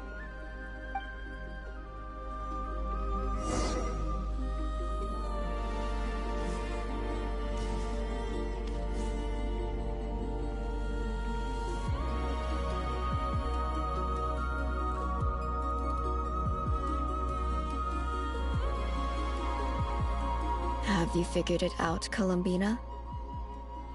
Tell us, How do you plan to leave this place? I intend to die here, in this moment, and then be reborn in the future with the help of my friends. What? What are you saying? How can the dead be reborn? And how will you inform these future friends of your plans? You can't exactly leave oracles. Nothing can escape this place. Not a single ray of moonlight.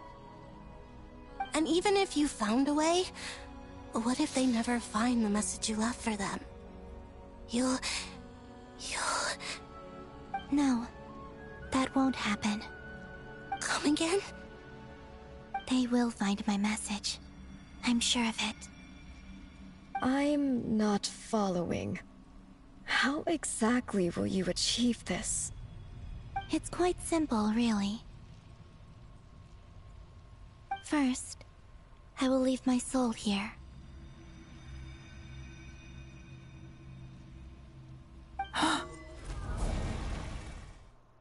I see it. Your soul? You mean your divinity? Yes.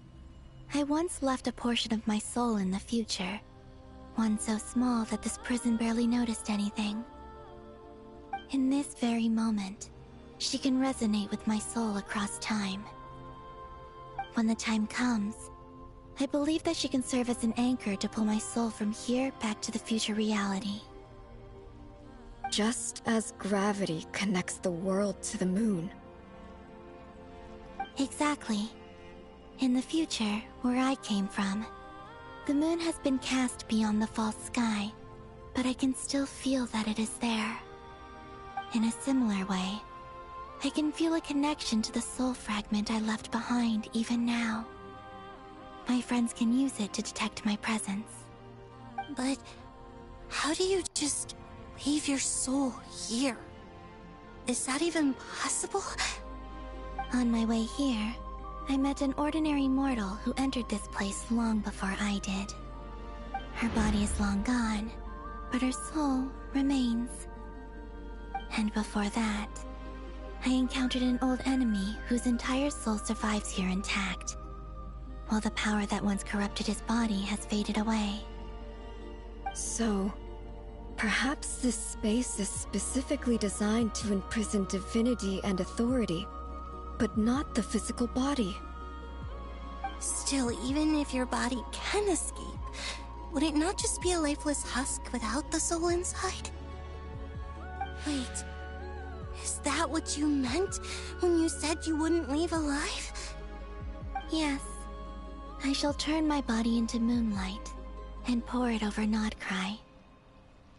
That power shall protect the land and quietly blend into it, awaiting my soul's return in the future.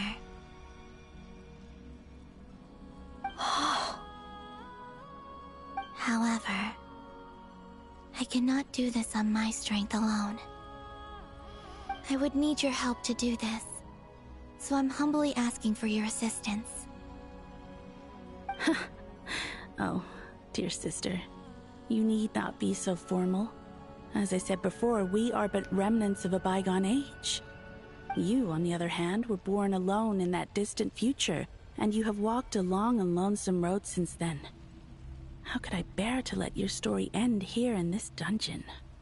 Don't forget, we are your sisters, your family. Arya's right. Actually, I've always wanted a little sister. Can you imagine how it's been for me? Getting nagged by two older sisters all the time. Now, I finally get to be the big sis. And not just that, but I get to help you return to your world, too. How could I say no to that? Sonnet. Kennen? I'm sorry. I know this is a bold request. The Frost Moon is rightfully yours, and it remains intact. Oh, no, please, don't misunderstand me, Columbina. I was just thinking back on the years that the three of us once spent together. You cannot imagine how happy I am to hear of the future world you describe.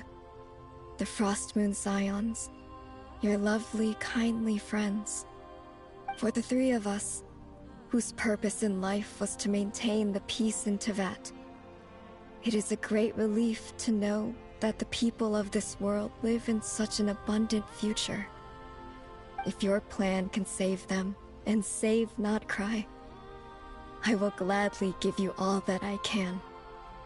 Besides, the three of us have been together since the day we were born. I could never abandon them to live on alone without them. Canon. Still, I do have one question I would like to ask you before we proceed. Certainly. What is it? Why do you cover your eyes?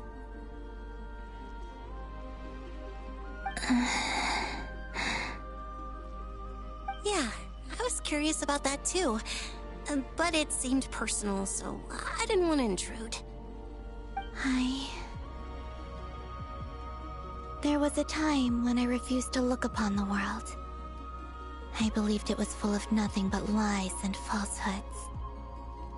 I wished to hide my feelings, seal my heart, until I could return to my true home. I see. Perhaps that decision saved you from ever having to see the false sky again. But at the same time, you likely missed out on many true and precious things, like the smiles on your friends' faces. Promise me this, Columbina. When you return to the future, open your eyes, take a look at the world around you, and see your friends. I'm sure that you know this already, given that you long to return. But that is your true home. Give me your hand, Columbina. Aria, Sonnet, you too. Okay. All right.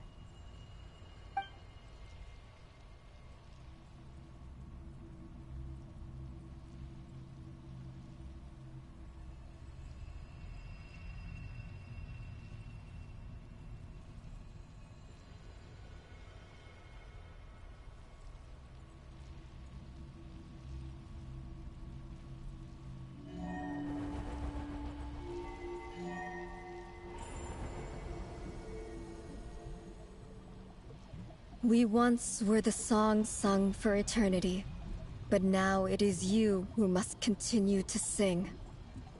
We once were the tides in the great river of time, but now we subside, and you arise. We were the messengers of madness and inspiration. But now, the lies have faded, and your truth must endure. We are souls awaiting the sun. You must return to be with those who smile when they see your face.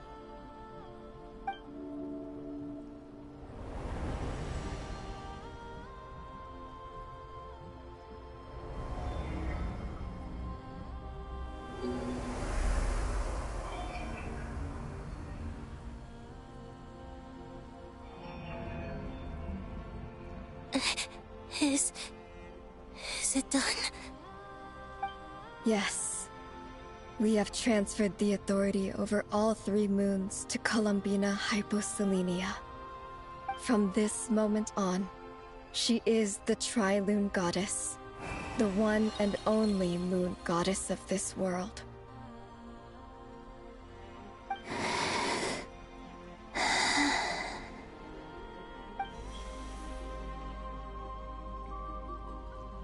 Thank you. Thank you, my sisters. Now go, and do what you believe is right, Columbina Hyposelenia.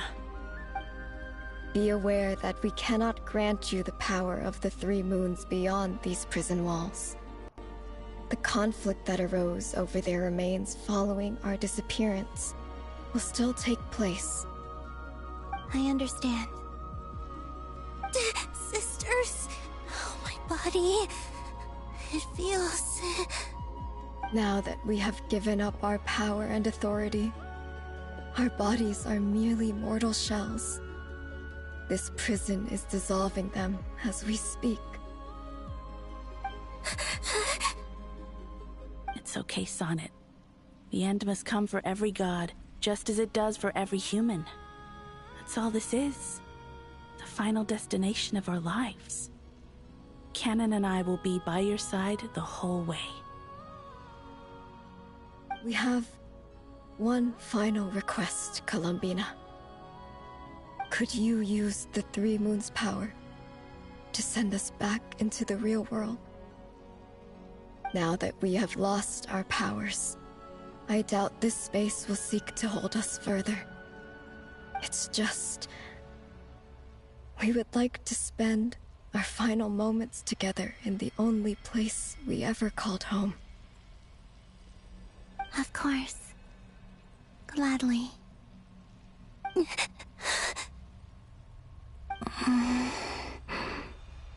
Sonnet? Yes? Don't... I wish I could tell her not to give in to the abyss. Not to be afraid. But is this really what I should say at this moment? Don't forget. I'm so glad to have a big sister like you. Oh. No, Hypo. Thank you. I'm okay. I'm not afraid. As long as my sisters are with me, I won't be afraid. It looks like this is goodbye, sisters. Goodbye, Columbina.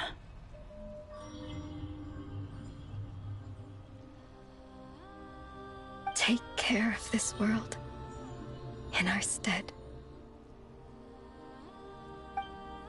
I will.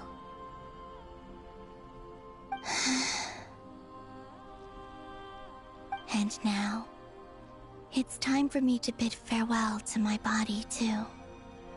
May it become the moonlight that keeps Nodcry company through the long years ahead. So this is why Nodcry was not always home to Kuvaki. It only appeared after I poured my body out upon this land, and only this land. Kuvaki responds to me because it is me, my body, answering the call of my soul. And the golden energy I've encountered on my way here was, in fact, that very soul, which I am about to leave here to guide me.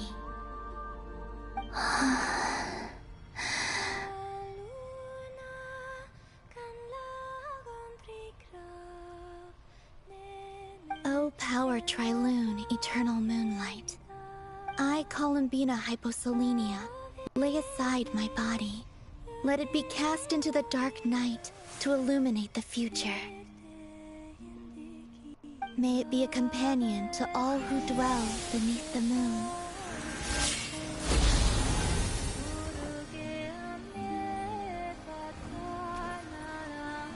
Until the time comes for me to return home.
beautiful.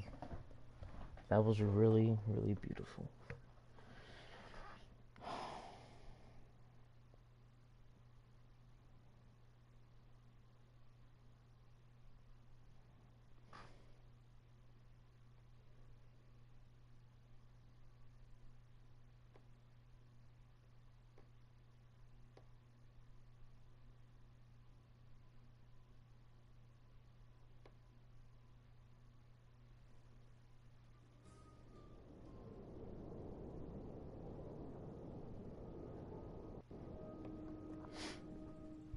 Boss! That was crazy! Were we even allowed to see that? Is anyone? Can you still see? How many fingers am I holding up? I see 2 fingers, and a look of sheer terror on your face. Truly astounding, Miss Nefer. Your eyes have glimpsed the very ends of the world, and yet they remain as sharp as ever. Or is the credit for this miracle due to Miss Lauma? It seems that even time itself is no match for your medical skills. Surely you jest, Mr. Fence. I suspect we have Columbina to thank. She must have realized the immense toll that the ritual would take and purposely set aside some of her power in the past to protect Nefer's eyes when this moment arrived. There is always a great price to pay for witnessing the truth, but it seems that this time, Columbina has shouldered that burden on our behalf. She chose the perfect method of getting a message to us. Though her eyes were always shut, she was clearly so perceptive. She knows us well. She knew exactly how we would think and what we would try. Despite being separated by time and space, we're seeing the same possibilities and seizing the same opportunities. We still don't even know if she's okay right now. But as long as there's a chance we can do something, we'll fight to make it happen. Yeah, tell him, Paimon. We'll get you back somehow, Columbina.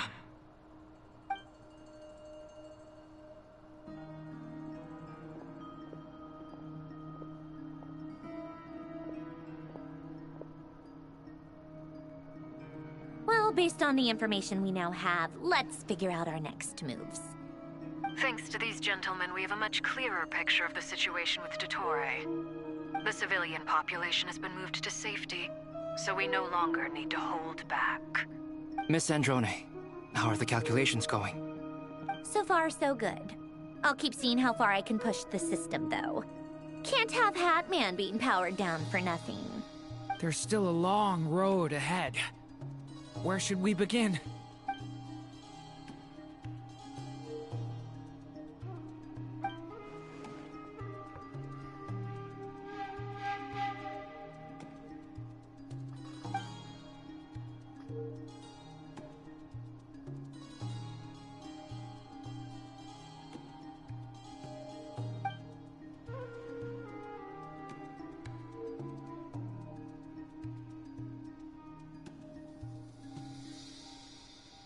Our plan is clear.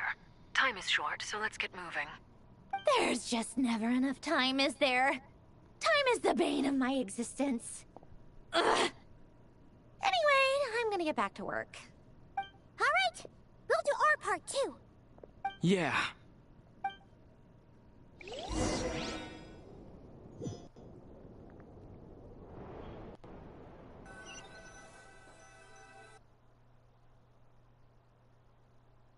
Albedo's theory says that elemental energy can dilute the Light Realm's power. But I'm no expert in building elemental defenses. Sounds like something out of the Advanced Elemental Theory section of the library. Whew. You seem quite troubled. Well, yeah. I mean, who doesn't get a little flustered when they're completely out of their depth? You were the very picture of confidence back when you approached the Hexen Circle. Yeah, I could have been faking it through that whole meeting for all you know. Who's to say I'm not just a ball of nerves in a charming and gregarious package? Oh gosh, really? I'm so sorry, I had no idea. Well, you're all the braver for it. Still, I was much more in my comfort zone than I am here. At least in Mondstadt, you can cry for help from a cliff top and actually stand a chance of summoning Barbados himself. Things have never looked bleaker than they do now. If we don't pull this off, Tevat's doomed, isn't it? Oh, you think so? Actually, yes. Yes, it probably is. It's a shame. Don't put too much pressure on yourself. Tevat has faced annihilation many times in the past, but it also gave us you, didn't it? Hey, don't give me that. It's not like I'm anyone special. I disagree. Every human born in this world is special. We angels have always believed that. In that case, this humble human being has a big favor to ask of you. I thought you might say that. I'm sure Alice, in her great wisdom, sent you here precisely to help us in this difficult time, yes? Well, that has less to do with her wisdom, and more to do with my power. Of course, of course. Well, the thing is, these elemental defenses we're about to build, I don't think it's a question of if they'll fail, but when. Durin's findings from his patrols make it clear that Dottori is constantly expanding his territory. First it was his lab, then the design bureau, and now this. It's not realistic to completely stop him encroaching on the rest of Nokrai. Rather, our goal should be to stall him for as long as possible. If Miss Sandroni's calculations are correct, well, they're the closest thing to certainty we have in this situation, so let's assume they are. Anyway, her calculations suggest that our best hope for victory lies in Miss Columbina's return. It's up to us to slow Dottori's advance and buy time for her to make a return. Are you asking me to help you with building the defenses? No. I'd like you to prepare for what comes next. When he eventually reaches us, we will have to fight him. You were an angel once and a mage now. I'm asking you to lend us your protection. Oh. Can I take it that you're triggering the terms you fought for during our three-way talks? Well, technically those terms were about protecting Mondstadt. But if you're happy to agree to the change in location, then yes, let's do that. You're cashing in on this much sooner than I'd imagined. Well, yeah. The way things are going, I might not get another chance. Very well. The mages have heard the knight's plea, and we will respond. To tell the truth, Alice and I had already discussed how we might help you all, so I didn't come empty-handed. I always like to be prepared.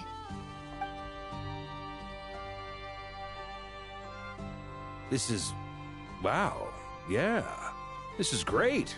Seriously, thank you. It's been many long years since I had a chance to dazzle humanity with a little divine intervention. To humbly serve as a reliable and responsible guide. Yes, Nicole, yes. Anyway, Knight of Boreas, please accept this gift in recognition of your great virtue. Go now. May the angel's blessing deliver you safely to your destination.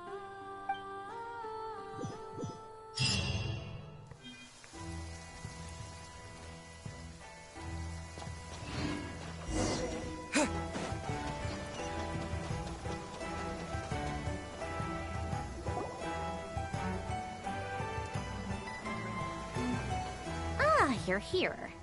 Sandroni! How are things going? Glad you asked. You two are about to become the first people to lay eyes upon my masterpiece. Or should that be the first person and the first, specter? Paimon's Paimon, though. Hey! Whatever. Come, feast your eyes on this. Wow! We've never seen something like this before! This meter displays the progress of my formula.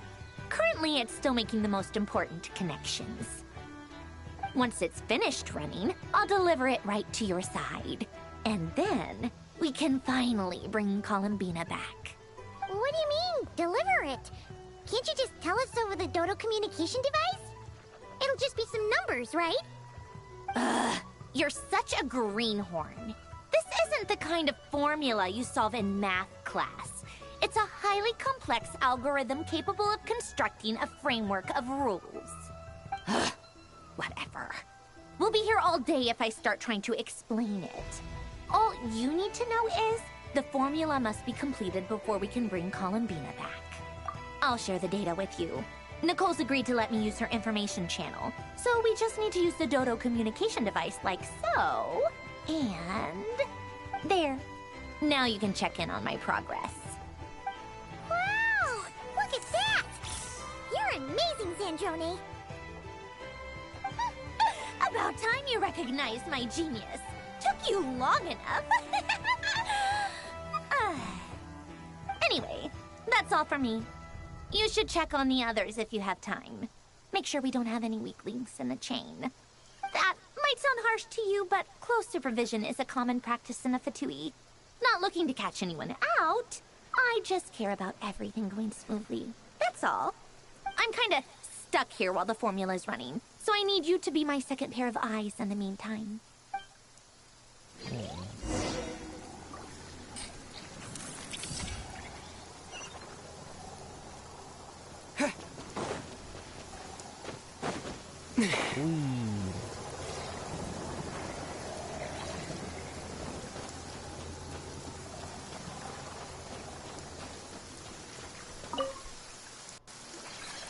Traveler, Paimon, a pleasure to see you both.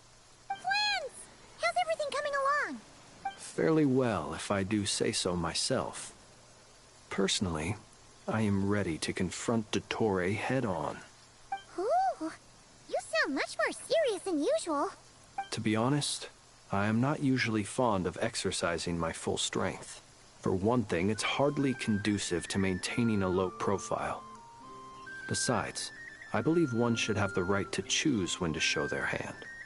I am conserving my strength until the moment of battle is upon us. Anything to boost our chances of victory. Seeing you get into the zone like this really puts Paimon at ease. Huh, Traveler? I consider it an honor to have your trust. Rest well. I look forward to seeing you both in your element during the battle.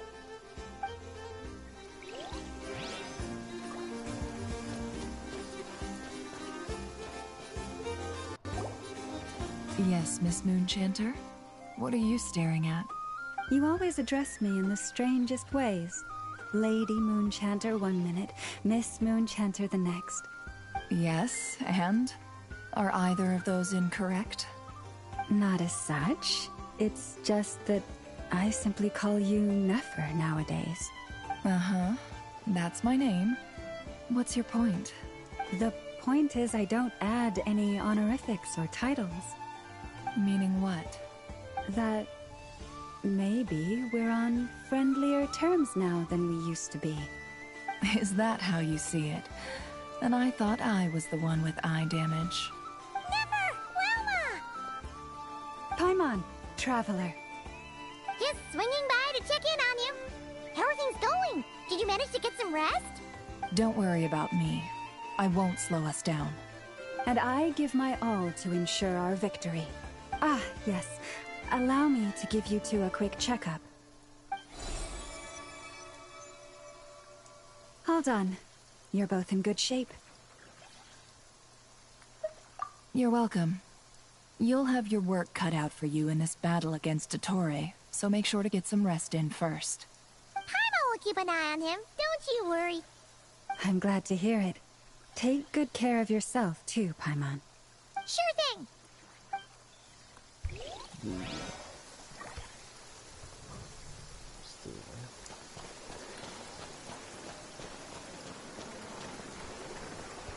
Oh, something came up.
sorry about that. I had to go. My blood sugar's low, so.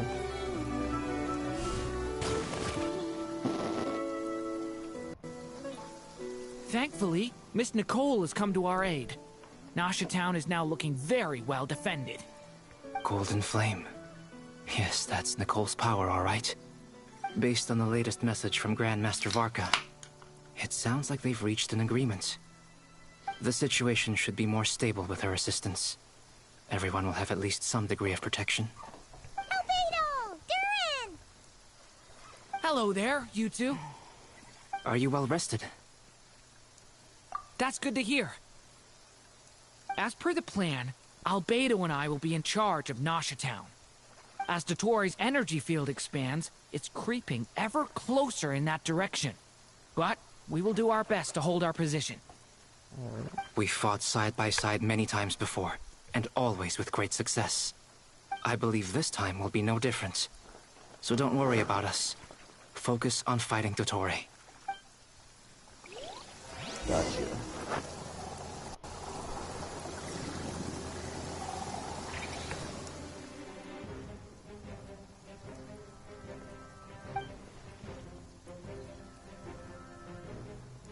Here they come.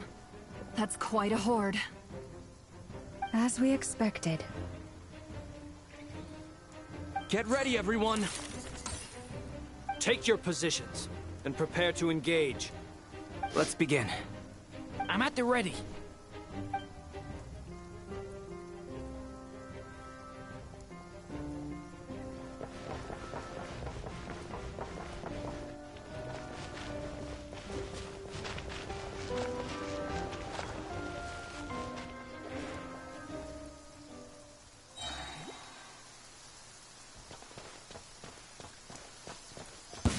What a waste of time! Change of plan.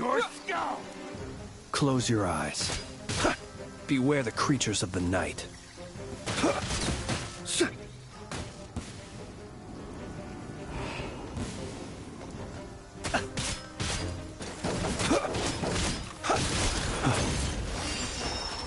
Be silent. You're pretty strong.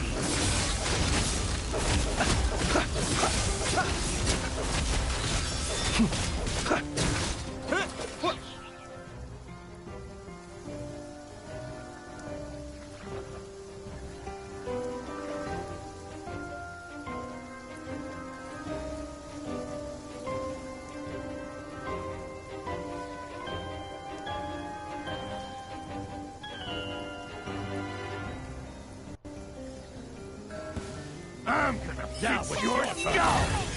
Can't hide the truth.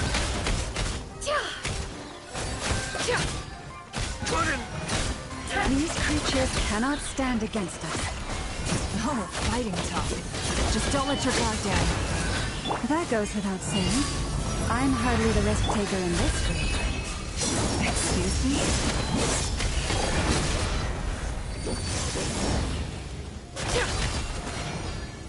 No more lies.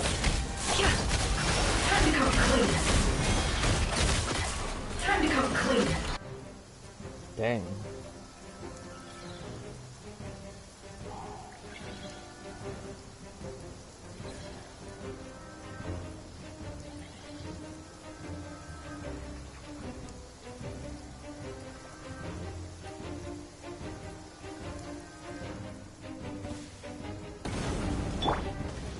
The story has only just begun! Watch out! Live!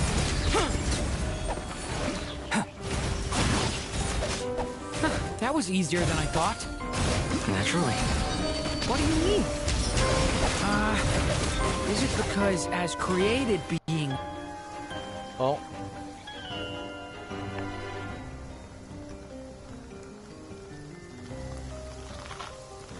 What's going on here?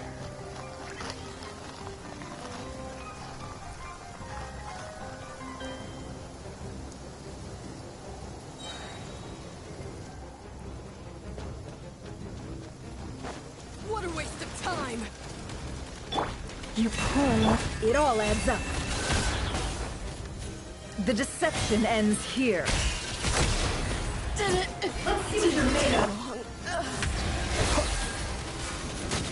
People have always used fire to drive away wild beasts.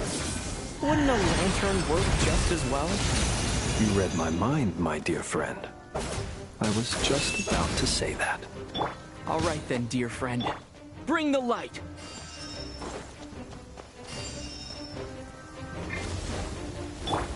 Lois, protect us. By the frost moon above. Wipe out!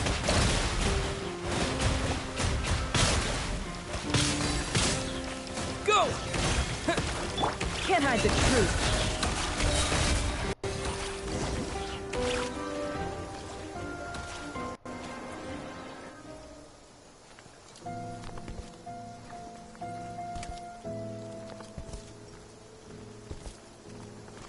You're looking well. I trust you've had a good couple of days. Dottore. It's actually a good thing, in my view. If the subjects of my experiment were to die prematurely, it would throw quite a wrench in the works. And so, I must thank you all for your resilience. We are no longer on the same level, but you are nonetheless worthy of my respect. A creator god should be merciful and gracious after all. And in any case, it is only right that before I end your lives, the world is informed of the arrival of their new god.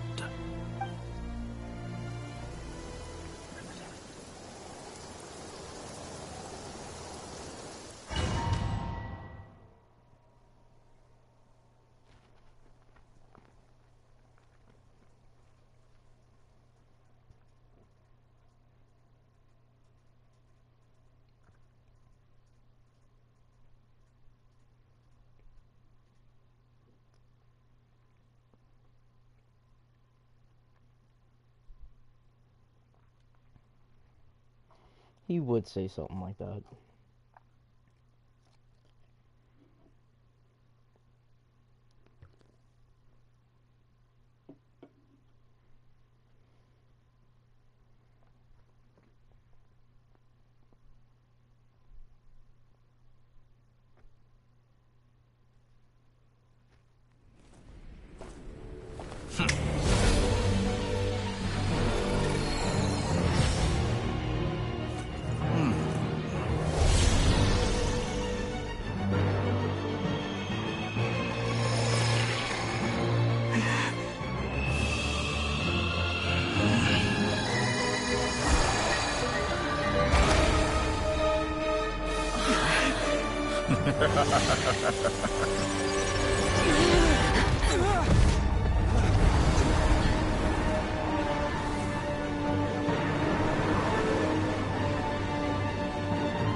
The experiment begins.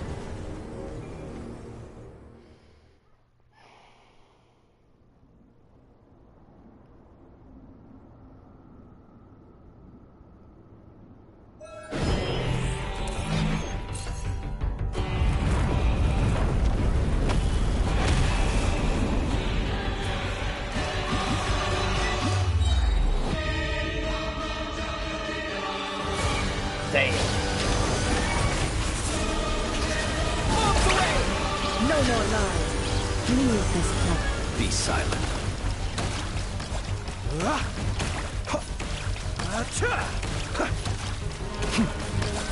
The long sleep beckons.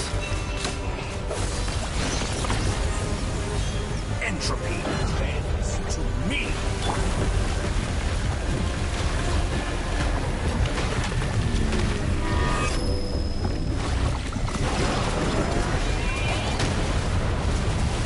Pathetic.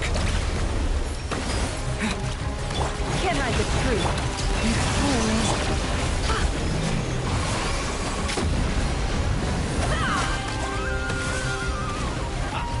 Burst like an ant in my palm.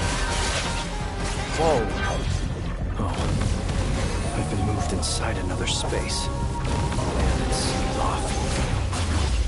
Looking at the structure of it, it's Seems like Dottore intends to trap us here. There's no exit. Our endurance is about to be put to the test. Locked on.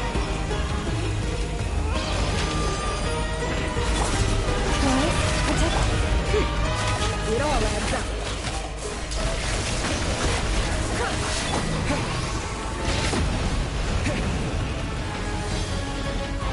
Entropy bends to me. Water jet!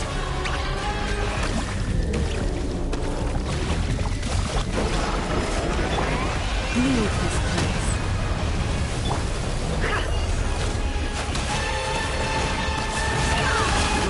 Be shackled.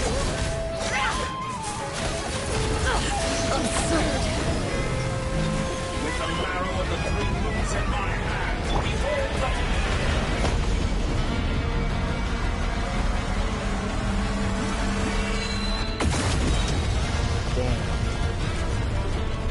Tell me, where will you try scurrying off to next? Looks like Dottore has opted for a divide and conquer strategy. But we will not allow him to triumph. Now, I shall pray for our victory.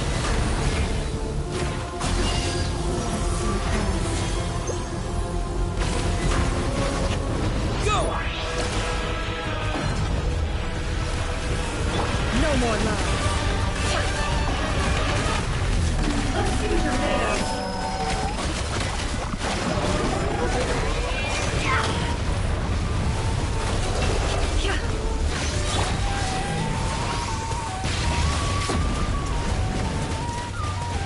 Be shackled. Go!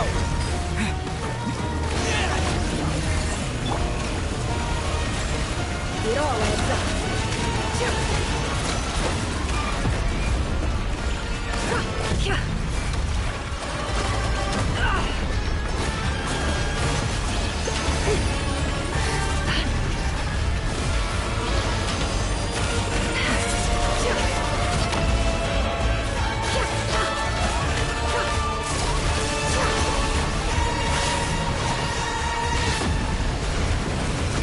Excellent. You barely managed to get annihilated.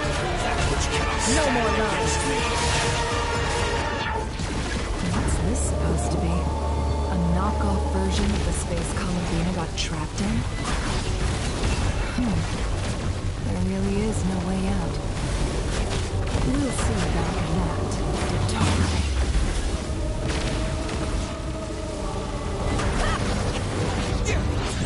My apologies, I had not intended to take your teammates.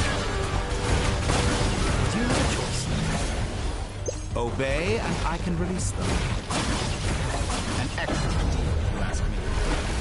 Won't you consider it?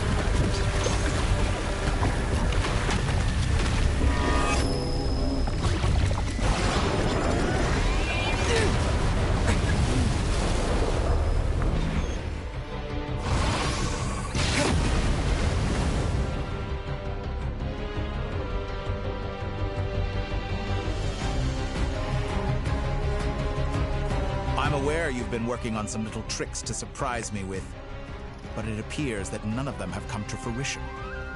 My guess would be that you're trying to bring Columbina back. But then, where is Sandrone? Or are you trying to buy time for her? I always found their friendship to be a curious phenomenon. Two highly incongruent personalities, and yet they share a deep connection. Speaking of Columbina, I once saw her as like a younger sister. We got along quite amicably while she was with the Fatui. But then one day she suddenly decided she would refuse to take part in any further experiments. To this day, I truly don't understand what I could have done to upset her so much. It's such a pity. I could have had a sister, a family. But alas, she grew to dislike me. You're not fit to be family to her. That I can't deny. So many people, all obsessed with playing out the same tired old dramas. This world is rotten to the core. And then there's you. You had every opportunity to reach the right conclusion. The thought of killing you off like this? But I maintain that I approached you in good faith, so I will offer you another chance. Will you work with me? You have until I count to 10 to make your choice. 1, 2, 3. Not in a million years.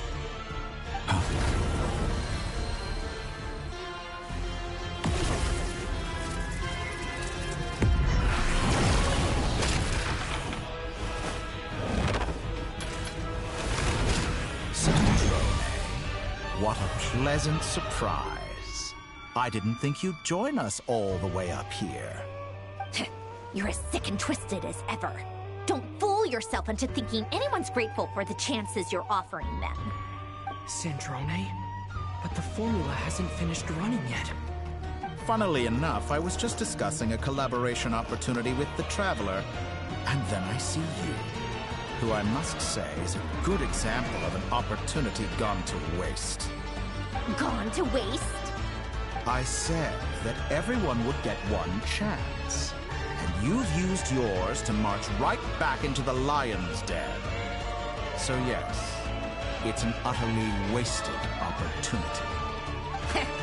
And what makes you think I believe a word that comes out of your mouth? I was planning on disposing of your little formula after wrapping up more urgent business here. Since you've taken the trouble of serving it to me on a silver platter, I can simply bring it forward in the schedule.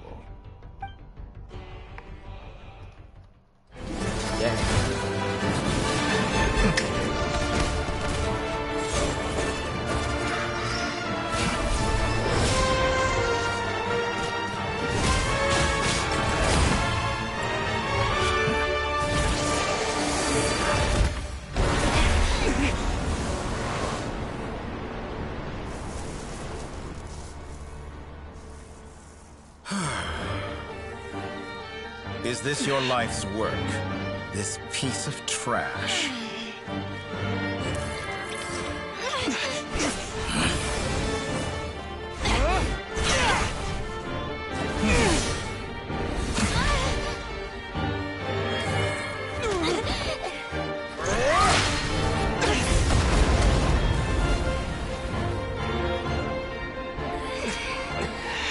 Your formula runs too slowly, Sandrone.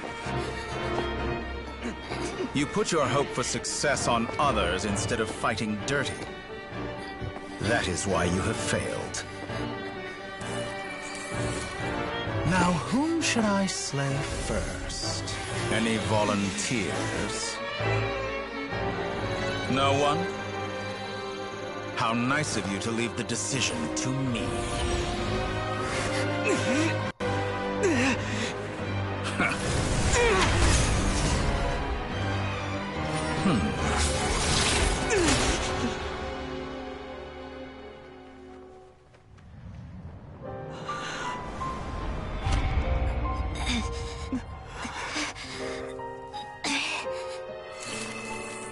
Oh, how unexpected. Sandrone, any last words for me, comrade?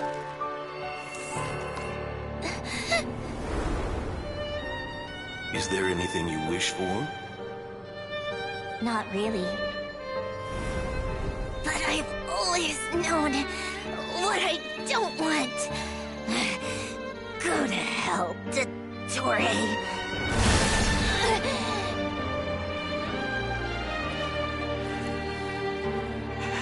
No!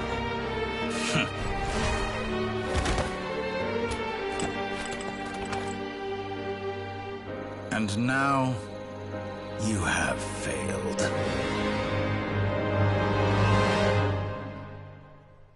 Or so he thinks. Sandrone! Now you see how fragile mechanical contraptions are. Just a gentle tap, and they fall to pieces.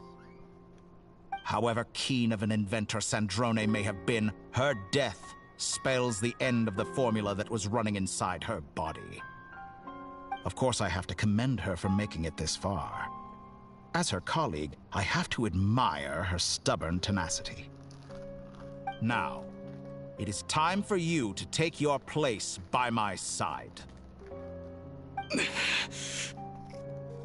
My count was interrupted, but the second chance I extended to you still stands. Once again, you are welcome to join me. By now, I'm sure you have gained a greater appreciation for the power and authority I wield. What is stopping you from embracing a new world of endless possibilities? Not in the mood to talk? As you wish. You seem less talkative than usual today. I'll change the topic to something more apropos. Sandrone was always like this, never trusting anyone, always so reluctant to share her research with them. Objectively speaking, she had her strengths. It is remarkable how she extracted and even optimized the world formula from so much data. But her inability to trust was her undoing. Had she allowed someone else to monitor or run the formula for her, you might still have a chance at victory even now. But regrettably, she was a stubborn fool. As much as it pains me, she had to go. Dottore. Maybe this is news to you, but people can change. Columbina surprised you when she escaped. And I think Sandrone would surprise you too. Change? You can twist the truth however you want, but I see it clear as day. You're the one who can't trust other people. Is that how you see me? By this point, what can you hope to do about it?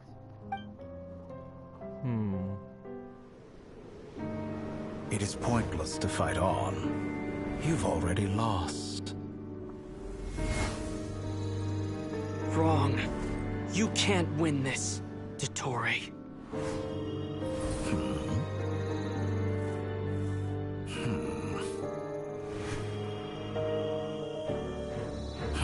What?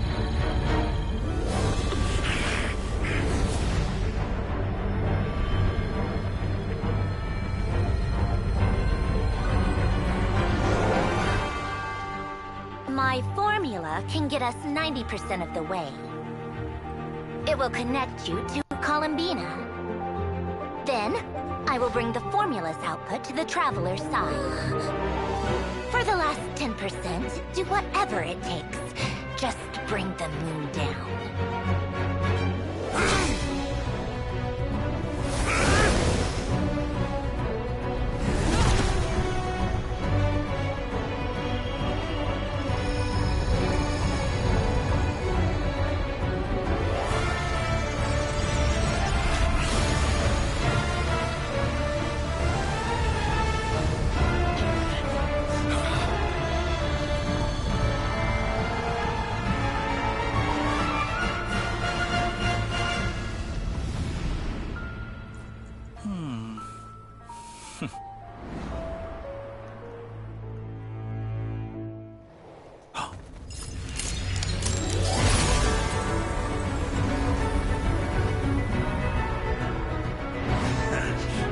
Wow. The moon will never be yours.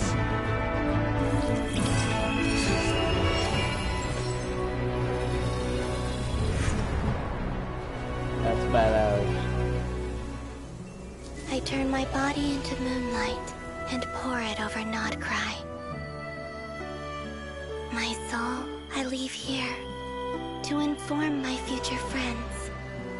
Lastly, I will hide the Trilune Authority within the Frost Moon.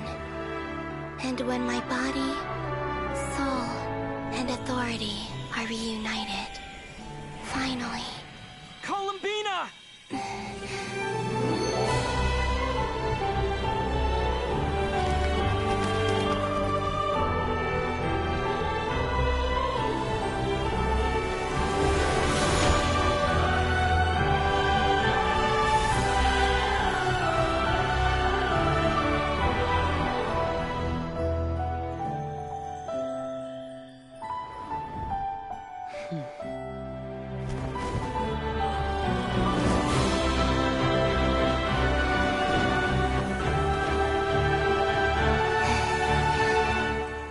It's been too long. I'm back.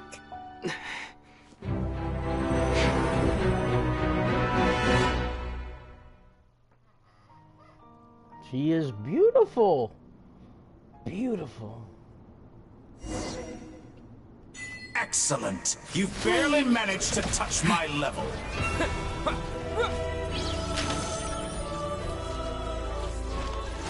Water jet!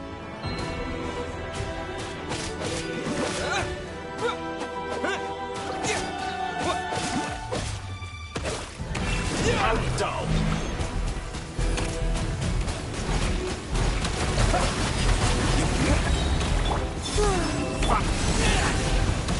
Moon's remnants.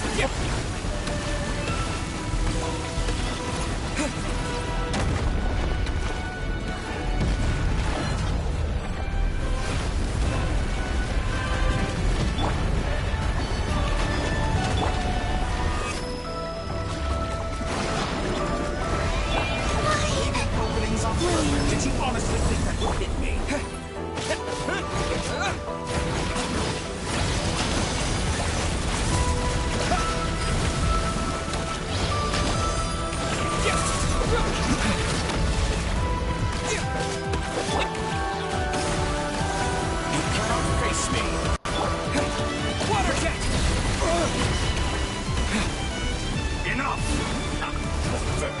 Like an ant in my palm.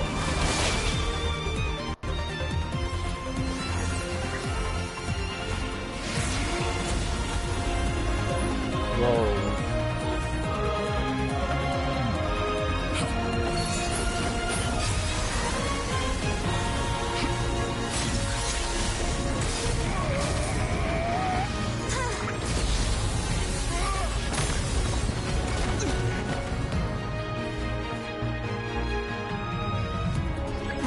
You the new moon's blessing. The new moon shines upon you. I am growing weary of your stubborn... It's over, Decore!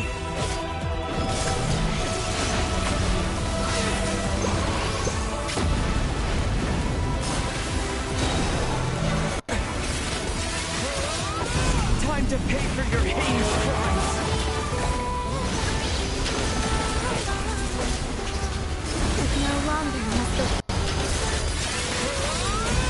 Future is not yours to command. Ow.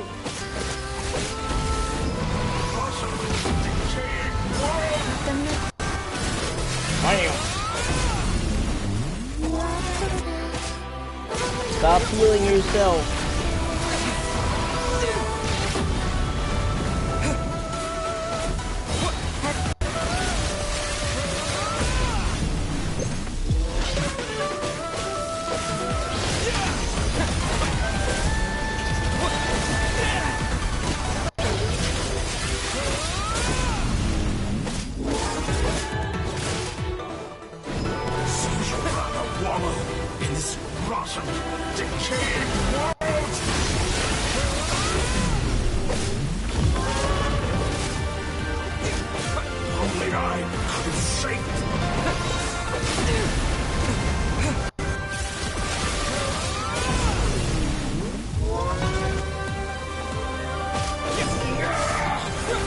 So close.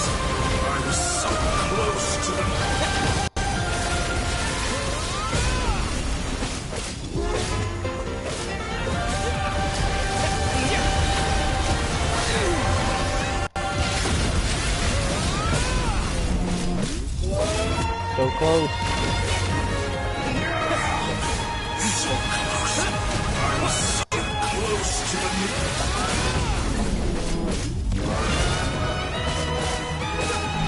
future of a woman in this rotten, decaying world. Get him. Willfully blind. How can you be so satisfied with your fate?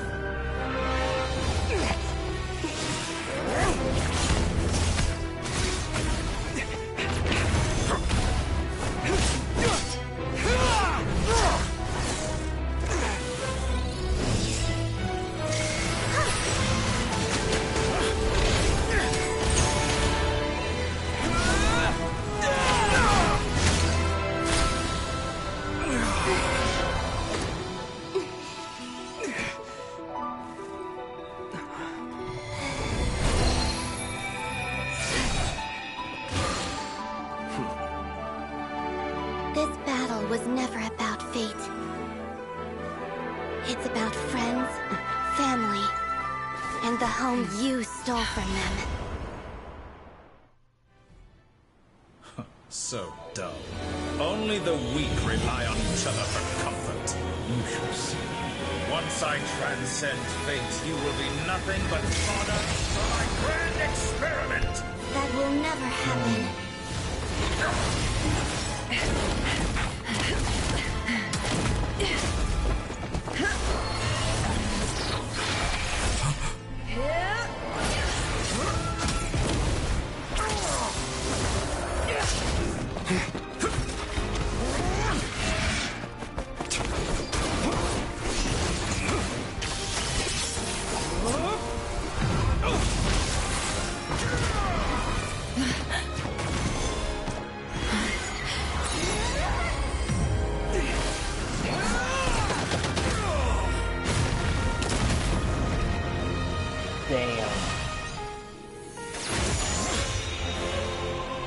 Today, the moon lights up this world once more.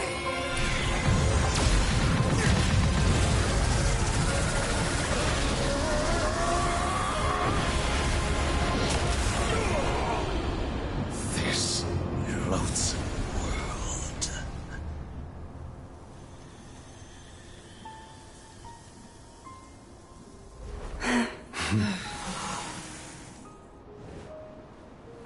No, this world is our home.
You're not here looking for work, are you? Heed my No, words? you're doing it wrong. The moon looks like this now.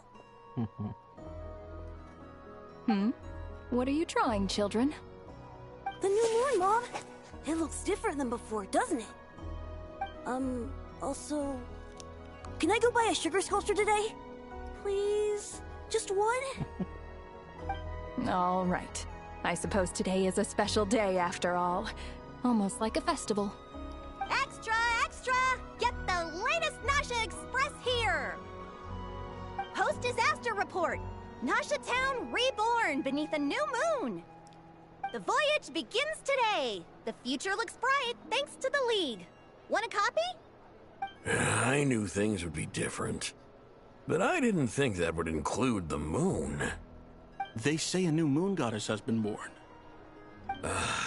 A new moon goddess? Who's saying that? The Frost Moon Scions? I guess so. I'm not too clued up on the details. As far as I'm concerned, the moon's still in the sky and it's business as usual. Hey, since we've come all this way, shall we grab ourselves a free meal while we're here? Are you a convert now? Or are you just here for the free lunch? Oh, come on. What does it matter? After everything we've all just been through? That smells good. All right, that's it. I'm hungry. Time to eat. Come on! We gotta get there early, or there won't be any good spots left. Shh, keep it down. This is a residential area. What if people are still sleeping?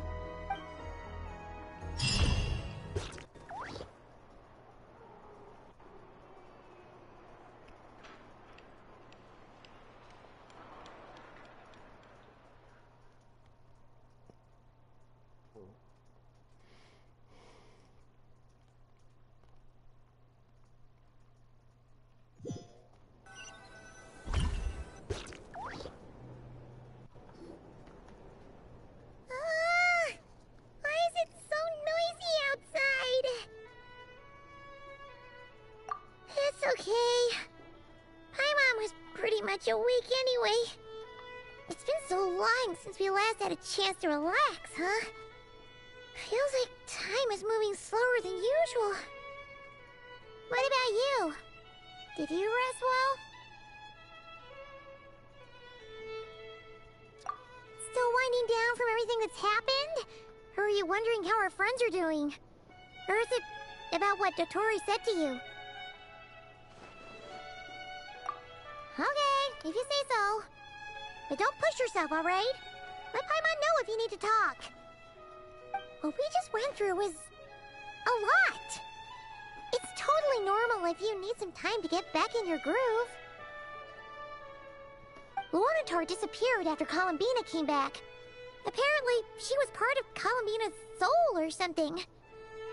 Still, Paimon kind of misses Luonatar somehow. But anyway, you did great. So did Paimon. We all worked our butts off to contain this disaster, and in the end, we made it. So, chin up, Traveler. You should be proud of yourself. Hey, don't poke fun. You should be glad that Paimon's growing as a person.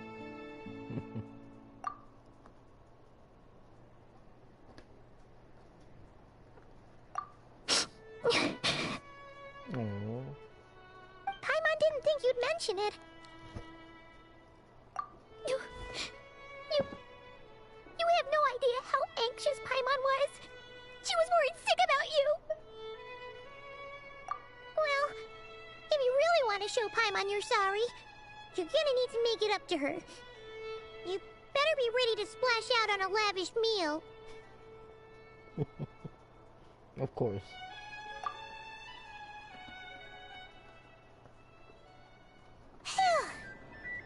Okay. Paimon's full now. Huh? Oh, well... Hey there, Traveler and Paimon. Good morning. Morning, Yehuda. Here for some breakfast? Oh, I've already eaten. Just need some water. I was mostly worried you might forget what day it was today. So, I came over to remind you. Careful there, Paimon. Too much food will make you drowsy. Don't let anyone catch you hiding at the back and nodding off during the League meeting. You should probably be saying that to Aino. She's the baby of the group, if anyone. True. You know, I'm surprised that all these competing groups are actually coming together to try to solve things together. Definitely a first for Nodcry. Well, nothing like a region-wide calamity to bring people together. After that, surely even the most self-interested people have to realize that going it alone isn't worth the risk, right? Try telling Boss Neff that. She's not exactly convinced that people are gonna get with the program. Really? But if she's so pessimistic about it, why'd she agree to be the Curatorium's representative in the League? Probably 'cause even though Unity sounds like a pretty far-fetched idea, the benefits it would bring make it worth a shot. I think things will work out, though. I swear, Nodcry feels like one big family now with everything that's happened. More than it used to, anyway. Paimon's with you on that one. And it seems like plenty of other people agree too. Just listen to the bustling streets. All right. Everyone's been rebuilding these last 2 weeks, and the evacuees have been coming back in droves. Life's slowly returning back to normal. Which means my workload's probably gonna shoot back up. Were you about to head out? There's still some time before the ceremony begins, you know. Yeah, we were gonna take a stroll around the square and say hi to some friends first. Sounds good. See you later then.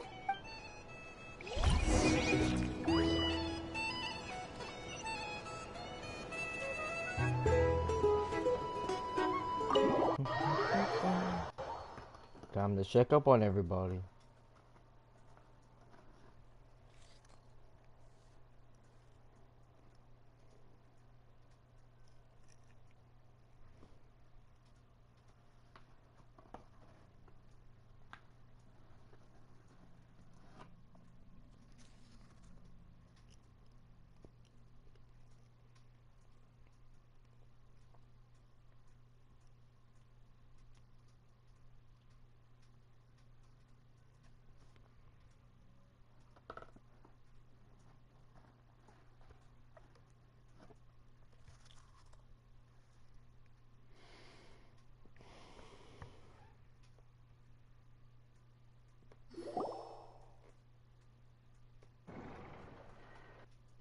Please accept today's boon. Have a nice day. Are Paimon's eyes deceiving her? Or is that Inepa handing out food for the Frost Moon Scions? Hello there. Would you like a feast of the moon, along with some snacks of the day? So, what's new, Inepa? It was only a few days ago when we last saw you, but it looks like you've joined the Frost Moon Scions in that time. And I know too? What are you talking about, Paimon? We're just here to help. Duh. In the wake of the disaster, it's all hands on deck. We responded to Lama's request for support. At times like these, the smallest good deed can inspire others and help them through the hard days ahead. And we're using eggs and heating tubes to make that a reality. In true Kromkake Crab Shop style! Inepa! Did you hear that? The Traveler said I did good. The Traveler! That's because it's true, I know. Proposal. If you can resist eating today's dessert, I will provide you with compliments, too. No way! Well, that proposal got shot down quickly. I need something to get me through the hard times, too, you know. Mom! Yes, dear. Go right ahead.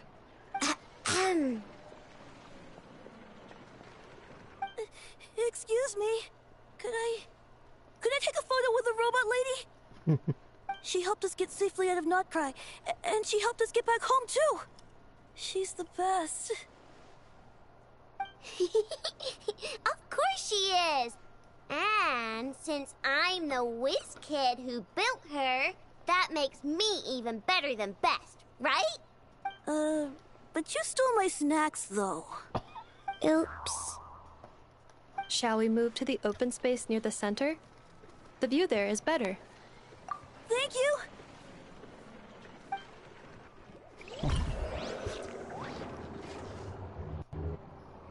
Aren't you the better pick for this job, Flint's? You underestimate yourself yet again, Master Ilua. Not at all. I rarely come by Nasha Town. I don't know any of the big shots here. All in good time. Socializing is a step-by-step journey. But you're much further ahead on that road, aren't you? You're not seeing the full picture. You know the truth now. My friends do not understand my habits. There is no question about it. The Lightkeepers need a representative in the League. Someone who is upright, cares about other people, and can realize their self-worth through group action. You say it like you wouldn't make the cut. I am most flattered that you think I would. Sigh a little less, Master Ilua, and have more faith in yourself. All the Lightkeepers agree that you're a very promising young man. That is precisely why Starshina and Nikita felt safe delegating such important work to you. I'm sure we all also agree that we would sooner die of dehydration than manage to wrangle anything out of you in a discussion. My apologies. I am not in the habit of bringing water with me when I go out. Whatever. I'll take the job. By the way, who else is part of this? Oh, it's quite the who's who of Nodcry. There's the Moon Chanter of the Frostmoon Scions, the boss of the Curatorium of Secrets, a representative of the Voynich Guild, and even someone from the adorable Kromkake craft shop. I'm sure you will find speaking with them to be a genuine pleasure. If you say so. I've never done this work before, so I'm honestly a little scared of making mistakes. But I'll do it. Not only is it our duty as Lightkeepers, but because I want to make Nodcry a more welcoming place. An admirable attitude to take. The beacons are lit, Ilua. We're but one step away from breaking through the blizzard. We have the chance to band together and build our shared homeland into an Elysium. This is unprecedented for Nodcry. An opportunity not to be missed. Yeah. You're right. I'll do my best. Quite a few familiar faces have arrived. Let's go, shall we?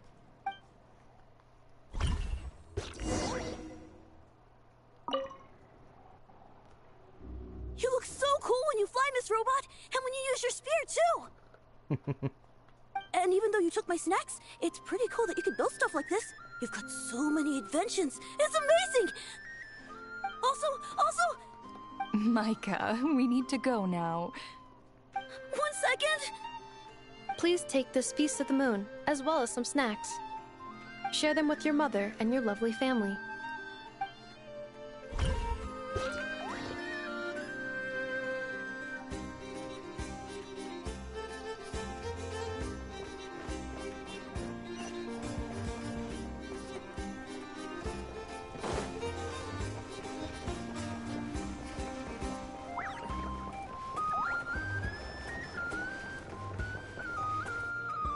Oh.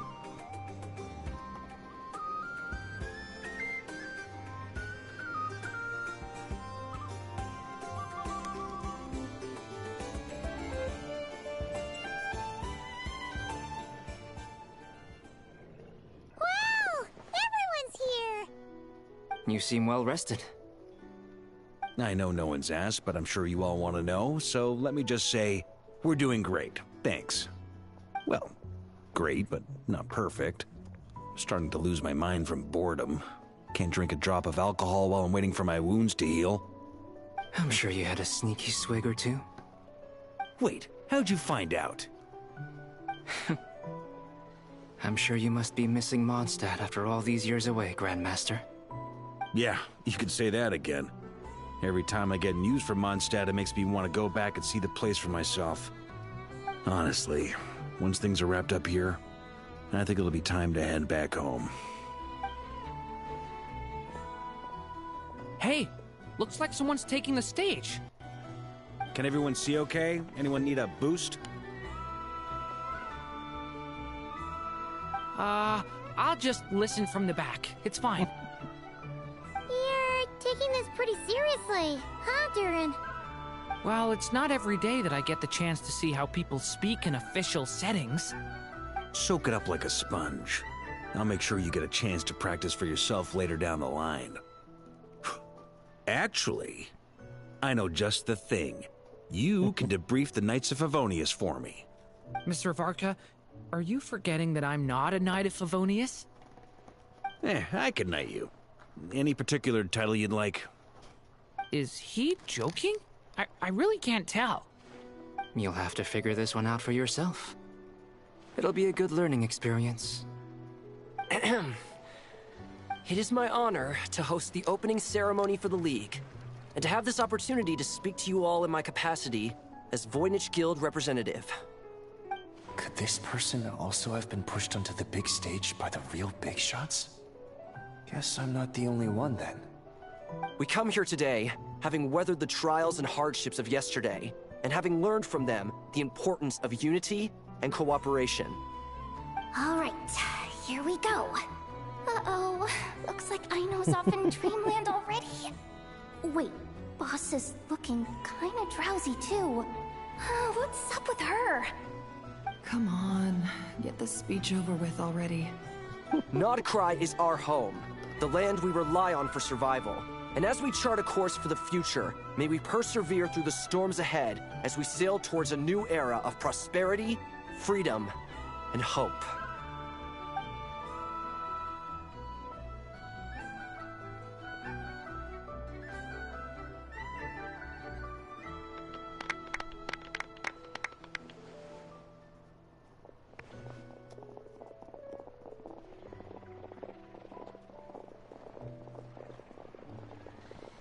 A wonderful meeting. Looks like we'll have more opportunities to visit each other going forward. I'm sure you'll cope, Lady Moonchanter, given how fleet of foot you are.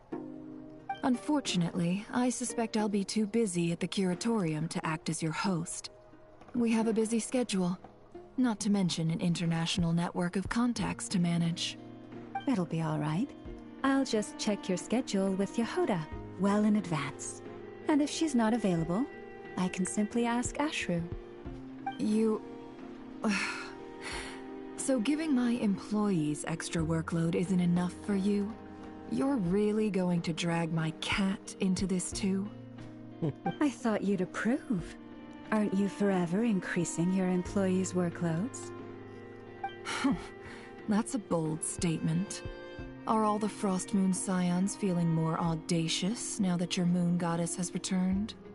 Columbina's return has brought joy to all who care about her. That includes both you and me. As for the Frost Moon Scions, we are learning how to thrive independently, without relying on the moon goddess. It is up to us to make our home a more livable place. Joining the League is one of the steps we are trying towards that end. I like the word try. It's nice and non-committal. You can opt out at any time and still say you tried. You don't see a bright future for the Frost Moon Scions? Or did you mean the League? I'm just not as optimistic as you. The Frost Moon Scions should count themselves lucky that they have a leader as stubborn and enterprising as you. But Nodcry's a big place, with all kinds of people. Most of them don't enjoy answering to a leader, or even listening to reason. Well, that's where you and your methods come in. Unless the Curatorium of Secrets is only here for appearances. For now, yes. And that won't change until this venture becomes worth my while. What would make it worth your while? Getting out more than I put in. Right now, I'd barely break even, but I'll grant that it's a good start for Nodcry. Then maybe it's worth a try. All right, you can stop now. Or do I have to join the Frost Moon Scions before you'll get off my back? Yehoda and Aino's talking in the background. You'd be very welcome to join us. Hey, you two! Congrats on all your hard work! What are you chatting about? Nefer was trying to dissuade me from adding to her employees' workload. Also, she's considering joining the Frost Moon Scions. Sorry, what? Your conversations are always the most interesting. Would you two care to join me for some tea before heading to your next destination?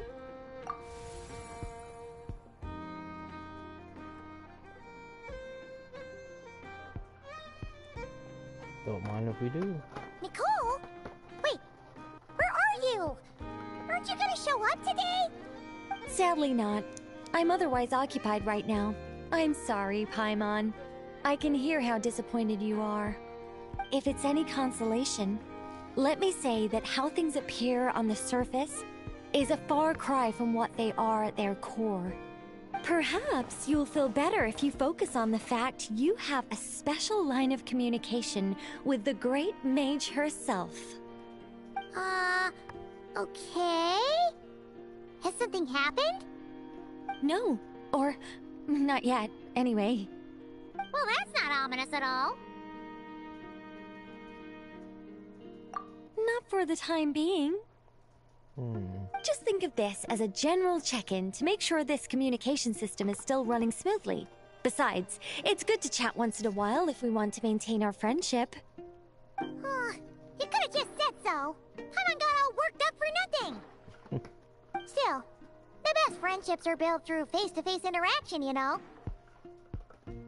It's never gonna stop being weird having tea with you when you're not there and just talking to thin air. All right, fair point. I'll bear that in mind for next time. Yeah. Any update on that crisis at the world's borders? Alice just informed me that they had their work cut out for them, and now everyone's thoroughly exhausted. But they did finally get things back under control. Still, we can't let our guard down yet. The disruption caused by this disaster has made Teyvat easier to detect from the outside universe. She plans to wait for things to stabilize, then reschedule her Mondstadt vacation plans. As for me, I agree with Hat Guy's perspective. This is a time when many new variables are emerging, and the situation is changing constantly. Plus, most of this change is for the worse. We have to remain vigilant and ensure that the embers of chaos are not rekindled. I did notice that the energy in Nodcry changed somewhat after the War of Funerary Flame, but since it was still aligned with the Light Realm, I never gave it a second thought. It looks like I'll have to examine the connections between phenomena I observe more closely in the future. Just doing my duty. It's more or less second nature by now. Of course. To give you the full picture, I'd have to start with the substance from which angels were formed. Never mind. Paimon's right. Showing off my knowledge would be much more satisfying in person. By the way, you did receive the gifts from the Hexen Circle, yes? I'm not trying to claim credit or anything, but my pride demands that I at least mention it. They're quite similar to the protective talisman that Alice gave Dory, but with some very special enhancements. Oh!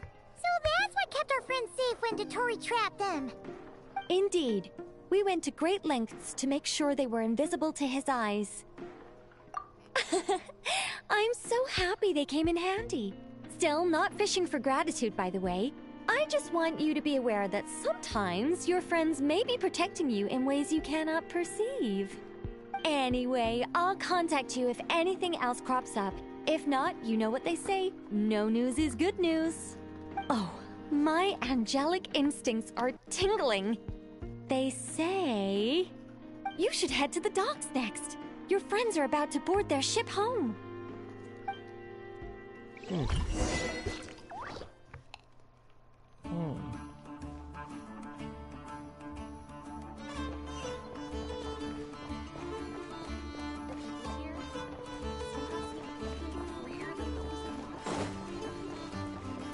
Wee. Oh.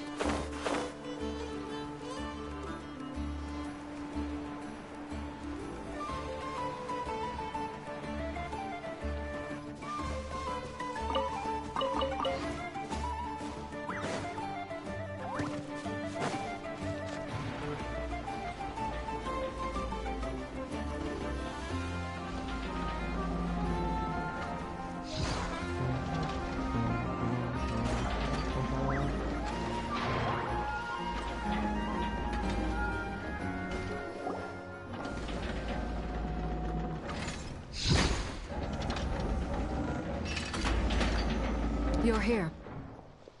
You're here too, Hat Guy. Are you heading back together? No. I'm bound for Sumeru, and she for Fontaine. We just happened to cross paths at the harbor. Everything seems fine. Sandrone may have an abominable temper, but she's always been very responsible with important calculations and things entrusted to her by valued friends. You always speak as if you know us inside out, Mr. Hat Guy. Maybe I'm just a good judge of character. I certainly hope that's all there is to it. Regardless, you have been a significant help in this matter. For that, you have my gratitude. I didn't do anything special.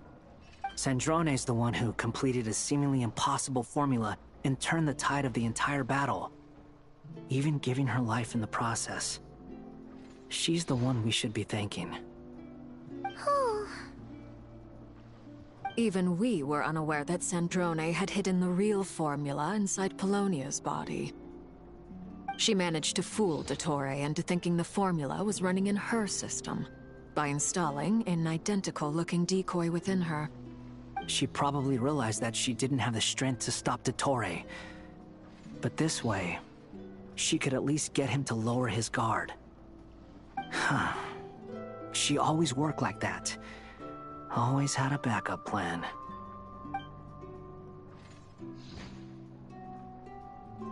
Well, that's why I'm traveling to Fontaine. She made a request of me long ago, and the time has come to fulfill it. Think of it as her will. She said that should she ever fail in a mission, she'd like me to deliver her core and Polonia's to the Fontaine Research Institute. She also mentioned that she had made arrangements for people there to set her affairs in order. Some of her personal effects, such as her notes, were left to me. I've decided to take them back to the House of the Hearth, for safekeeping primarily, but also as mementos, I suppose. However, there is one book among them that I'd like to leave in your care. I'll have someone deliver it to your residence at the flagship at a later date. No, I was specifically warned not to tell her. This is her last wish, and I will abide by it. I can only hope so, but none of us here can know for certain. I bade farewell to Columbina earlier today.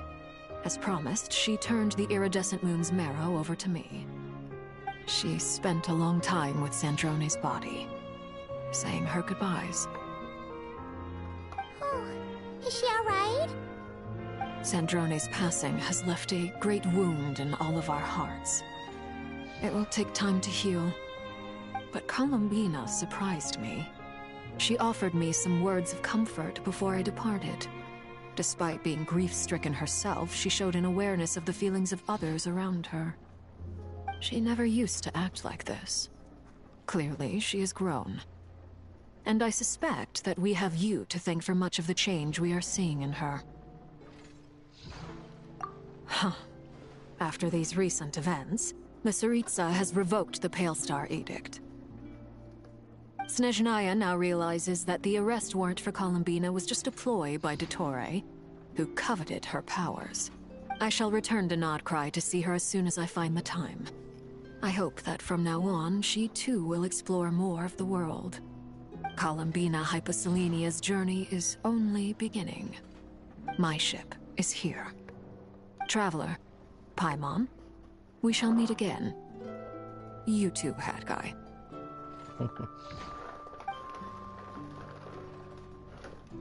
What are you still bumming around for? Isn't Columbina waiting for you? I thought today was the day you'd agreed with her to go find out the truth about your sibling. You're afraid you won't like the truth when you see it. Well, this is new. I was starting to think that nothing could scare you. Don't say that! Wouldn't you be a viewer in this situation? Fair point.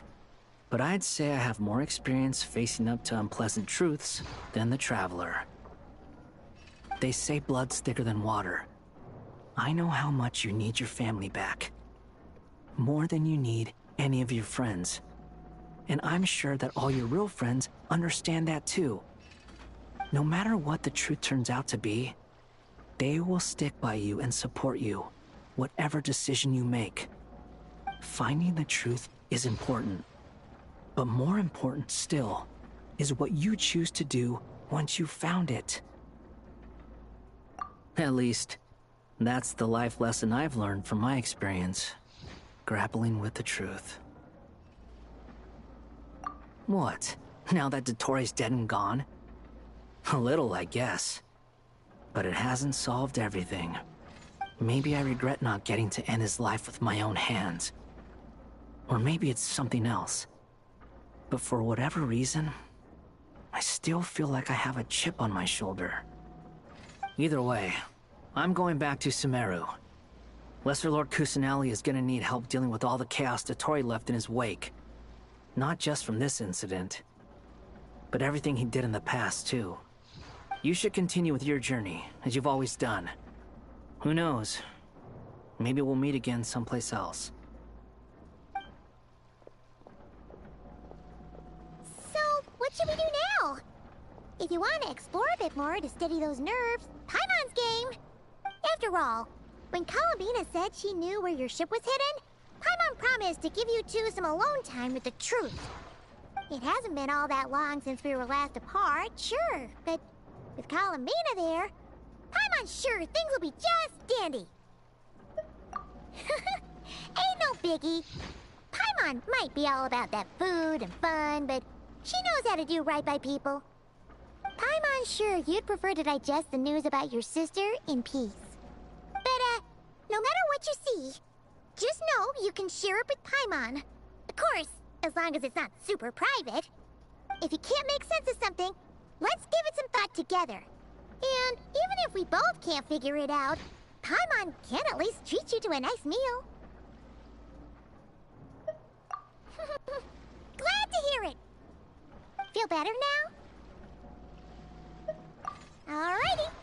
Next up, time to meet with Columbina.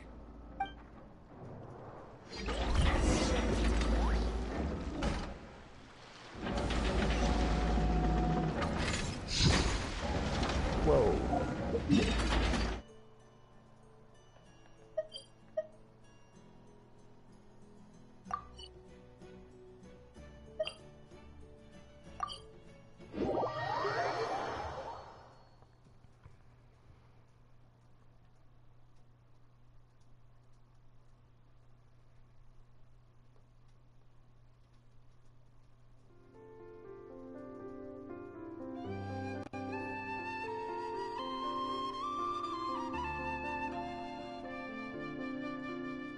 Columbina, we're here! Can't quite believe we're meeting out here. We've gotten used to walking over to Silver Moon Hall whenever we go see you. Well, you're still welcome to go there whenever you want to see me. It's just, now that it's all over, I've decided to make some changes. Try and fit in with the Frost Moon Scions, like Llama suggested. The older generation are still timid around me. They don't dare get too close, and they bow their heads when I walk by.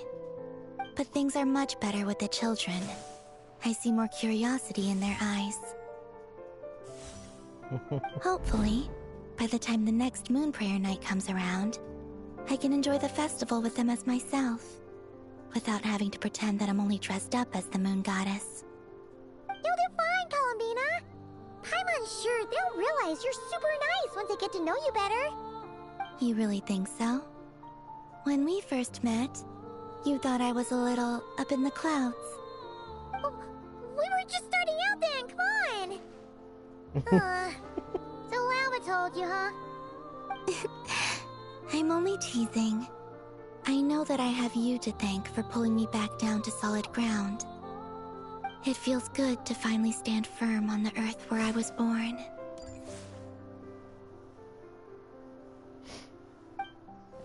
Oh, that's great!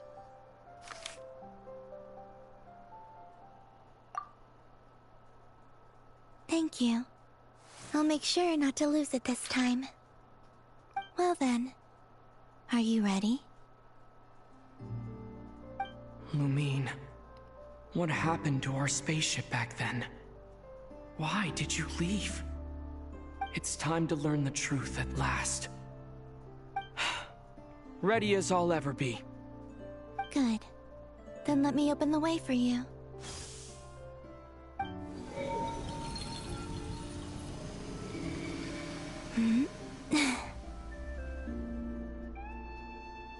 Where does this lead? To our shared destination. Huh? Do you remember me telling you about my missing prologue back when we just met? I said that my story began on the moon. But while I was inside the moon's reflection, I realized that my prologue was really hidden in the future. I just had yet to discover it at that point. The story of the time before I was born was in fact the story of my distant future. It's truly fascinating. But when I obtained the Trilunar Authority and returned to our present reality, I sensed something I hadn't expected. Your prologue. So you mean... Yes, your spaceship. All this time, it has been hidden on the Frost Moon, which lay beyond the sky. The great ruler of the firmament. The heavenly principles. Wait, them? Why would they do that? I don't know. Perhaps your ship contains something that is incompatible with Tevat. Or something that cannot be known.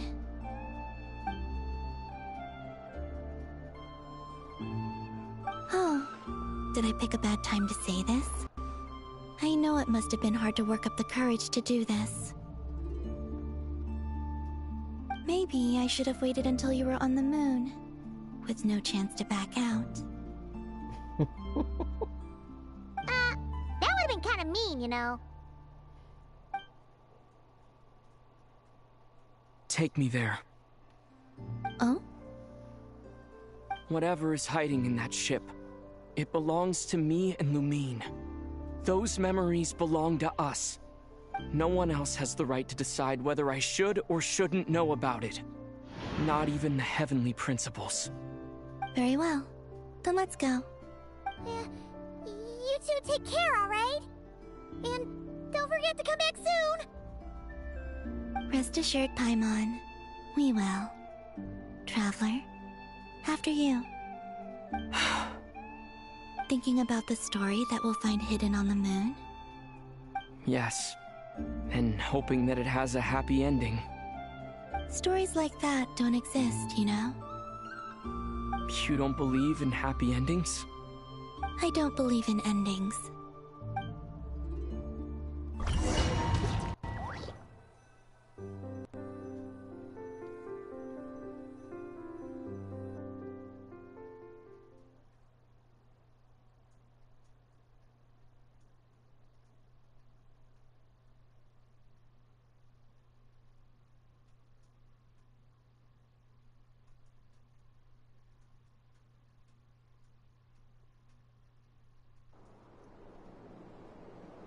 Where am I?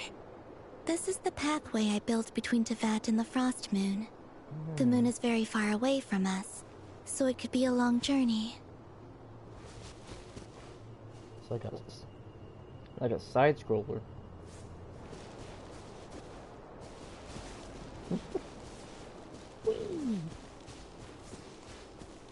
After I obtained the Trilunar Authority, I unwittingly saw past events from many of my friends' lives. Whoa. One was Lauma. She was so young when they chose her to be the Moon Chanter. From then on, the Frost Moon Scions looked to her to bring messages from their goddess. But, for better or worse, I had left Hisi Island before she was ever born. It was not until much, much later that she met me. I think it's for the best. Because of the way things turned out, you had the opportunity to become friends. You're right. In that sense, I think we were both very lucky.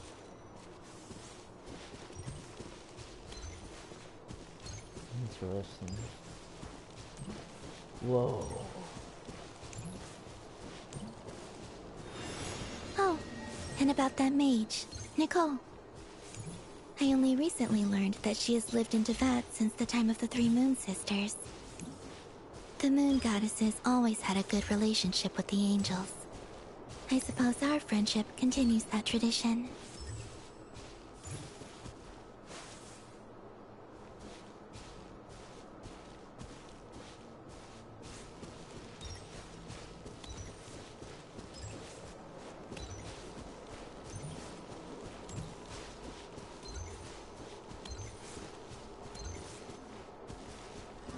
And then, there's Zandrone. I never knew that much about her, beyond the fact that she was created by someone called the Lord Artificer. She, too, suffered for a long time before joining the Fatui.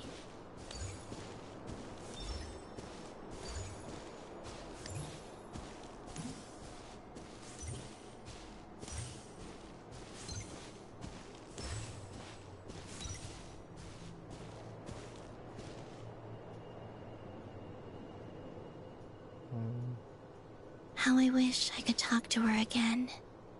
Even if only to hear her say nasty things to me.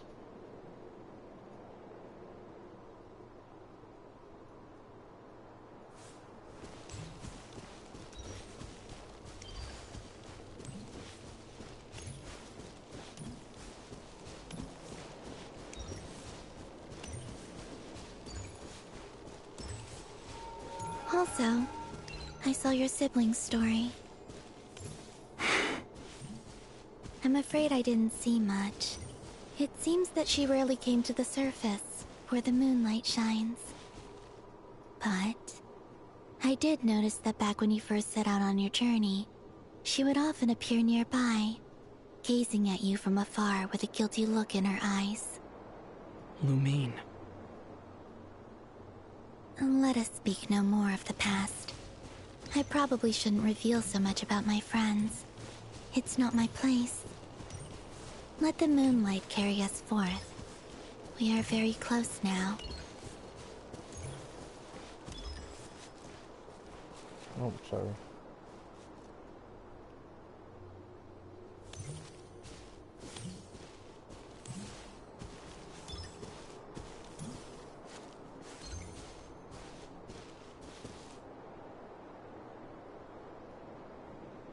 After this, I'd like to bring some Kuhenki to the moon as well. If they're willing, of course. What about your other friends? Will you bring them to visit too? Certainly. But I'll need to tidy the place up first. This home hasn't received any guests in a long, long time.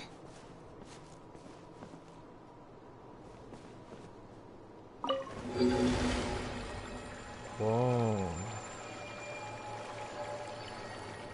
I remember writing something similar with you on Moon Prayer Night. I believe it was called... Dodoko's whirligig. Yes, that was it. You asked me if I was afraid to return to the moon, and I said that I was. The idea that I had gained something precious, only to lose it so quickly. That frightened me.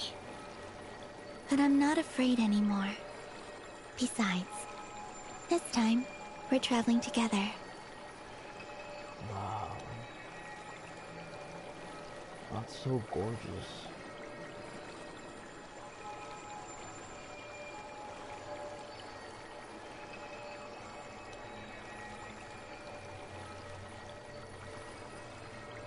And we're going to the moon.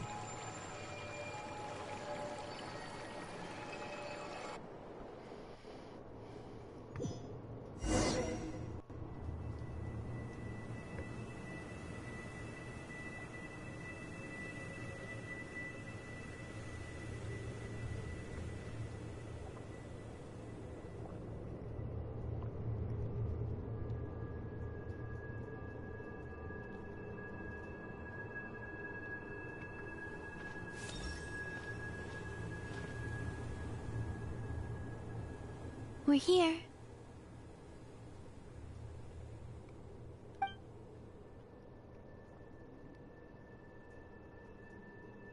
Over there.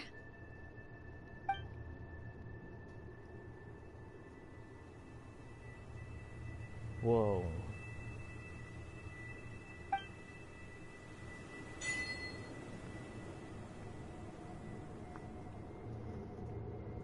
And there's the vet.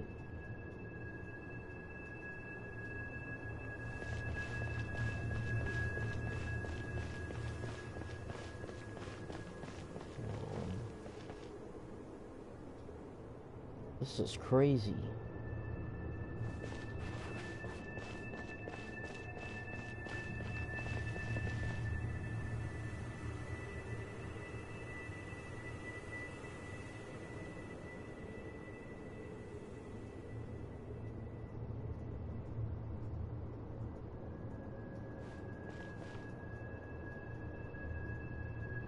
Our spaceship.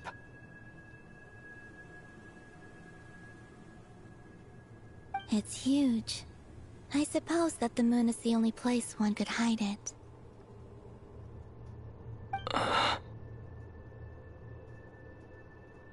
It'll be alright. Huh?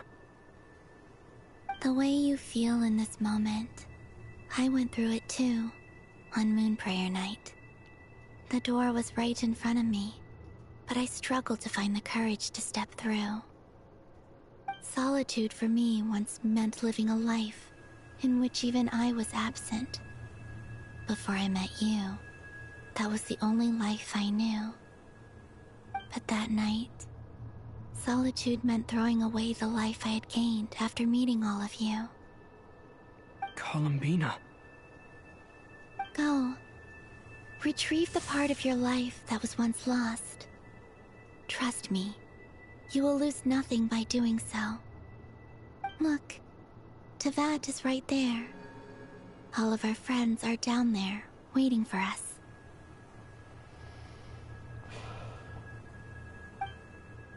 You're right. Thanks, Columbina.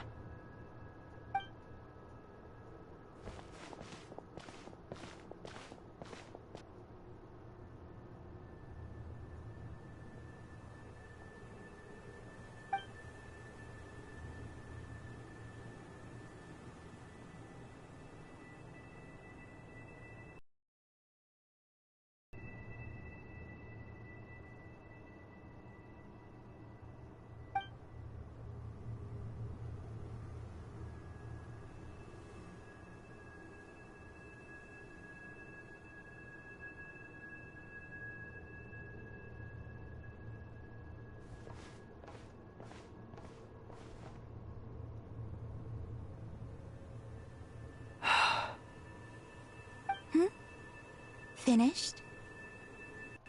Yeah. Why did you take your eye mask off? Well, since my return, I've decided to take more opportunities to see the world with my own eyes. Besides, I've always wondered how Teyvat looks from the moon.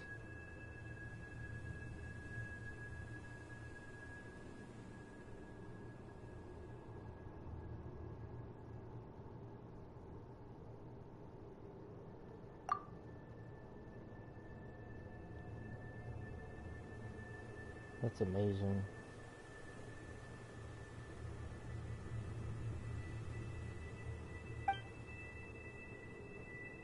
And what do you think?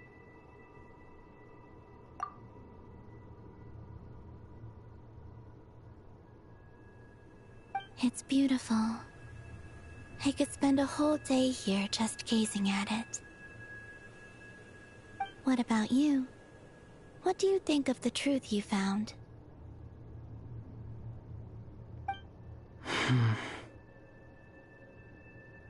I haven't looked at another person's expression in a long time, but I think yours is saying it was neither good nor bad. Keep this up, and it won't be long before you give Nephra a run for her money. Oh, I don't think that's going to happen. I'm much more used to sensing what's going on around me with Kuvaki. I think I'll save my eyes for seeing special moments I really want to remember. I read the spaceship's flight logs. I always assumed that this was my first time in Teyvat. I thought that Lumine and I must have been hibernating in space for centuries on end.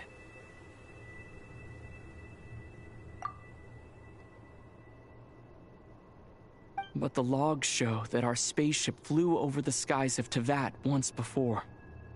A long, long time ago. Flew over? So you didn't land? No, the ship barely came to a stop before flying on again. After that, it continued traveling through space for a long time. Some of the data is corrupted, but I suspect that it kept flying for thousands of years. But why though? Like...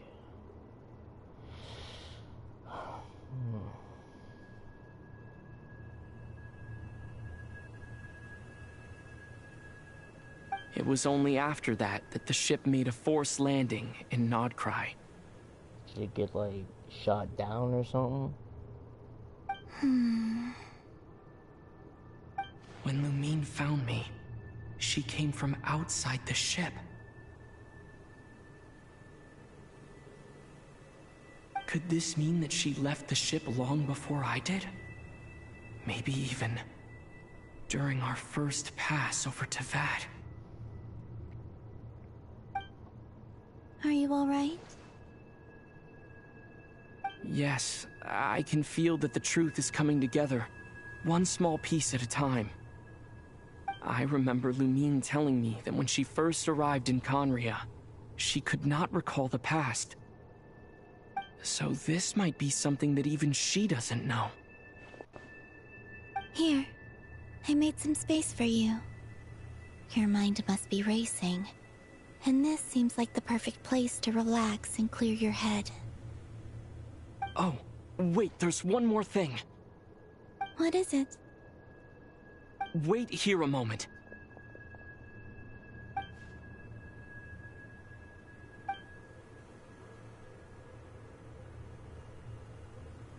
Interesting. Hey, Columbina.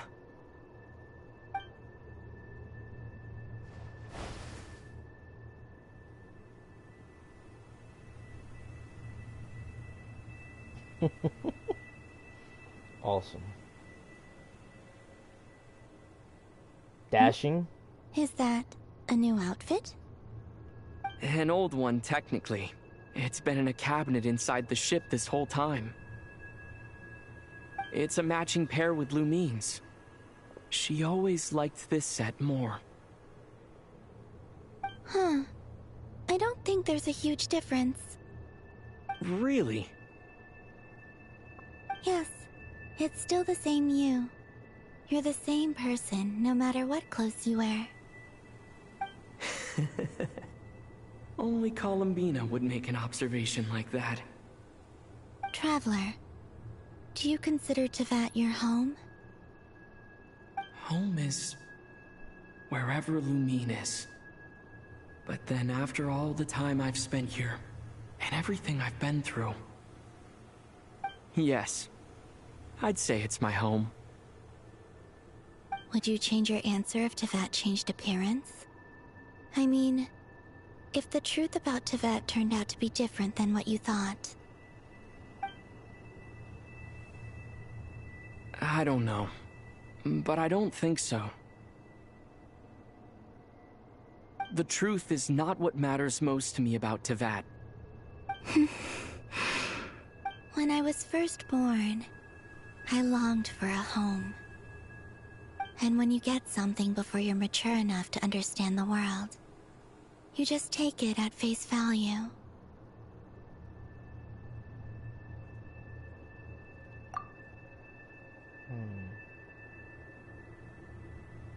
I thought that a home was a transaction. You give me what I want, and I'll do the same for you. But you and your friends taught me what a true home should look like.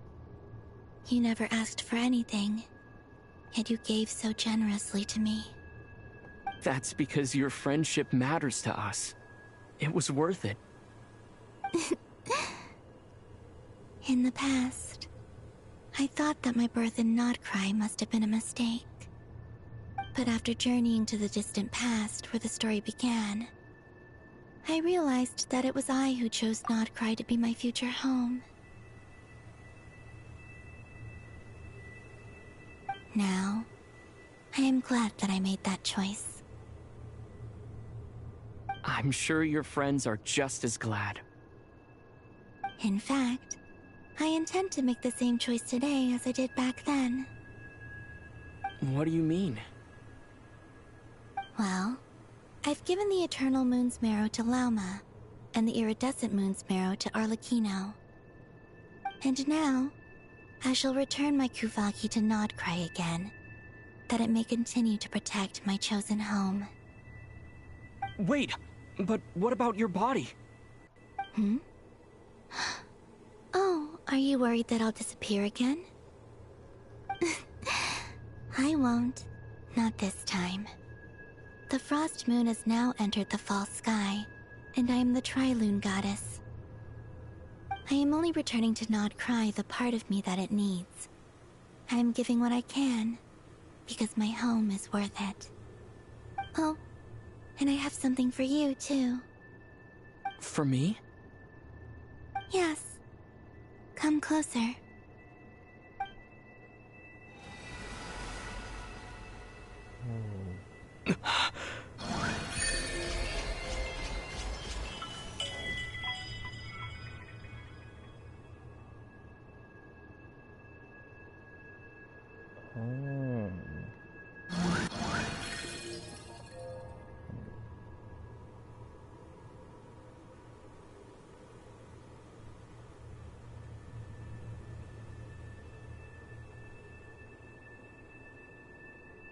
Interesting.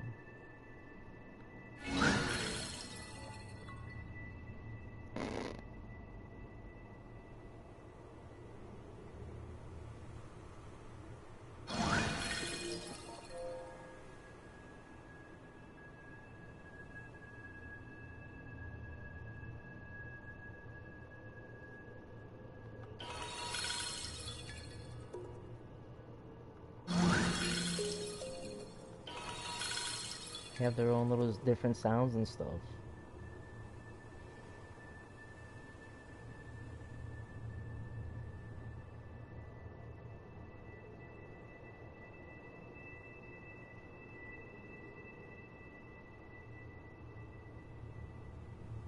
Wow.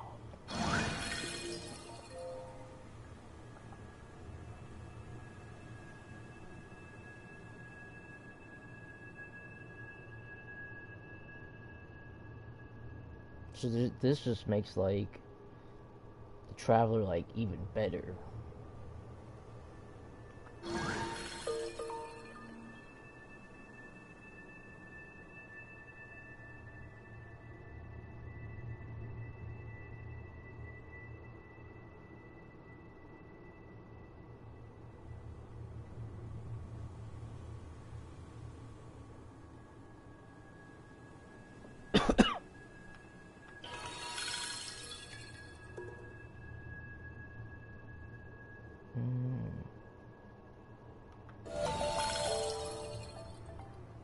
What was that? I lifted some of the restrictions this world placed on you. I trust this will help in your future adventures. My power. It feels like it's grown. I can use the elements more freely now. Thank you. This will be a great help. You're welcome. I see you as family, and after everything you've done for me, In fact, no. It's not because I owe you. It's because you're worth it. Here. This flower is for you. Oh, that was the flower we kept seeing through all the different loading Isn't this a screens and moon stuff. prayer blossom? Yes. Don't worry. You will never see these flowers lose their color again. I'm finally discovering the joy of giving. How I wish I'd learned this sooner. Hey, better late than never. What are you thinking about now? Why don't you take a guess? You get 1 shot. I don't think I'll get it in 1 guess. But I'm sure it's a happy thought. That's kind of a sneaky answer. I can't say you got it wrong. Down into that, the moon seems so far away. I felt it might always fly beyond my reach. But now she's on it. But on the moon, everything feels so close by. The haze that once enshrouded the skies has finally been dispersed. I feel like a traveler on a winter's night, starting a new chapter in my tale by the warmth of a bonfire. I don't have a lot of luggage, but I do have a lot of hope for the future. Well, what's next? Next? To start with, I want to stay here just a little longer. After that, let's return home and continue our journey.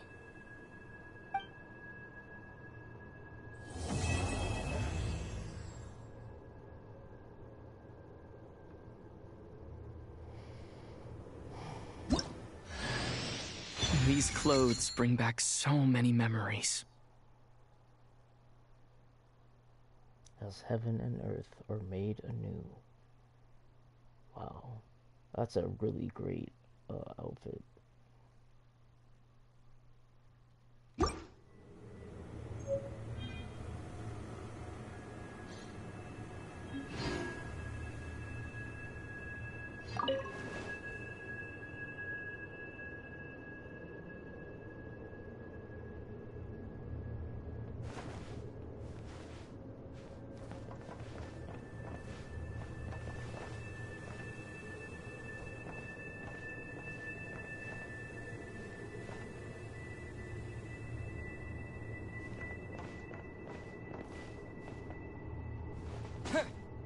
Whoa.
Yes, apparently we're still in Nagrai.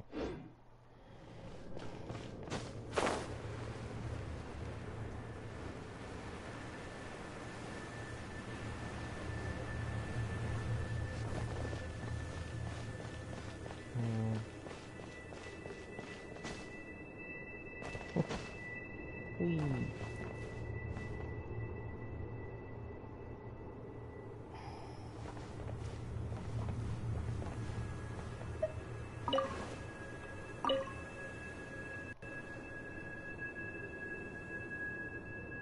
The journey goes on, for you and for me.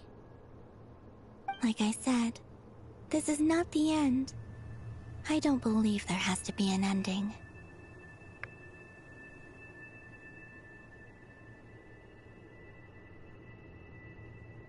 Oh, is that your next destination? Most people would probably tell you to pack some warm clothes. But I experience things differently than most people, so I can't know how cold it is. In fact, it is home to quite a wondrous heat source. I think they call it Kreshnik's torch. Every city in Snezhnaya is built around one of those. I sensed the energy it gave off as I was passing by on a railway train. It felt grand and distant.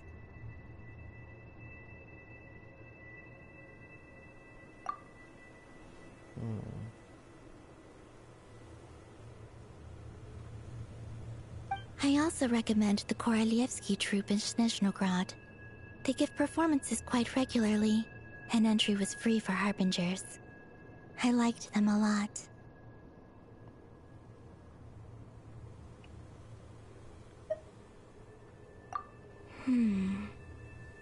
Ice cold and sharp. Crystal clear in some ways, yet profoundly unfathomable in others. Like the thick layer of ice on top of a frozen lake. That's just the impression that Tsaritsa gives me. I was never able to glimpse what truly lies beneath that icy exterior. In fact, I don't think the people of Snezhnaya even know what kind of power their god wields. Maybe that's because the Tsaritsa herself has never acknowledged nor accepted that power. There's Regrator, the Rooster, and the Jester. Between them, they control a lot of what happens in Snezhnaya, but I can never wrap my head around how exactly power is split between them. I just know they are each responsible for many specific domains. I noticed that the Rooster and Regrator often appear to get along on the surface, while working against each other in secret. And theirs is not a friendly rivalry. But I wasn't particularly interested, so I tended to keep my distance. Now that I think about it, the term Mistelton often seemed to come up in connection with Project Stuja.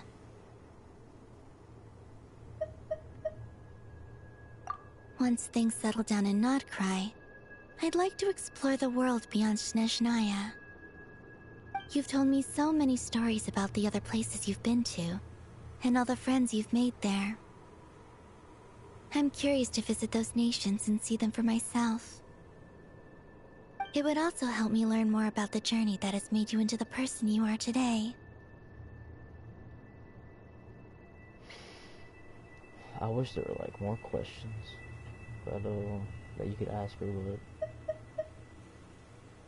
I guess not. Okay. As you continue on your journey, don't forget to gaze up at the moon once in a while. It is, after all, no longer an illusion. That's beautiful. Beautiful, gorgeous, phantasmic. Wow. That's a great shot.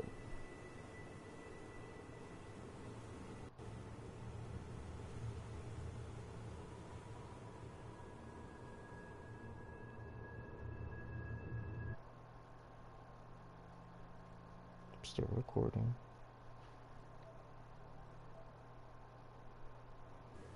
It shall cast down its true moonlight, connecting us in truth.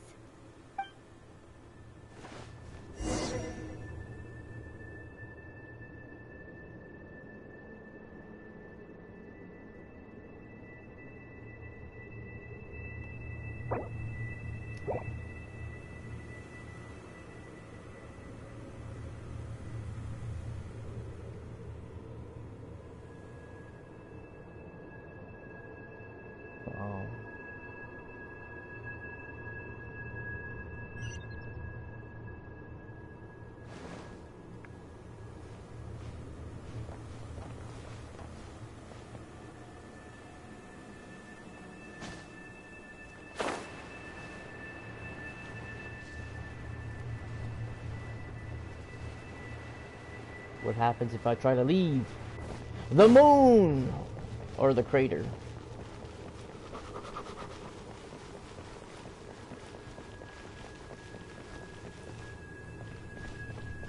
Oh, can't go anymore. No.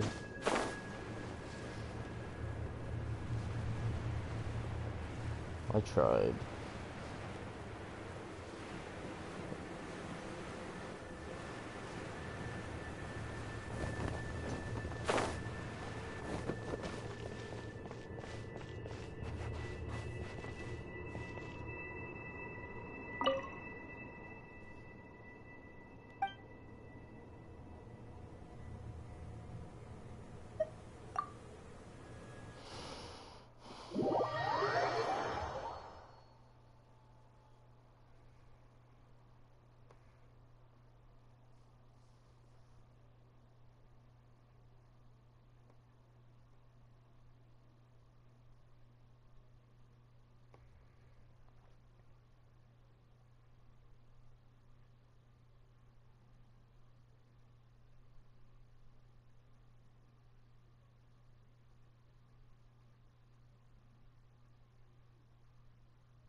To Jean, acting Grand Master of the Knights of Favonius. Ugh, this preamble is such a pain to write. It's probably high time we got rid of this acting business. I trust that Dern has updated you all on recent events. Hope we didn't worry you too much. The good news is, we managed to come together and put a stop to the Doctor's evil schemes. With that, I think it's safe to say that Notcry is finally out of the woods. As for the Fatui, not counting the Damselette, aka the Moon Goddess, who has left their organization, we found ourselves allied in this instance with both the Knave and Marionette. May she rest in peace. As ever, we find ourselves better off for making friends rather than enemies. But until we can ascertain the Tsaritsa's true intentions, the future remains uncertain. In a short while... Wait. How am I meant to surprise everyone if I tell them in a letter that I'm heading home? Well, that would be a huge waste. Okay, got it. I will begin sending the expeditionary team back home in waves. I'm sure they'll be able to answer any questions you still have. I hope they won't gloss over the details of my many heroic deeds. But if they do, I'm sure it'll be because they're just too exhausted from the long journey. I think of Mondstadt daily. Please give everyone my best regards. P.S. The honorary knight went above and beyond this time. Are there any other honors we can give him? I'll leave it with you. P.P.S. Please be extra nice to Klee for the foreseeable future. I cashed in on the last favor that the Hexen Circle owed us, so we need to earn some more goodwill. If there's any serious problems, feel free to stick me in solitary confinement when I get back. I'll do the time for her. Damn.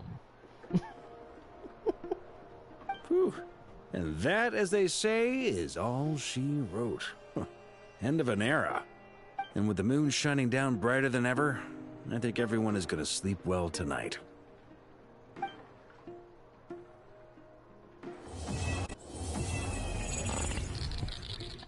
Whoa. Maybe this is all fake. Who knows? Maybe this is all just a dream. Trust me, when it comes to local delicacies and Pyramida, nobody knows purity tastes.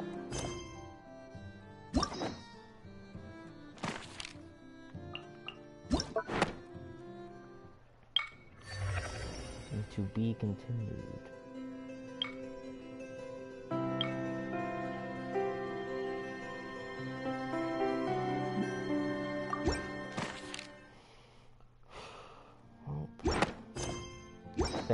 for whoever watched this whole stream. This was a really long one, but it had to be because two acts were together. And I wanted to get through this and experience this in full, you know? So, thank you, whoever watched. And I hope you enjoyed it as much as I did. Even though my reactions didn't probably seem like I enjoyed it, I really did. This was really great. Really great. Really great storytelling, art, characters, this verity of what was going on and whatnot. I really enjoyed it. Well, y'all take care and have a good day. Till next time. Bye.